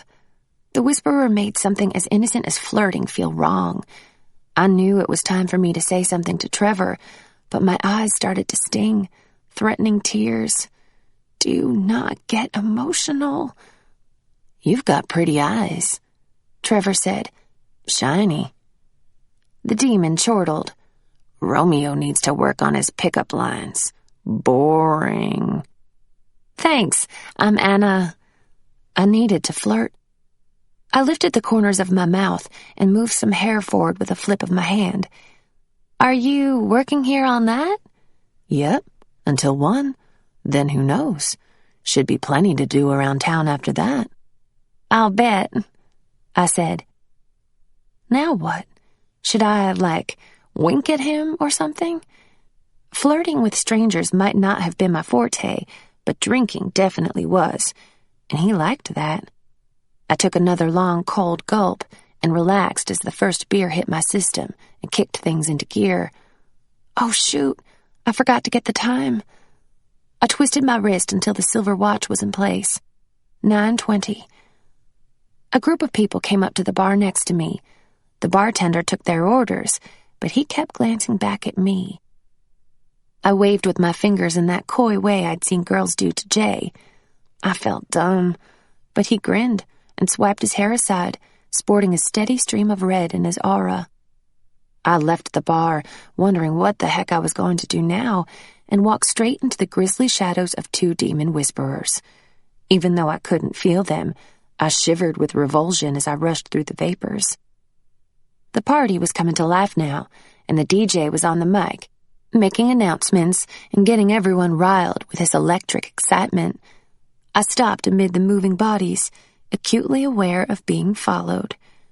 Over at the DJ booth, Jay scrambled around, organizing things for his boss. I couldn't see Veronica anywhere. I started to search for the other Neff, but caught myself. The last thing I wanted was to see Kaidan at work. I couldn't afford to be distracted. The mere thought of Kai made me empty half my drink. It was too soon to finish the second one. I was already lightheaded. "Anna, there you are. Holy... What is that?" Veronica perched a hand on her hip and pointed at my beer. "And how the heck did you get a bracelet?" "Connections," I said, tensing as the whisperers circled the two of us, watching, trying to listen. My heart began to pound. I needed to relax. She blinked at me, a look of disbelief displayed on her face. I should have warned her ahead of time that I'd changed my attitude toward drinking. I leaned in and whispered in her ear, "Let's just be careful and have fun, 'kay?" "Fine, okay," she shot back, still acting unsure about my out-of-character behavior. "I guess as long as you hook me up, too." A whisperer leaned near Veronica's ear, and her guardian angel dived between them. I pretended not to see, grabbing her by the elbow and pulling her toward the DJ booth, only to stop short. Jay was leaning down, grinning, and talking with Marna. Veronica's eyes narrowed. This was about to turn into a hot mess. I changed direction, pointing us at the bar instead. "No, hold up," she said, pulling away and watching them. The two raunchy spirits could see the dark disappointment trickling around Veronica, swirled with green envy. The demons attacked, both whispering to her at once, despite her guardian angel's efforts to stop them. My breathing went shallow as her aura darkened, and the green became more vivid. Standing there, not interfering, was one of the hardest things I'd ever done. At that moment, Marna tugged Jay's arm, as if she were trying to get him to come out of the booth, and he laughed, shaking his head and pointing to his work. She went up on her tiptoes and hollered something to Jay's boss, who grinned at her and shrugged his shoulders, patting Jay on the back. Marna clapped at her success and grabbed Jay by the hand, leading him out to the dance floor. What were they thinking? Veronica stared out at them, and the spirits who were finished whispering danced around her, further antagonizing her angel as Veronica struggled internally. I whispered to her, "She's just a friend of Kai's from England. Jay met her over the summer." "That's the English chick? He told me about her back when we were just friends," I finished for her. Veronica never took her eyes off the two of them as they danced closer and closer, Marna's ample chest pressed up against his, their hips moving together. I felt dizzy and nauseous. I drained the rest of my beer and noted the time. 2 beers and 14 minutes. That wasn't good.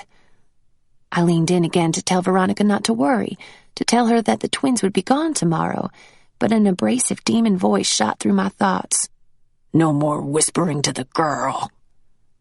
I lifted my face to the thing hovering above us.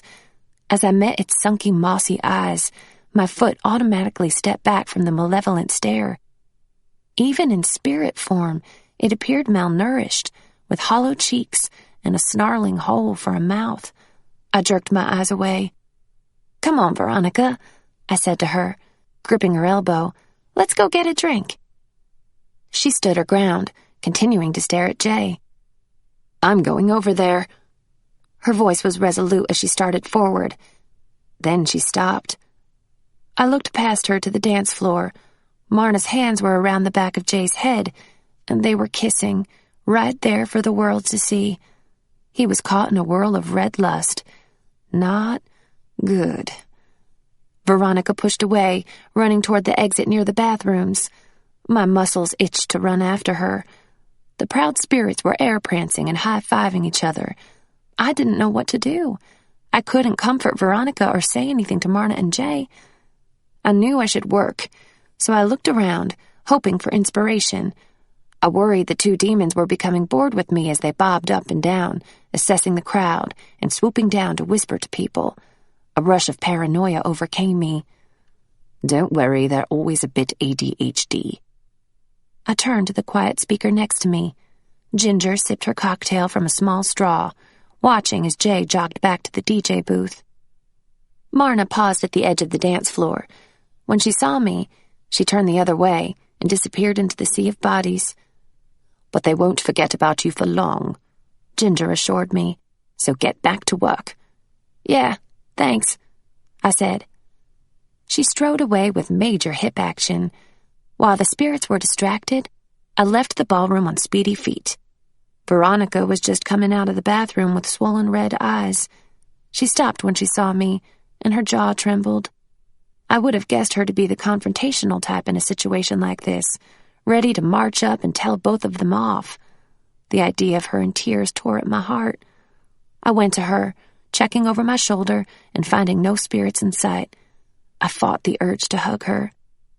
I'm not going back in there, she said to me. I want to go home. But under normal circumstances, I would get us out of there right away. Behind her, a giant winged being soared down at us, and I sucked in a short breath. It planted its gargoyle mug inches from mine. I tried not to cringe. If they'd had real bodies, their flesh and breath would no doubt smell rancid, like death. I focused through its misty form on Veronica. Take my car, I offered, disinterest in my voice. She sniffled and looked confused. I need to stay and deal with some things here, but you can drive home and I'll get a ride. The spirit, if it was possible, got even closer, and I found myself tilting my stance to lean away from it. Why do you show concern for this girl? I did some quick thinking and mentally sent a message back to it. The damage has been done, and I need her to think we're friends so I can keep working on her at school. That seemed to appease the demon, but my heart was thumping way too hard. I had to be more careful. I'll call you tomorrow, I told Veronica. She sniffed again and took my keys. I was glad to see her getting away from here. I just wish her heart didn't have to be broken for it to happen.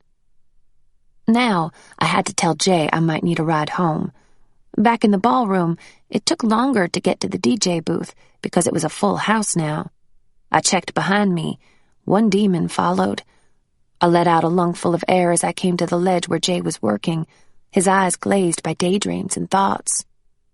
Hey, I hollered up at him. When he saw me, he froze and looked around. Where's Ronnie? He asked.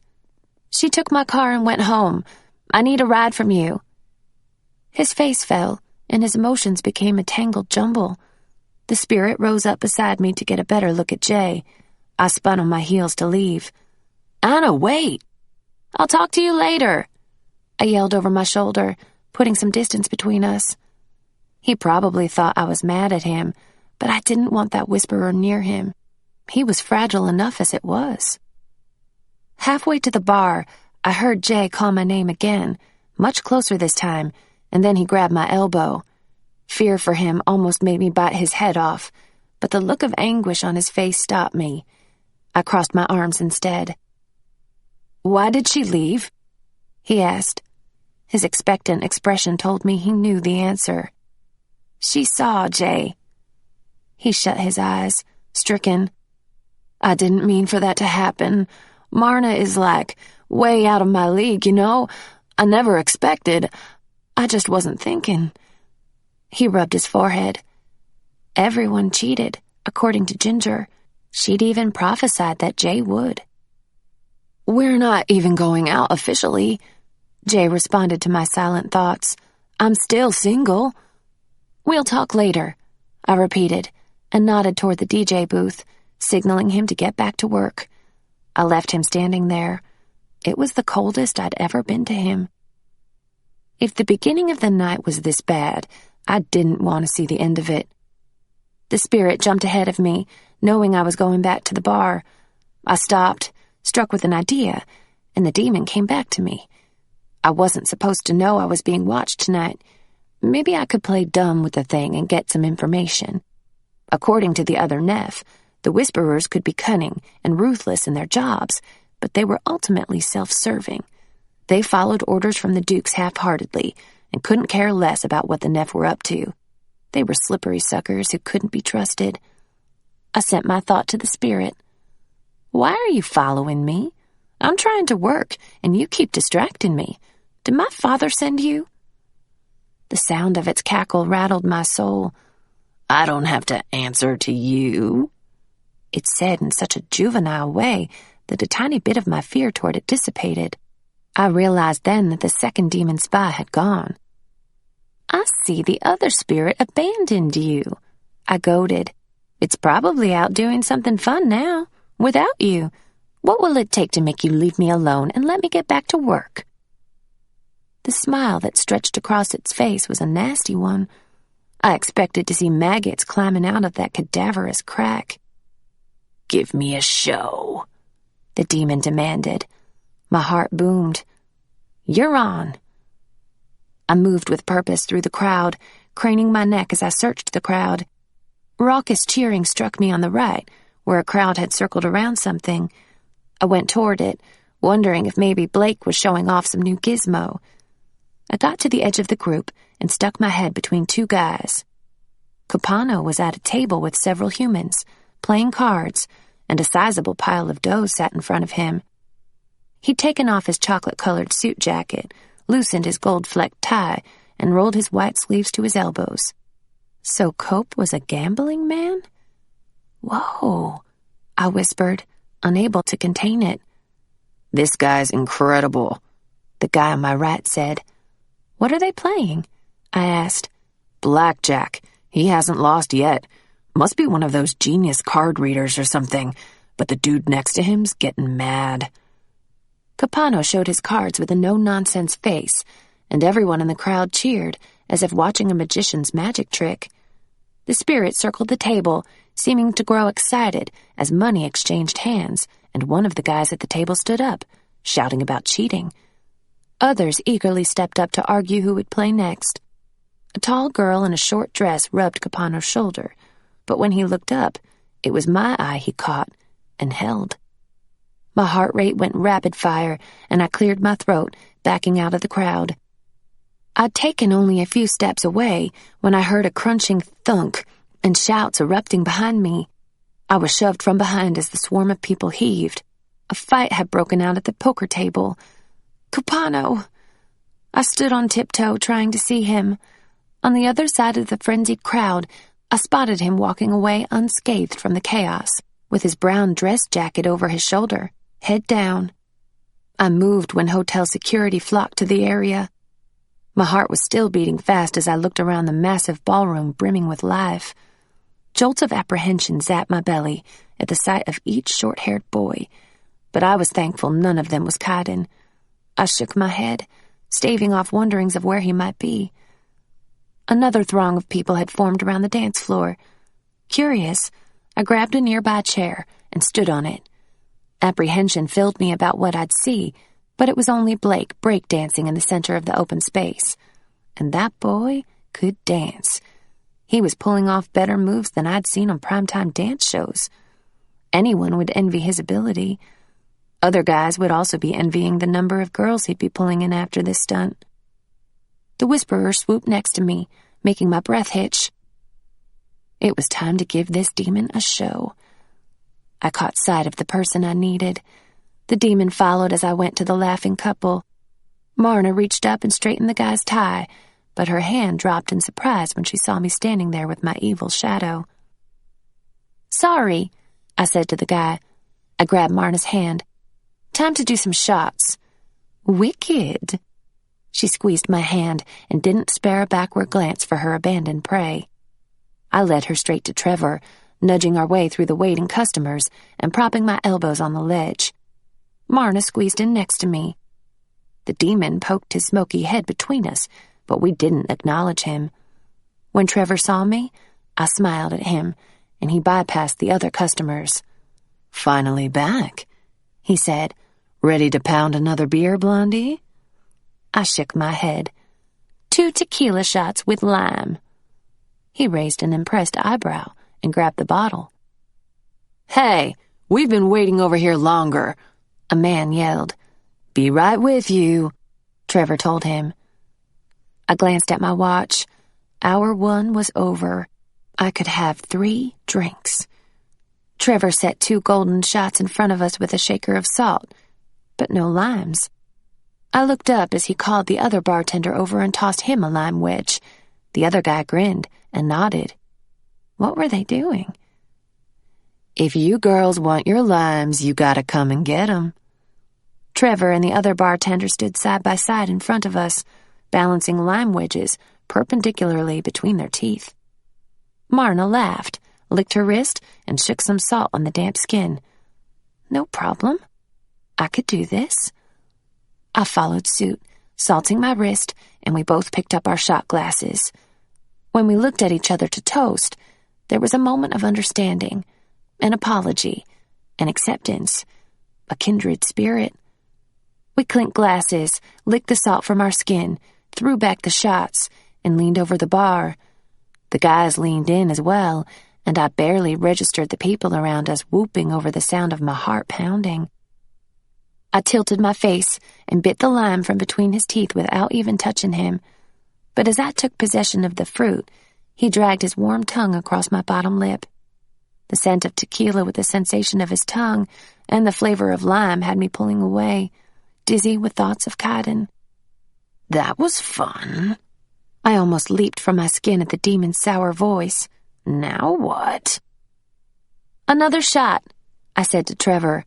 "Tequila?" he asked. I paused, indecisive. I needed to up the stakes. I took in the faces of the people pressed to the bar around me. There were about 10 of us, and many more at our backs. I had a purse full of money. I leaned to the girl next to Marna, who held an empty wine glass. "Hey, want to do a shot with us?" I asked her, upbeat. "Me? Oh no, I can't handle liquor, only wine." "Aw, come on, it's New Year's." I beamed at her. "I'm buying you one." I watched her colors turn from a misty reluctance to an eager orange. "Okay, but just one," she said. "You're doing a shot?" asked her friend on the other side. "I want to get shots for everyone at the bar right now," I told Trevor. His eyebrows flew up. "Everybody? You know how much that'll cost?" "Yep, don't worry, I'm good for it." I winked, my first ever wink at a guy. My skin throbbed with adrenaline. I took a consensus vote from nearby girls as to what drink we should have. They came up with some shooter I didn't know. Trevor got busy, lining up a row of at least 20 small tumblers. The mix of ingredients gave Trevor the opportunity to show off his skills, tossing a bottle up and catching it upside down by the neck as it poured. He did that with several bottles and jugs. Then, shake, shake, shake, and pink shooters came to life. I passed them out to the crowd, being met mostly with happy thanks, and having to talk a few people into accepting. It was out of my comfort zone to be a pushy temptress, but with that demon breathing evil air down my back, I pushed those people to take the shots. I'd deal with the guilt later. Together, 20 shots were lifted in the air as we all wooed. Marna tapped my drink, and we tipped them back. It tasted like candy, with a bite. The heat of 2 shots in a row rocked through my system, and I could feel it down to my tingling feet. My whole body begged for another. Trevor ran a hand through his hair and waited for what I'd say next. As the alcohol coursed through me, I struggled to make out his colors and the colors of others around me. "One more, for the 4 of us," I said to Trevor, pointing down the road to the other 2 girls who'd we'd befriended in our sweet, evil way. "Surprise us." He got to work without hesitation. I noted the time on my watch. This would have to be my last drink until almost midnight. I hoped it would be enough. "Crikey," I heard Marna mumble as he set the brownish drink in front of us. I hadn't been paying attention. I expected another shot because it was in a small tumbler glass, but this appeared to be straight liquor. "What is it?" I asked. 4 horsemen, Trevor explained. Jack, Jim, Johnny and Jose. Crikey about covered it. "Oh, hell no," said the girl next to Marna. "What are you trying to do?" the other girl asked Trevor. "Kill us?" The other bartender leaned in and interjected, "He's trying to get you to dance on the bar."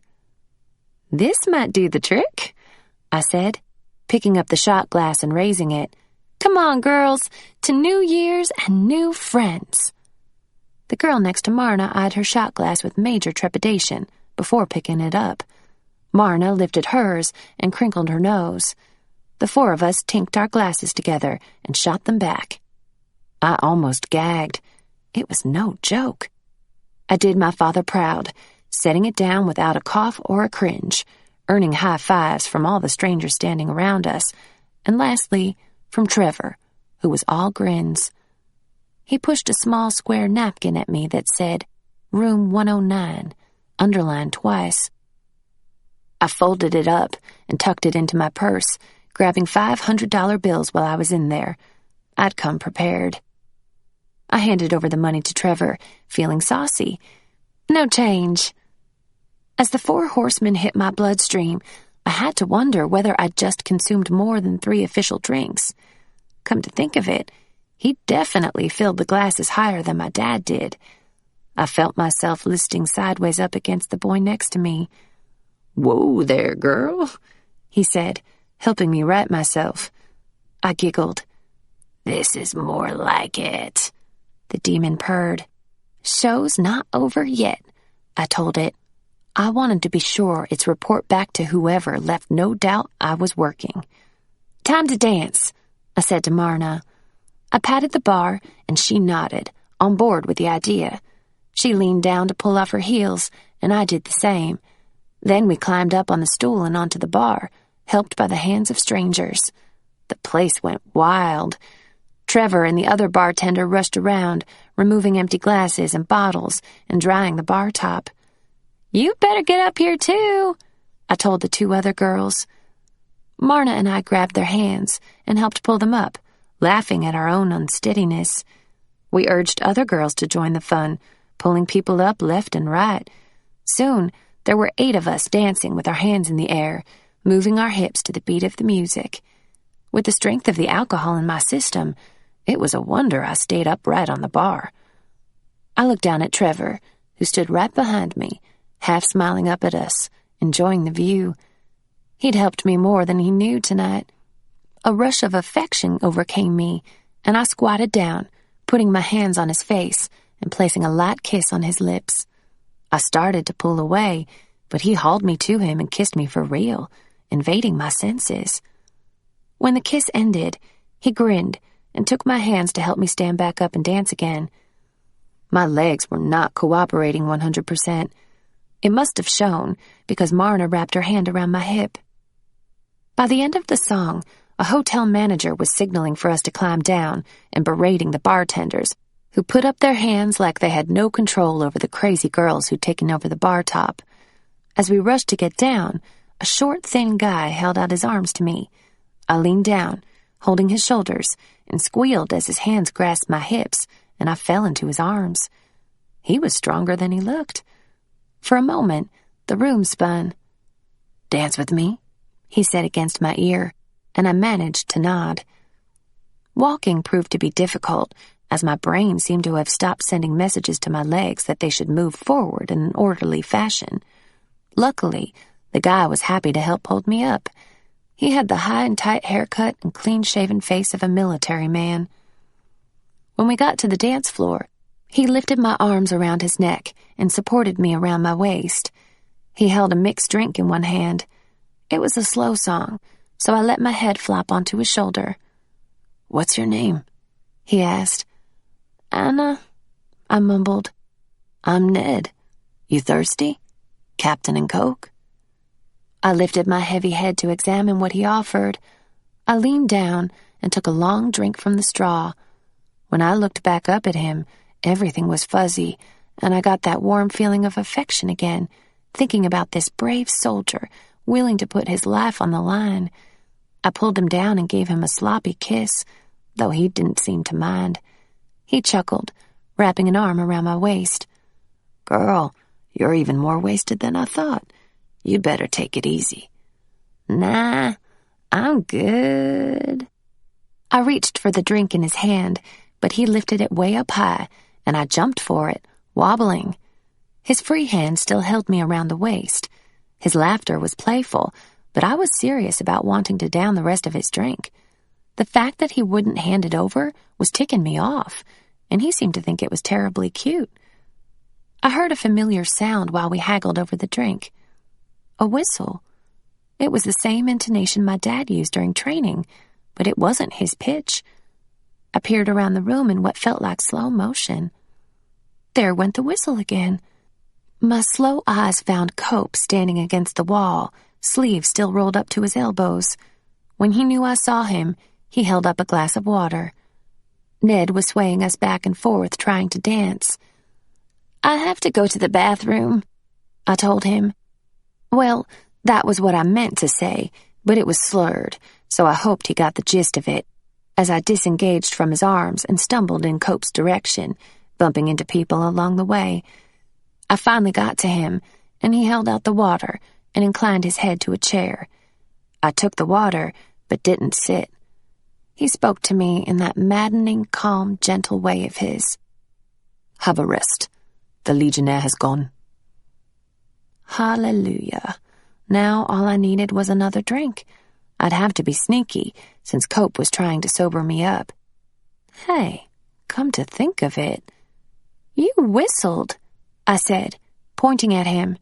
He nodded, but did not look at me, and I wondered whether he was ashamed of me. That thought made me clutch my stomach, saying, "I really need to go to the bathroom." I staggered to the side, and Cope took my arm to steady me. He lifted my chin without saying a single word. I watched his hazel eyes, feeling his thumb move back and forth across my jaw, his way of saying he thought no less of me. I gathered strength from his strong gaze, knowing I wouldn't be getting another drink after all. I gave him a single nod. When he dropped his hand from my chin, I walked away from him, dizzy, trailing a hand against the wall until I got to the nearest exit. I went to the hall with the bathroom, but stopped in the entryway. Why was it so dark? Oh, wait. This wasn't right. It was some utility hall where two people were making out. My body locked up with the shock of recognition. Looking away would have been the smart thing to do, but my feet were weighted down by some terrible charm as I took in the sight of Kai's lean back and strong shoulders. Manicured fingernails roamed over the short hair on the back of his head as he kissed her hard. They were fully dressed, but might as well have been naked, the way his hips ground against hers. She lifted a knee, hiking her dress up to her hips and revealing red panties. She pulled his blue dress shirt out of his waistband and put her hands in, touching his back. I knew exactly how silky his skin would feel. I finally got enough sense to back out of that hall. I rounded the corner and came nose to nose with Ginger, who grabbed my upper arm in a death grip. She peeked around the corner to confirm that I'd gotten an eyeful, then pulled me down the hall away from them. "What the hell are you thinking?" she whispered through clenched teeth. "Leave him alone while he's working." "I was looking for the bathroom." I tried to pull my arm from her strong grasp. "Likely," she spit. "You don't have to talk to me like that, and freaking let me go." She flung my arm down, getting in my face again. I hoped Farzuf wasn't camped out somewhere nearby listening, because Ginger obviously wasn't worried about throwing me under the bus. "I watched you tonight, Anna. You enjoyed yourself, didn't you? You loved the attention of that bartender and the eyes of the men on you while you danced for them. Admit it. You loved it." I wanted to deny it. All my life I'd been invisible. I'd been too good to be noteworthy. Tonight, I felt accepted by the crowd, and in spite of the horrid spirit trailing me, I'd managed to have fun along the way. "All of those guys giving you attention?" she continued. "Yeah, they wanted to get laid. That bartender? He's engaged. I'd scouted him out before you even got here, And did you happen to notice all of the girls who were wildly envious as their boyfriends tried to get a glimpse up your dress while you danced on the bar? Because that's what was happening while you were enjoying yourself. Stop. That's not fair. Fair, she snorted, scoffing at the notion. You'll know better than the rest of us. I never thought I was. As I stared into Ginger's eyes, the room began to spin again. Someone was coming up behind us, talking to us. I worked hard to focus. It was Blake. He stuck out his knuckles at me, and with great effort, I finally bumped his with mine. You know it's a good night when you lose your shoes. He laughed. We looked down at my bare feet, toenails painted sparkly red. Who knew you'd be the kissing bandit after a few drinks, huh? The 4 horsemen began galloping in my belly, turning into a rodeo. I slapped a hand over my mouth and pushed past them, dropping the glass of water that Capano had given me. Ginger screamed as it splashed up on her. I ran for the bathroom, flinging open the door and falling into the last stall just in time. One by one, I lost each drink. Then I flushed the toilet and slid down the wall until I was sitting on the remarkably clean tiled floor, knees up to my chest.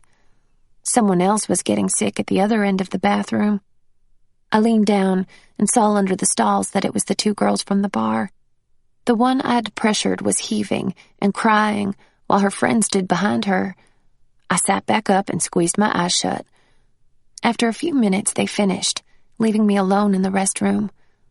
The room continued to spin, and as the image from that dark utility hall made an appearance, I closed my eyes and fought the urge to be sick again. I heard a scuffle outside the bathroom, 2 people arguing, and then the door opened. Anna? Oh no. Anne? My heart compressed with pain at the sound of his voice. I'm fine, Kai. My throat was raspy. Footsteps echoed off the high ceilings until shiny black shoes showed under my stall door. You're sick. Let me in. No, I'm fine now. Shall I send Mana then? No, I just want to be alone. Go away in case the spirits come back. There was a long pause, and I prayed he would hurry and leave, because the emotions I'd kept at bay all night were surfacing. I knew that when they made it to the top, I was going to have an ugly, slobbering cry that needed no witnesses. Please don't say another word. You did well tonight.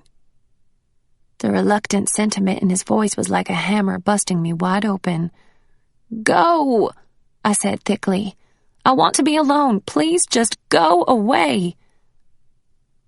There was a weird chanting sound coming from the people outside, and as I strained to listen, still unable to use my extra senses, I realized they were counting down.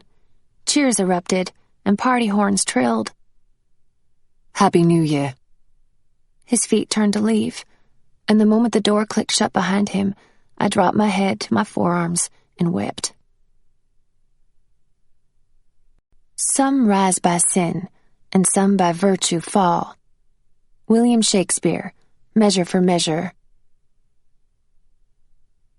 Chapter 30. Some by Virtue Fall. Someone knocked on my apartment door at 6:30 the next morning. 6:30.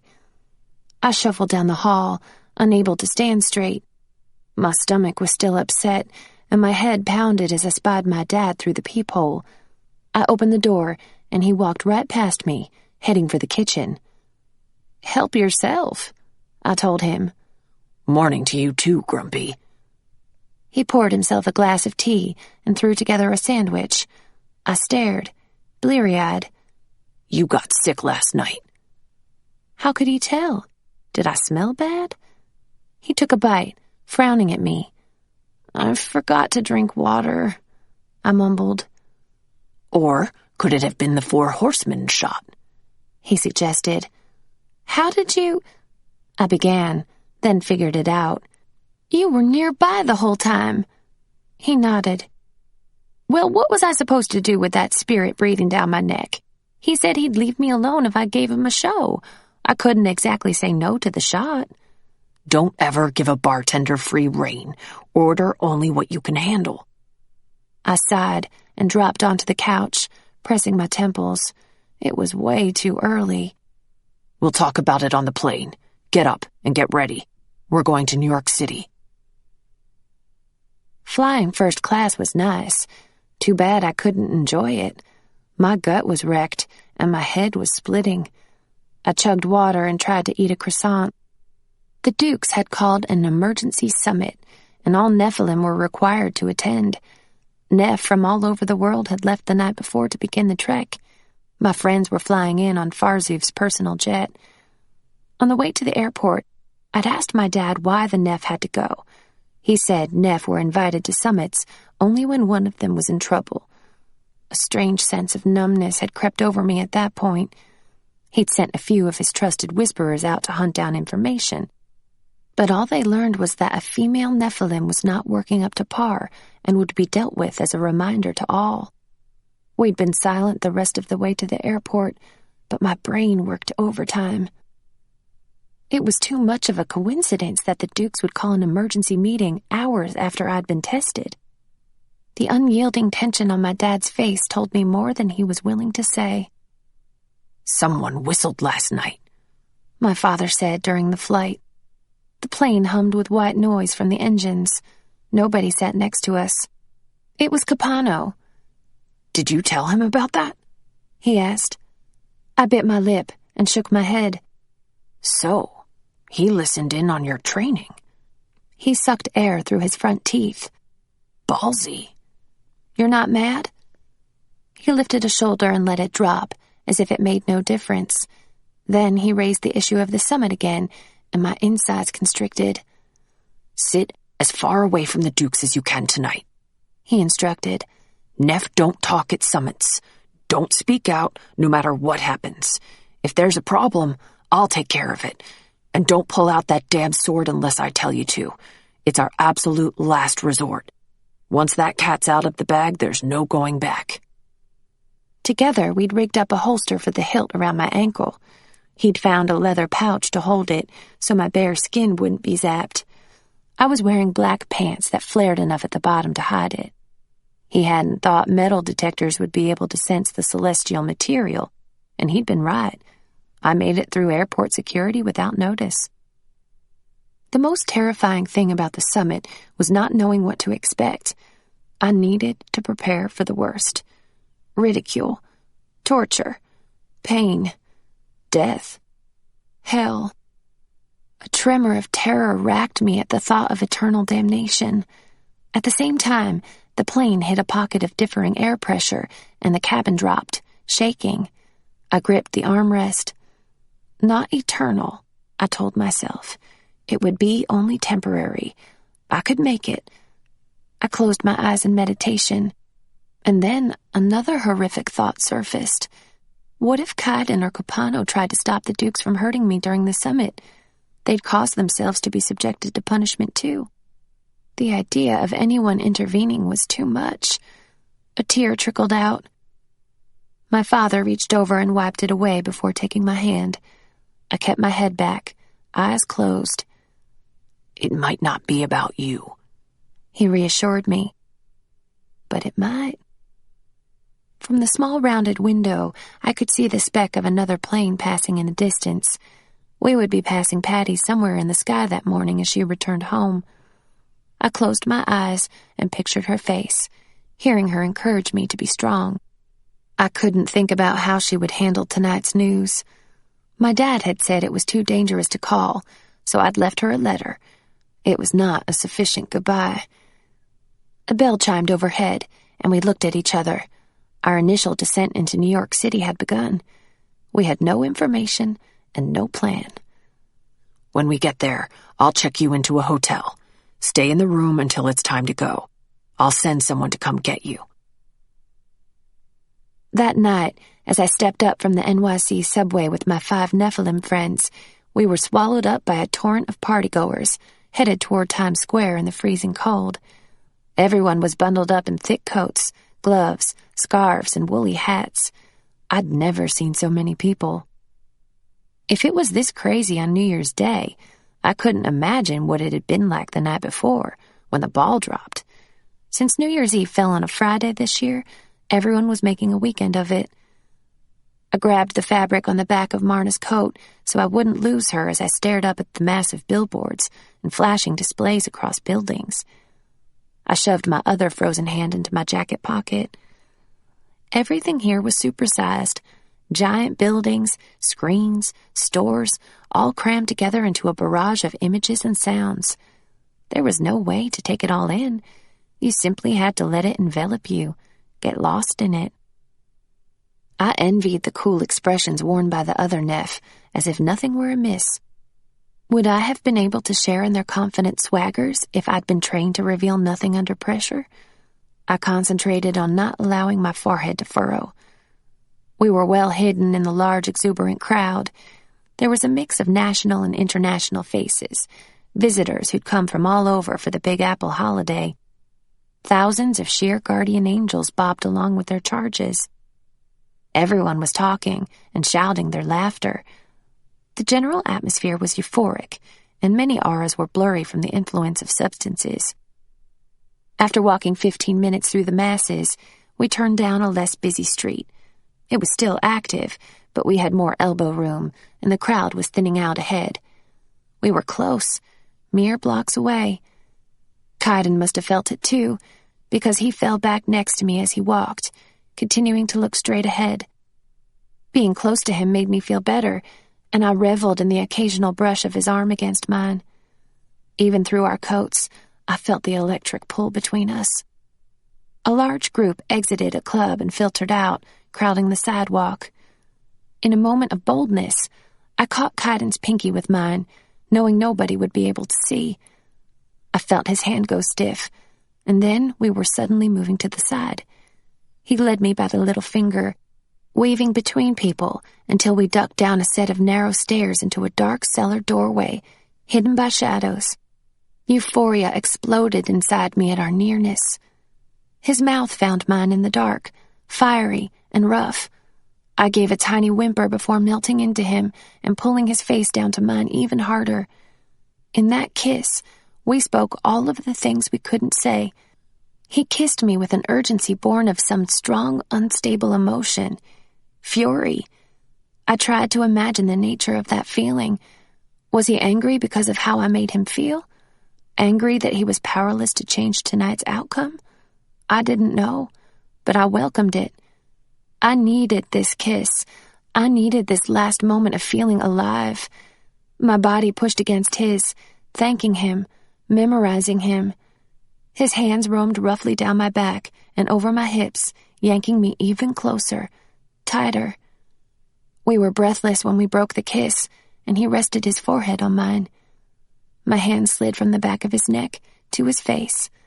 I ran my thumbs across his eyebrows and over his cheekbones. He watched me in the dim light, searching me. Our heated breath turned to fog in the cold air. Then I stretched up to place a sweet, soft kiss on his lips. He closed his eyes, and we lingered there with our lips barely touching. If I could take all my earthly memories into the cold afterlife with me, this would be the one I'd replay to keep me warm and sane until the final day of judgment. I jumped away from Kaidan at the sound of someone clearing her throat from the entrance of the stairwell. Ginger stood there, with both hands on her hips, a city goddess in her knee-high boots and sleek black coat. Marna stood at her side, nervously peering around. Ginger shook her head at us in exasperation. She stomped off in the direction we needed to go, with her sister close behind. Kaidan gave me one last crushing stare, and I saw him swallow. I wanted nothing more than to stay there with him, but we'd already pushed the limits of our luck. Staying near each other, we climbed the stairs and blended back into the crowd. Up ahead, Capano turned his head enough to meet my eye. I felt Kaidan stiffen next to me, noting our interaction, but I couldn't look away from Cope's soulful, sad eyes. I stared back, at a loss, knowing he'd heard Kaidan and me take that dangerous moment for ourselves. He gave me a small nod of acknowledgement, and his gaze slid to the ground before he faced forward again. We were almost there. 1 block to go. I had to scold my feet into moving forward. My body revolted against this entire thing, screaming, "Remind us again why we're walking straight into certain death?" It was unnatural. The streetlights above began to flicker. None of the humans seemed to notice. The lights flickered again.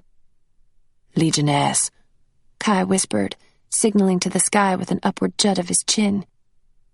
Hundreds of demon spirits swarmed the air above us, coming in from all directions and blotting out light like fast-moving gray clouds. The street was under attack as demons darted down at random, whispering in unsuspecting ears.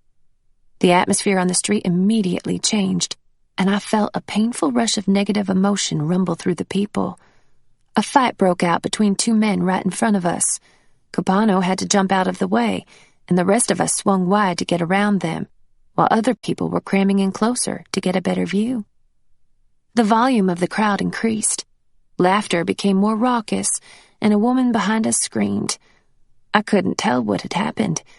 Chaos was taking over. Spirits flipped above us, completely in their element, dive-bombing into the mass of people with evil glee.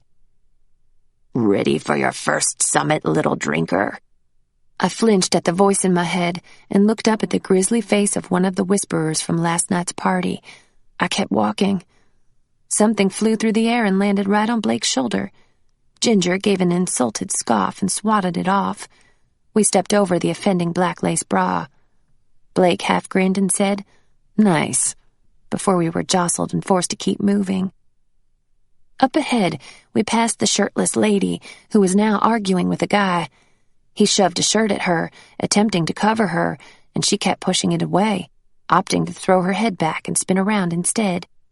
The man glowered as onlookers cheered and catcalled. Kaidan pulled a flask out of his back pocket and guzzled it down. A strong whiff of bourbon wafted over, making me queasy. The twins veered to the side and stopped in front of a glass door that had been painted black. We were here. This was it. The small sign above the door said, "Sir Laughs a Lot," and showed a jolly night. The Dukes had rented an underground comedy club to hold their summit. The irony of it made me despise them even more than I already did. As Ginger reached for the door handle, I battled a surge of terror. I couldn't go in there. I took a step back, then another, my breath becoming shallower until I knew I was on the verge of a panic attack. I spun around, prepared to run, only to face a dapper, frowning gentleman in a fine gray suit.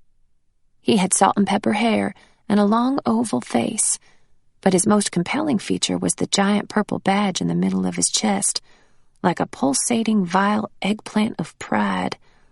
Rahab, the Duke of Pride. I spun back around, trying to play it off like I'd not just been planning to run like heck. I stumbled forward a little in my attempt to walk with Mr. Evil Incarnate at my back. The other Neff were already inside. Kaidan stood holding the door open, with an expressionless face, eyes averted downward. "After you, Duke Rahab," he said. I stepped out of the way and let Rahab pass me with a frigid breeze. Then my eyes met Kaidan's, and we stood there. "Get in and close the damn door," an Australian male voice hollered from inside. "You're letting in a draft." There was a tense second when I knew Kaidan thought I might run, and if I did, he would run with me. But I couldn't do that to him, so I slipped inside and felt him enter the club behind me, closing the door. I had to adjust my pupils in the dim entryway. The place was dingy and smelled like years of stale smoke and mildew hiding under drab old carpets, but it was warm. Walls were plastered with advertisements for comedians and shows, past and present. The thin hall was empty, except for a host podium by the door. Everybody else had already gone in. "Son of Fazuf," said a red-headed male Neff. He was short and lean, but had the body and stance of a fighter. His fiery red hair was buzzed so short it was barely fuzz. In his hand, he wielded a metal-detecting wand. Kaidan returned the greeting with a nod, saying, "Son of Mammon." So this was the Duke of Greed's son. Arms up, mate. You know the drill." He spoke with a heavy Aussie accent. Kaidan lifted his arms and widened his feet.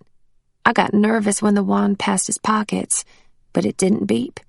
It did beep when it got to his shoes, though. "Take 'em off," he told Kaidan, who sighed and bent down to untie his black boots. I wondered whether they had steel in them. I glanced up when I felt the Neff's eyes on me. He brazenly stared me up and down before giving me a wide-mouthed smile. "Who are you?" "Anna, Belial's daughter." I still felt stupid saying daughter of Belial like a Beowulf character. The guy stared at my badge. Kaidan stood up and cleared his throat, making the other Neff return his attention to the boots. He did a half-hearted scan of them before nodding that they were fine and turning his attention back to me. "Name's Flynn Fraser," he said, stepping close. I took a step outward and raised my arms to the side. He stood a little closer than necessary as he waved the wand over me, and yeah, he totally patted me down, paying close attention to my hips and bottom, which made Kaidan cross his arms and scowl. My heart began a fierce pounding as the wand neared my ankle, but it passed over without a sound, and he didn't touch it. I let out a frayed breath when Flynn stood back up, swiping his tongue over his bottom lip. "Still waiting on a few more. See you down there." He nodded toward a doorway at the end of the hall.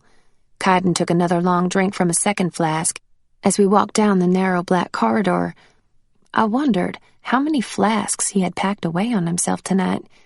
I kind of wished right then that I had one myself, but I needed my wits about me. At the end of the walkway, I put my hand on the glass door's handle and took a deep, calming breath. I felt Kaidan's warm presence close behind me. 8 months of memories tumbled into my heart right then. Just 8 short months ago, I didn't know who or what I was. I'd never been passionately kissed. If someone had told me then that I would soon be dying at the hands of demons posing as gentlemen, I would have laughed and questioned their sanity. How quickly life could change. I pulled the door open, and music bounded up the dark stairs. The Dukes listened to techno? That seemed so weird that I almost burst into an inappropriate moment of nervous laughter, but I caught myself and choked it back. Time to move. One foot in front of the other. As I descended into the den of pulsating music and awaiting evils, I silently chanted something I'd read countless times. I'd always thought the words were beautiful, but never once considered that I might need the power of their beauty for myself someday. Though I walk through the valley of the shadow of death, I will fear no evil, for thou art with me. I let the meaning of those words reverberate deep in my soul as I stepped into the darkened area, surveying the scene. The room was rectangular and flat, like a recreation hall, with about 30 tables that each seated 4. A small stage was in the middle, about 1.5 feet high.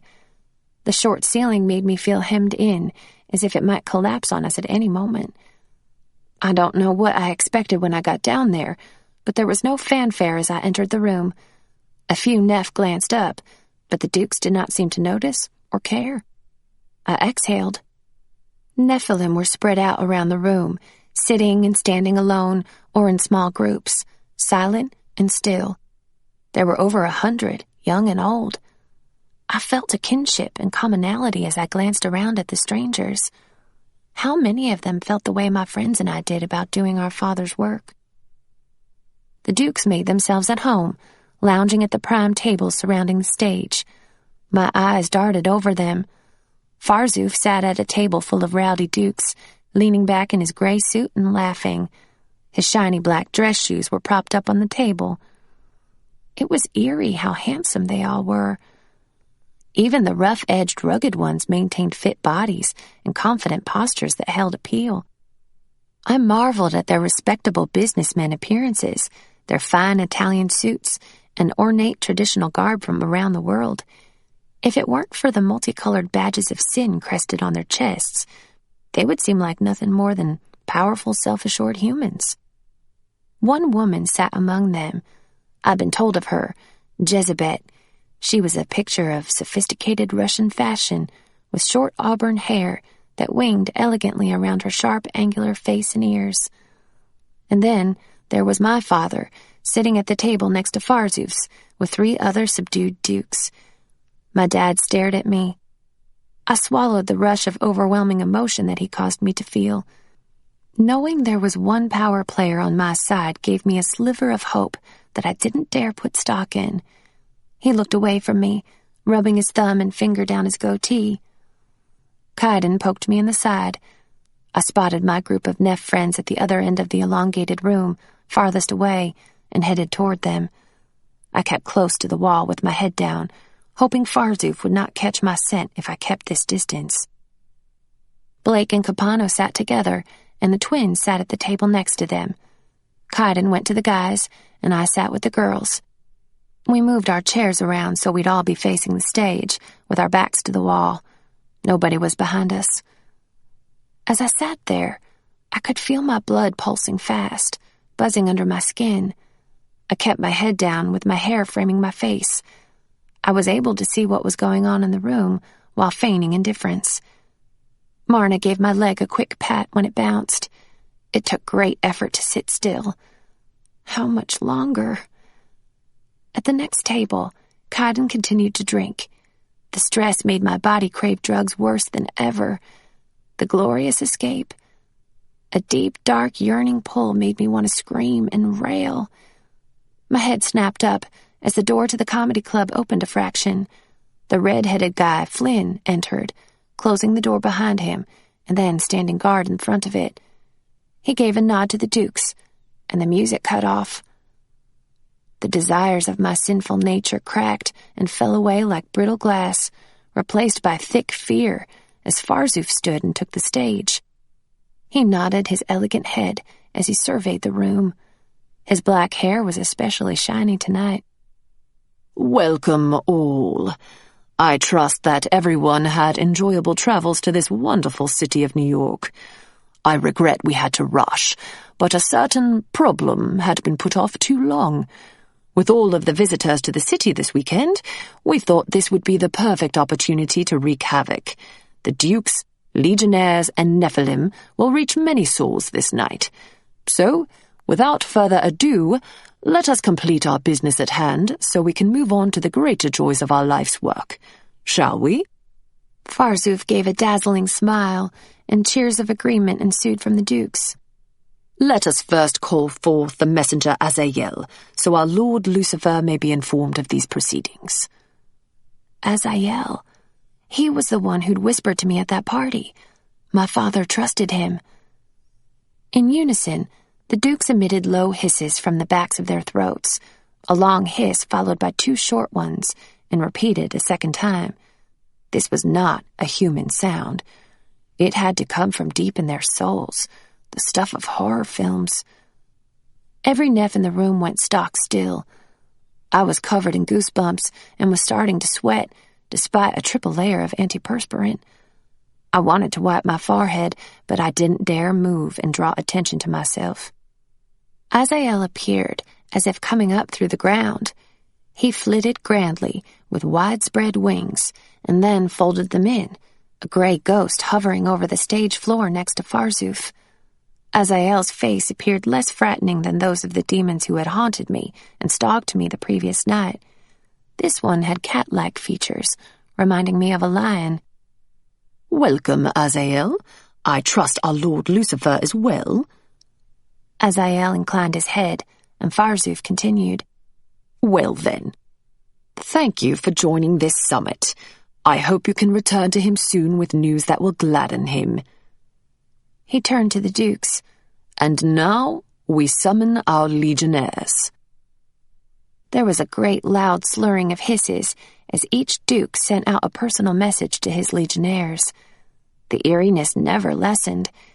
It took all of my willpower not to cover my ears. They came in from every direction, packing in on top of one another like smoky sheets of paper. The demon spirits blocked all ceiling lights, like an immense dreary fog hanging over our heads.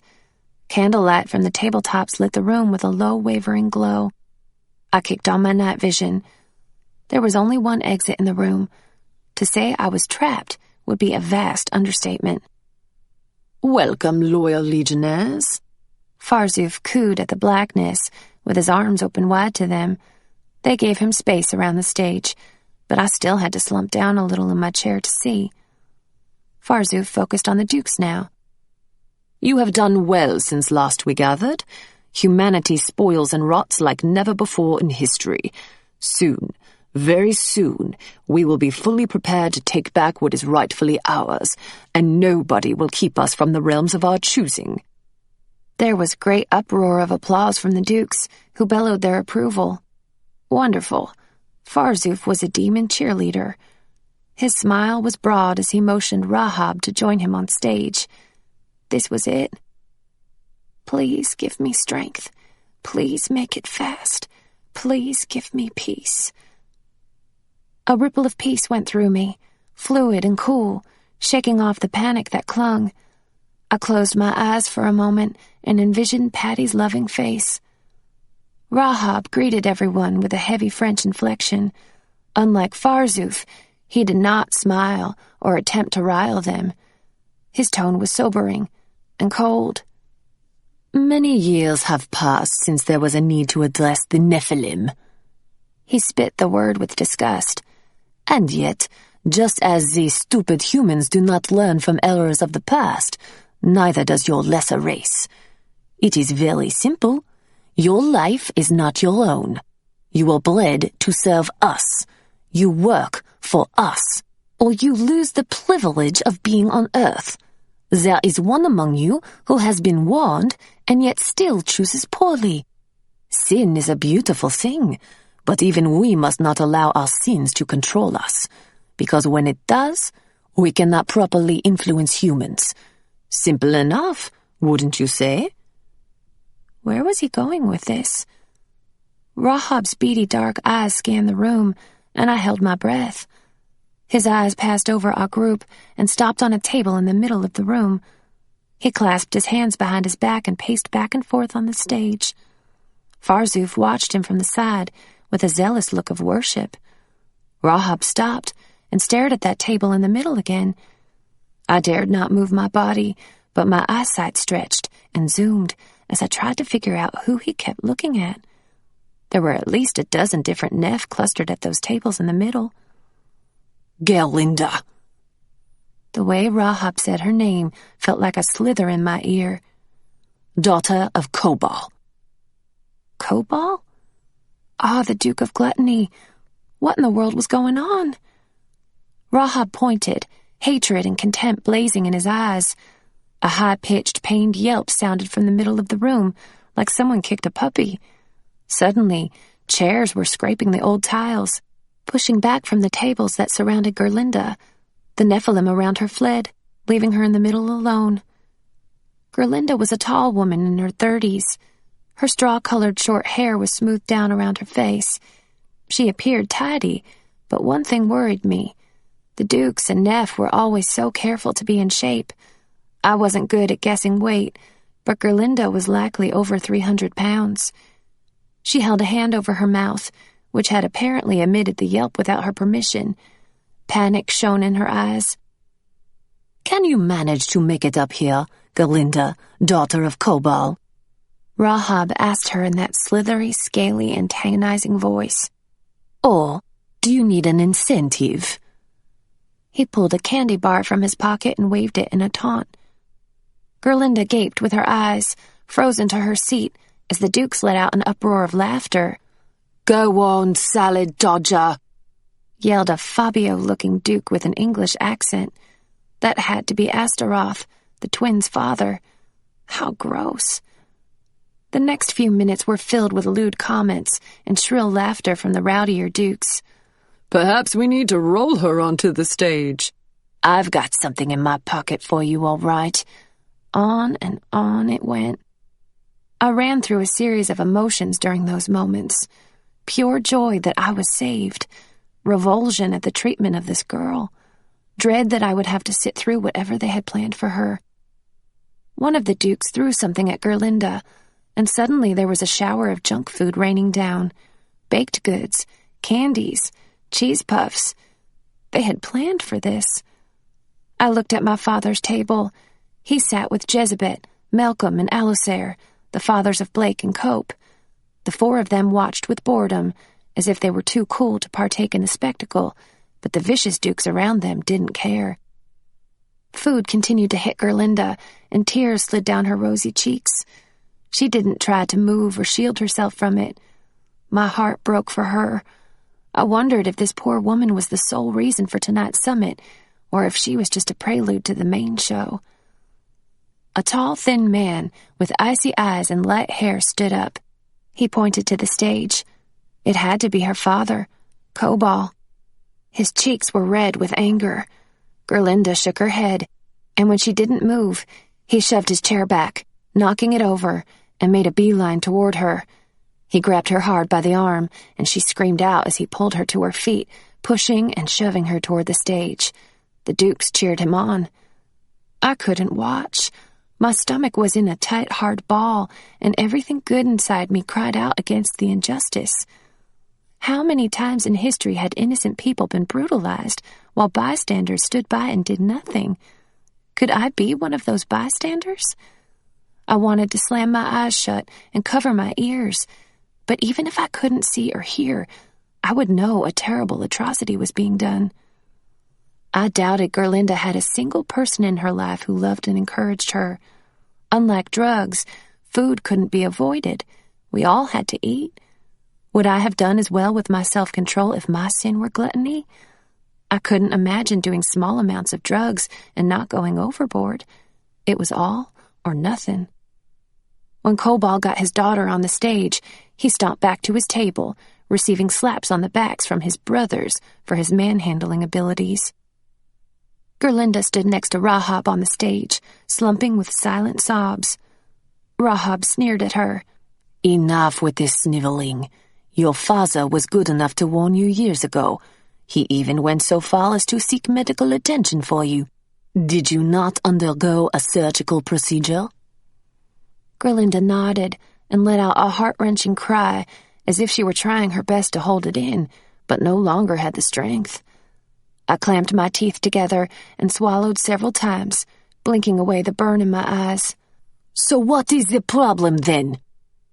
Rahab's French drawl became harder to decipher as he shouted, and drops of spittle flew from his lips.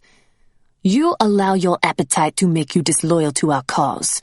Overindulgence is for humans, not for Neff. Your kind need not seek enjoyment and comfort. You are nothing. Rahab inclined his head to Farzuf, who picked up a small round table sitting next to the stage. There were 3 plates on it, each with a different food item: chocolate cake, a hamburger, and a slice of lemon meringue pie. Farzuf set the table in front of Gerlinda and stepped down from the stage, joining the disorderly table of dukes. Since you have spent your life shoving food into your face, we are doing you the kindness of letting you eat your way out of this life. You get a choice, Neff girl. Aren't you so lucky? 2 of these delicacies contain poisons that will bring your death. One poison kills quickly. The other promises you will struggle, vomiting and bleeding until your guts are eaten away. Rahab paused, allowing his malicious information to set in. This 3rd plate contains no poison at all. If you choose the food with no poison, you will be given 1 more year to prove yourself to us. No, they couldn't do this. My father and the other 3 at his table watched with polite disinterest, not sharing in the mirthful murmurs and occasional laughter. I wanted my dad to stop this. He must have felt my eyes, because he tilted his head to meet my stare. A vicious warning was issued to me in those brown eyes. He didn't want me saying a word. My jaw quivered, and I bit my bottom lip. My father went back to watching the show. Which will it be, big Gerlinda? Rahab waved a hand over the 3 plates. Will your death be fast, or will you writhe in pain as the poison eats away your stomach lining? He grinned at the cake. Death by chocolate. I bet you never dreamed it would be so good. Take the chocolate, one of the dukes yelled. And then that whole rowdy table was calling out their choices as if it were a game show.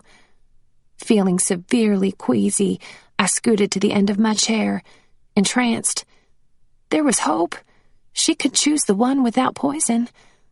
I wanted to look at my friends but couldn't take my eyes away from the stage. My father angled himself in the chair, scratching the side of his face with 2 fingers. He shot me a fast, stealthy glance and continued to move those 2 fingers up and down his face in an unnatural manner. 2. 2. A signal. His eyes darted to me again, and then to the table with the food. The second dish wasn't poisoned. My father knew I had an ability that set me apart from other Neff. I was capable of mind influence, but none of the other dukes knew it. They wouldn't suspect me. I hoped I was close enough to the stage. "It is time to choose," Rahab purred. Dukes were chanting their own choices, and the spirits above us bounced with anticipation and constant movement. "Which one will you choose, Gerlinda? What will be the last flavor on your lips before you meet our revealed leader?" She broke down now, shaking her head back and forth, crying, 9, 9, 9. "The second one, Gerlinda." I willed to her, "Choose the hamburger." "Choose now, or I will choose for you," Rahab said, as her wails became incoherent. "And you can only imagine what I will pick." She managed to lift the fork, shaking violently, and cut into the slice of lemon meringue pie. "No!" Several dukes cheered when she chose the one they'd been vying for, and others booed. "Go ahead then, Shelley." Rahab smiled. "Enjoy it. I know we will." "Not the pie, Gerlinda, no! The burger has no poison!" I leaned so hard against the table that it moved, and I almost fell forward. Gerlinda dropped the fork with a clatter and crammed her fingers into her temples, shutting her eyes. "Good girl," I told her. "It's the second plate. That's the one." Panting, she picked up the burger, and Rahab frowned. The pie dukes hollered angrily at the change, and the burger dukes raised a triumphant cheer. She held it in front of her face and grimaced as if it were a live rodent, and then, with a deep breath, she stopped crying and steeled herself. She took the bite. The room went silent. She chewed and chewed, bending over and dropping the rest of the burger on the plate, covering her mouth to keep from spitting it out. She swallowed the bite and placed both hands palms down on the table, gasping to catch her breath. Finally, after what felt like forever, she stood up straight, not looking at any of the dukes. She lifted her chin and stared straight ahead. She had survived. When it became apparent she wasn't going to give them a show, the dukes went ballistic, standing and shaking their heads, shouting over one another. I slid back into my seat, biting back a smile. We did it. Rahab raised a hand to silence his fellow dukes. They settled down and watched as he made a slow circle around Gerlinda, hands clasped behind his back. "Do you think you are clever, girl, or merely a lucky one? She did not respond, only continued to look dead ahead. Rahab sidled up next to her. "You were promised 1 year, yes?" She was silent. "It's too bad for you that honesty is not our strong point." He reached behind his back and pulled out a gun with a silencer, which he placed to her temple. The room went quiet, but the glee from the dukes and spirits was palpable. Gerlinda closed her eyes, and Rahab's hand tightened as he tensed to shoot. "No!" I was as surprised by my outburst as everyone else in the room. I pressed the fingertips of both hands against my lips. Every head in the room faced our group. My friends stared straight ahead like statues. I dropped my hands, knowing it was too late. I'd condemned myself. "Which one of you dares to speak out at this sacred summit?" Rahab demanded. Grabbing the table edge, I stood up, praying my friends would keep silent, unlike I had. "She's mine." My father also stood, wearing a dark expression of stress and annoyance. "She's still in training. I should have warned her. She's not used to our ways." "That may be so, Brother Balil," Rahab said, "but the girl must be taught a lesson for her interference and insubordination." "I agree, and I'll take care of it. Let's finish this meeting and get down to our real business out there." He pointed upward toward the city, then turned and glared at me. "Now sit down, girl, and keep your mouth shut." I sat. "That is not the proper protocol, brother." Rahab's tone was as irritated as that of a spoiled child who hadn't gotten his way. "A breach such as hers should be dealt with immediately." "With all due respect, Rahab," said a mellow female voice. Everyone turned to Jezebel. "That may have been the case when there were thousands of Nephilim at our disposal. With their small ranks now, I personally believe punishment should be dealt at each duke's discretion. Cobal wanted his daughters to be public. Bravo to him. Balil wants his private. I say we allow it. I trust her suffering will be adequate. A little leverage for Balil. It is his first offspring, after all." Rahab snarled at her. "We will put it to a vote. All in favor of immediate punishment for this girl, raise your hand." All but the 4 dukes at my father's table raised their hands. 8-4. We lost. Fear coiled within me. My father stared around at the dukes, cracking his neck, then his knuckles while working his jaws side to side. I regretted that my actions were putting him through this. For a moment during the summit, I'd let myself believe I would make it through the night after all, but there was something to be said about refusing to be a bystander. My heart was tender and vulnerable, but even now, I refused to see that as a weakness. "Daughter of Balil, come forward. Now." Rahab's eyes bored into me, daring me to challenge him again, something that had probably never been done at a summit. I couldn't feel my legs as I stood and began to walk. I wondered vaguely whether I looked as funny as I felt. There was a barrage of scratchy noises in my brain as the legion of demons whispered above me, hundreds of voices compounding like the sound of rushing wind through dry trees. I came up to the stage on my father's side of his table, steering as clear as I could of Farzuf, but it wasn't far enough. As I stepped onto the stage next to Gerlinda, I heard a cough and a theatrical gagging sound. Farzuf waved a hand in front of his face. Drama king. "Good Hades, Balil! She's still a virgin!" The dukes all gasped. My father stood, leaning down on the table with fists like rocks and a face even harder, and told Farzuf to mind his own business. He threw in some colorful words, and I got a clear image of the life he'd led with hardened criminals. "You think I don't know she's a virgin? She's a virgin because I've damn well told her to stay one. It's the leverage we're using on a boy who's proven to be a hard sell. She's on the cusp of breaking him down, and her virginity will be gone by the time it's over. It's all been included in my reports to the boss, so shut your trap." "Her odor is offensive," Farzuf said. "Deal with it."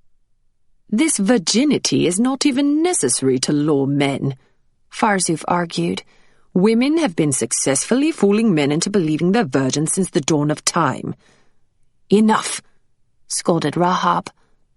He shoved Gerlinda backward, hollering for her to get out of his way. Before I could turn away, he punched the side of my head, and I staggered to the side, bending and catching myself with my hands on the floor. My ear rang, and my head throbbed, but with slow movements, I got to my feet. I kept my eyes down, scared to see the bloodlust in his eyes. I saw his arm lift, and I braced myself. He hit the other side of my face. I didn't fall this time, but I did let out a small cry from the sharp pain in my ear. Taking shallow breaths, I straightened again and balled my hands at my sides. I thought about the hilt. My dad said he would give me a sign if it was necessary to use it. At the moment, his face was murderous. He kept still, so I did the same. Rahab moved beside me, setting the gun on the table. Pick it up," he told me. Was he serious? One look at his feral eyes told me he was. With a trembling hand, I picked it up. It was heavier than it appeared. I held it in front of me. "To make amends for disrupting our session, you will complete it for us." I swallowed, and it got stuck in my dry throat. Rahab stepped back and pointed at Gerlinda. "You will kill her yourself." My body's immediate response was to shake my head back and forth. "No, no, no." "Rahab." My father's voice came out deeper than normal, but Rahab only grinned, knowing he'd chosen the perfect punishment. The fact that it bothered my father only sweetened the deal. "Either you kill her and live, or you both die." He emitted a singular chuckle. Several dukes joined him. Together, their laughter rose until my scalp tingled. "You will obey me now, daughter of Belial. Raise the gun." Gerlinda and I looked at each other for the first time since I'd gotten on stage. Her eyes held no hope. She believed I would kill her to save myself. "Brother Rahab," one of the dukes called to him and tossed up another gun, which Rahab caught. He pointed it at my forehead. I held my breath. This was it. I was going to die, and my poor father and friends would have to watch. There was only one who could save me now. Please help me. "Last chance," Rahab gloated, cocking the gun with a click. Scraping noises like chairs pushing back came from the side of the room where my friends sat. Before anyone had a chance to look, somebody shone a flashlight. No, a spotlight in the back of the room. Every head turned at once toward the blinding light. As confused and curious as I was, my mind wandered back to the noise I'd heard. I tore my eyes from the growing light to find Capano and Kaidan standing. A knife gleamed in Kaidan's hand. "Sit down!" I willed to them, panicked. They both wavered, and Capano sat. Kaidan's eyes locked on mine. I pleaded with him as he stood there, obstinate. The light was further brightening the room, distracting anyone who might have noticed our interaction. Dukes shielded their eyes, even my father, and Rahab's gun arm dropped to his side. "Please, sit." I willed to Kaidan once more, begging, and this time, he did. A sudden peace rolled over me, ironing out the creases of anxiety and fear in my soul.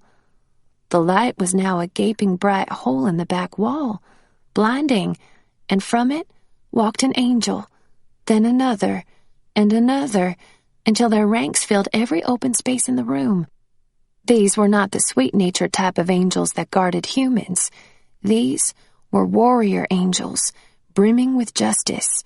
They wore armor that shimmered like the hilt. Each had flowing hair of differing lengths and enormous white wings. Everything about these angels was fierce and ethereal, stoic and gallant. I could barely breathe. The Duke stumbled, pressing back toward the stage. Gone were their cheers and jeers. The demon spirits above us flattened themselves to the ceiling, hissing like cornered alley cats. What? Rahab caught himself stuttering and stood up straighter. "How dare you come here?" "We go where we are sent," answered the angel in the center. Yes, of course you do." Rahab spit.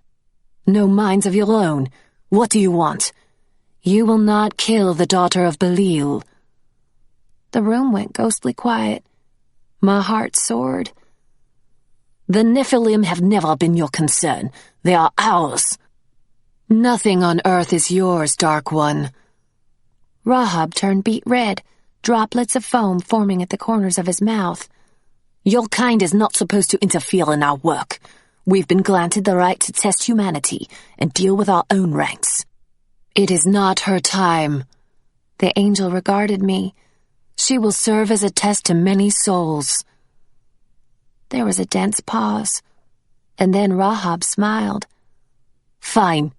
It is not hell time now." He waved the gun at me. "But it is hell's." Before anyone could stop him, he pointed the gun at Gerlinda's forehead and fired. I screamed at the sickening crack and spray of blood. She fell back, hitting the wall and sliding down. Dead. Her spirit wrenched itself from the body and was captured by 2 Legionnaire spirits, who swept her from our sight. The gun I held clattered to the floor, and I crouched down. I was so certain Rahab would go against the angel's orders and try to kill me too, that I felt for the hilt at my ankle. My hand found the leather cover and fumbled to open it. The ranks of angels moved toward the stage in unison, filled with righteous anger. None of the dukes dared move. Rahab stumbled back as several angels surrounded me in a circle of protection. A long-haired angel noticed what I was doing and swooped down, shielded from view by his brethren. "You are not to reveal the sword of righteousness this night, child," the angel whispered to me. Its voice was a balm to my soul, and I uncurled my fingers from the hilt, no longer burdened with the fearful instinct to protect myself. I stood, shaken, but strangely at peace. Every one of the angels stared at Rahab, stricken and offended by the loss of life they'd just witnessed. The leader in the center seemed to fight a battle within, wanting nothing more than to disobey orders so he could take care of Rahab then and there. "Someday," the angel promised him. He and Rahab glared at each other as the angels moved backward toward the light, one by one disappearing into it. When the last angel entered the light, darkness descended on the room once again. A palpable tension filled the room in their absence. "Someday, we will take back what is ours," Rahab whispered, seething. He turned on my father. "You will punish her within an inch of her death. Now get your filthy offspring out of our sight. All of you, go!" There was pandemonium as I jumped off the stage and ran to grab my coat. Nephilim were scrambling, falling over chairs and one another to grab their things and get out of there. My friends stared at me in disbelief. Their faces showed that they'd been through hell that night, just as surely as I had. Even Ginger looked worn, but it was Kaidan's glassy blank stare that killed me. During those split seconds, I watched him until his sight focused. Seeing me up there had broken something inside him. Someone grabbed me by the elbow. My father. "Get out," he growled, shoving me toward the exodus of Nephilim. Ginger grabbed Marna's hand, and they ran, with Blake close behind. My father pushed me forward, and we crushed into the crowd. I turned, looking for Kaidan. I had to say goodbye. My dad shook his head. In the madness, I made eye contact with Capano, whose worried eyes tore at me. My father continued to shove me from behind, up the narrow stairs and down the darkened hall, shoulder to shoulder with other Neph. I kept turning, trying to peer around my dad's solid body, frantic for a glimpse of Kai. And there he was, also attempting to push through the people. I reached my arm back, feeling my dad's hands firm around my waist. Kaidan's warm fingers locked around mine, and our gazes held. In those blue eyes was a shattered look that made my soul ache. "Enough!" my father scolded gruffly, pulling me and breaking my connection to Kai. I screamed out. We burst into the frozen night, where my father hailed a waiting cab, opening the door and flinging me inside. He gave directions to the cab driver. "Straight to the hotel," my dad said to me, throwing cash on my lap.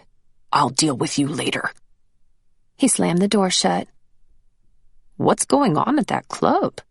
the cabbie asked as he laid on the gas pedal. "There a fire in there or something?" I couldn't answer. I spun around in the seat, staring at Kaidan on the edge of the sidewalk, hands on his head, air condensing like smoke from his lips, watching me leave. Chapter 31. Underneath. Going back to school after that weekend was surreal. I tried to focus on Jay and Ronnie, who were both hurting. They weren't talking at the moment, despite Jay's efforts to apologize. The depth of their sadness only gave me more hope for their possible future. It was clear how much they cared for each other. I kept thinking about how the angel said I would be a test for many souls. Maybe he was bluffing Rahab. Could angels bluff? No matter what he said, there was no way I'd do the work of my father. I would rather die. Marna had come to me bearing bad news the day after the summit. Kaidan was moving to L.A. right away, and the band would soon follow. I'd been given instructions not to call. He'd left without saying goodbye. Knowing he lived so close had been my security blanket, and now he was gone. Marna revealed another piece of information about the night of the summit. Kaidan had hidden a knife in the sole of his boot, which would explain the one he held when he'd stood, ready to fight for me. Fortunately, nobody had noticed, because the light had been the room's focus. It was better this way, I told myself. Safer. I repeated it to myself like a mantra. I checked the mail and took it up to the apartment when I got home from school. Patty wasn't home from work yet. I almost threw the small postcard away with the rest of the junk mail, but the Arizona postmark caught my attention. It was hard to say how long I stared at that postcard, overwhelmed, before I grabbed my keys. I ran out of the apartment in a hurry to drive and get my bearings. It didn't matter where. I just needed to be on the open road. Halfway to Atlanta, I ended up at the top of Lookout Point. Since it was the middle of the day, I was the only one up there. I felt the rush of being somewhere otherwise forbidden, and staring out at the great expanse, I understood why I'd been drawn to that particular place. I cut the car off and sat there looking at the postcard in my lap. On the front was a picture of the Grand Canyon. Though it was a beautiful scene, I knew the picture could not do it justice. I flipped the postcard over and read the tiny boxy scratch of male handwriting next to my name and address. I'm sorry. That was all it said. But those two words spoke many things to me. Sorrow and regret, heartache and lost opportunity, and ultimately, sacrifice. I tried to imagine Kaidan driving a moving van with all his stuff, making a detour, and standing at the edge of the enormous abyss. How small he must have felt. Did he realize, as I did now, that it was all so much bigger than us? I climbed out of the car, clutching the postcard in my hand and bracing myself against the chilly wind of the higher altitude. Walking to the roped edge, I looked out at the vastness of the divide. Our own canyon, though not so grand. The valley before me dipped low, and every inch of plant life was covered in a leafy vine, like a rainforest jungle. Kudzu, the vine that ate the South. I'd always thought it was beautiful, in a wild sort of way, but not today. Today, I felt bad for the trees that suffocated underneath. I pulled out my cell phone, scrolled down, and dialed before I had time to change my mind. I didn't know what I'd say or what I wanted to hear him say. I didn't even care if we said nothing and simply shared silent airtime. Maybe I could bask in the sound of his voicemail one last time. The number you dialed has been disconnected. Or not. I hung up, shoving the phone in my pocket and letting my head fall back as the wind picked up. It was over. Truly over. My eyes fluttered closed, and I heard the patter of rain moments before I felt it against my skin. The fresh drops from heaven were soft on my face. In that moment, I was embraced by the elements, comforted just as if Patty held me in her arms. In the safety of that feeling, I let the pain tumble out of my heart with cries I'd held in. I grieved, with my face in my hands, until there was nothing left to cry. I lifted my face to the sky once again, letting the rain wash away the salty tears. Now I understood what Kai tried to get me to see. There was nothing healthy about desperately wanting something you couldn't have. I would never have a husband and children. He would never have the freedom to let himself be loved. And each time we saw each other was a painful reminder of those facts. Patty told me that to truly love someone, you must hold them in an open hand. That was how I needed to love Kai. It was necessary to uncurl my fingers and let him go. As if pleased with my revelation, the rain stopped and another wind blew through. Clouds shifted until a ray of winter sun poured across the valley and onto the peak of Lookout Point, warming my face, encouraging me. I nodded and took a deep breath, managing a small smile. I might have inherited a legacy of sin from my father, but I was also given a heritage of hope from my mother, and that was the one I needed to embrace. I didn't know if I would ever see Kaidan again or when, but I knew I would love him all my life. We would always have our memories, the sound of each other's laughter and the feel of each other's lips. I'd always know he'd been willing to die for me. Nobody could take those things away. Like humans, I had no idea what was in store for me or how my life might be used in the scheme of things, but I didn't doubt I would indeed be used. If life was a game, like everyone said, then I wanted to win. I held up my hands to the heavens. Deal me in.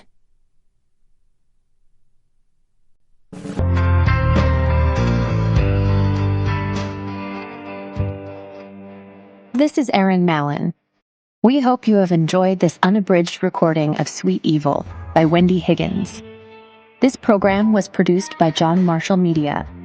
Executive producer, Karen Jakonski.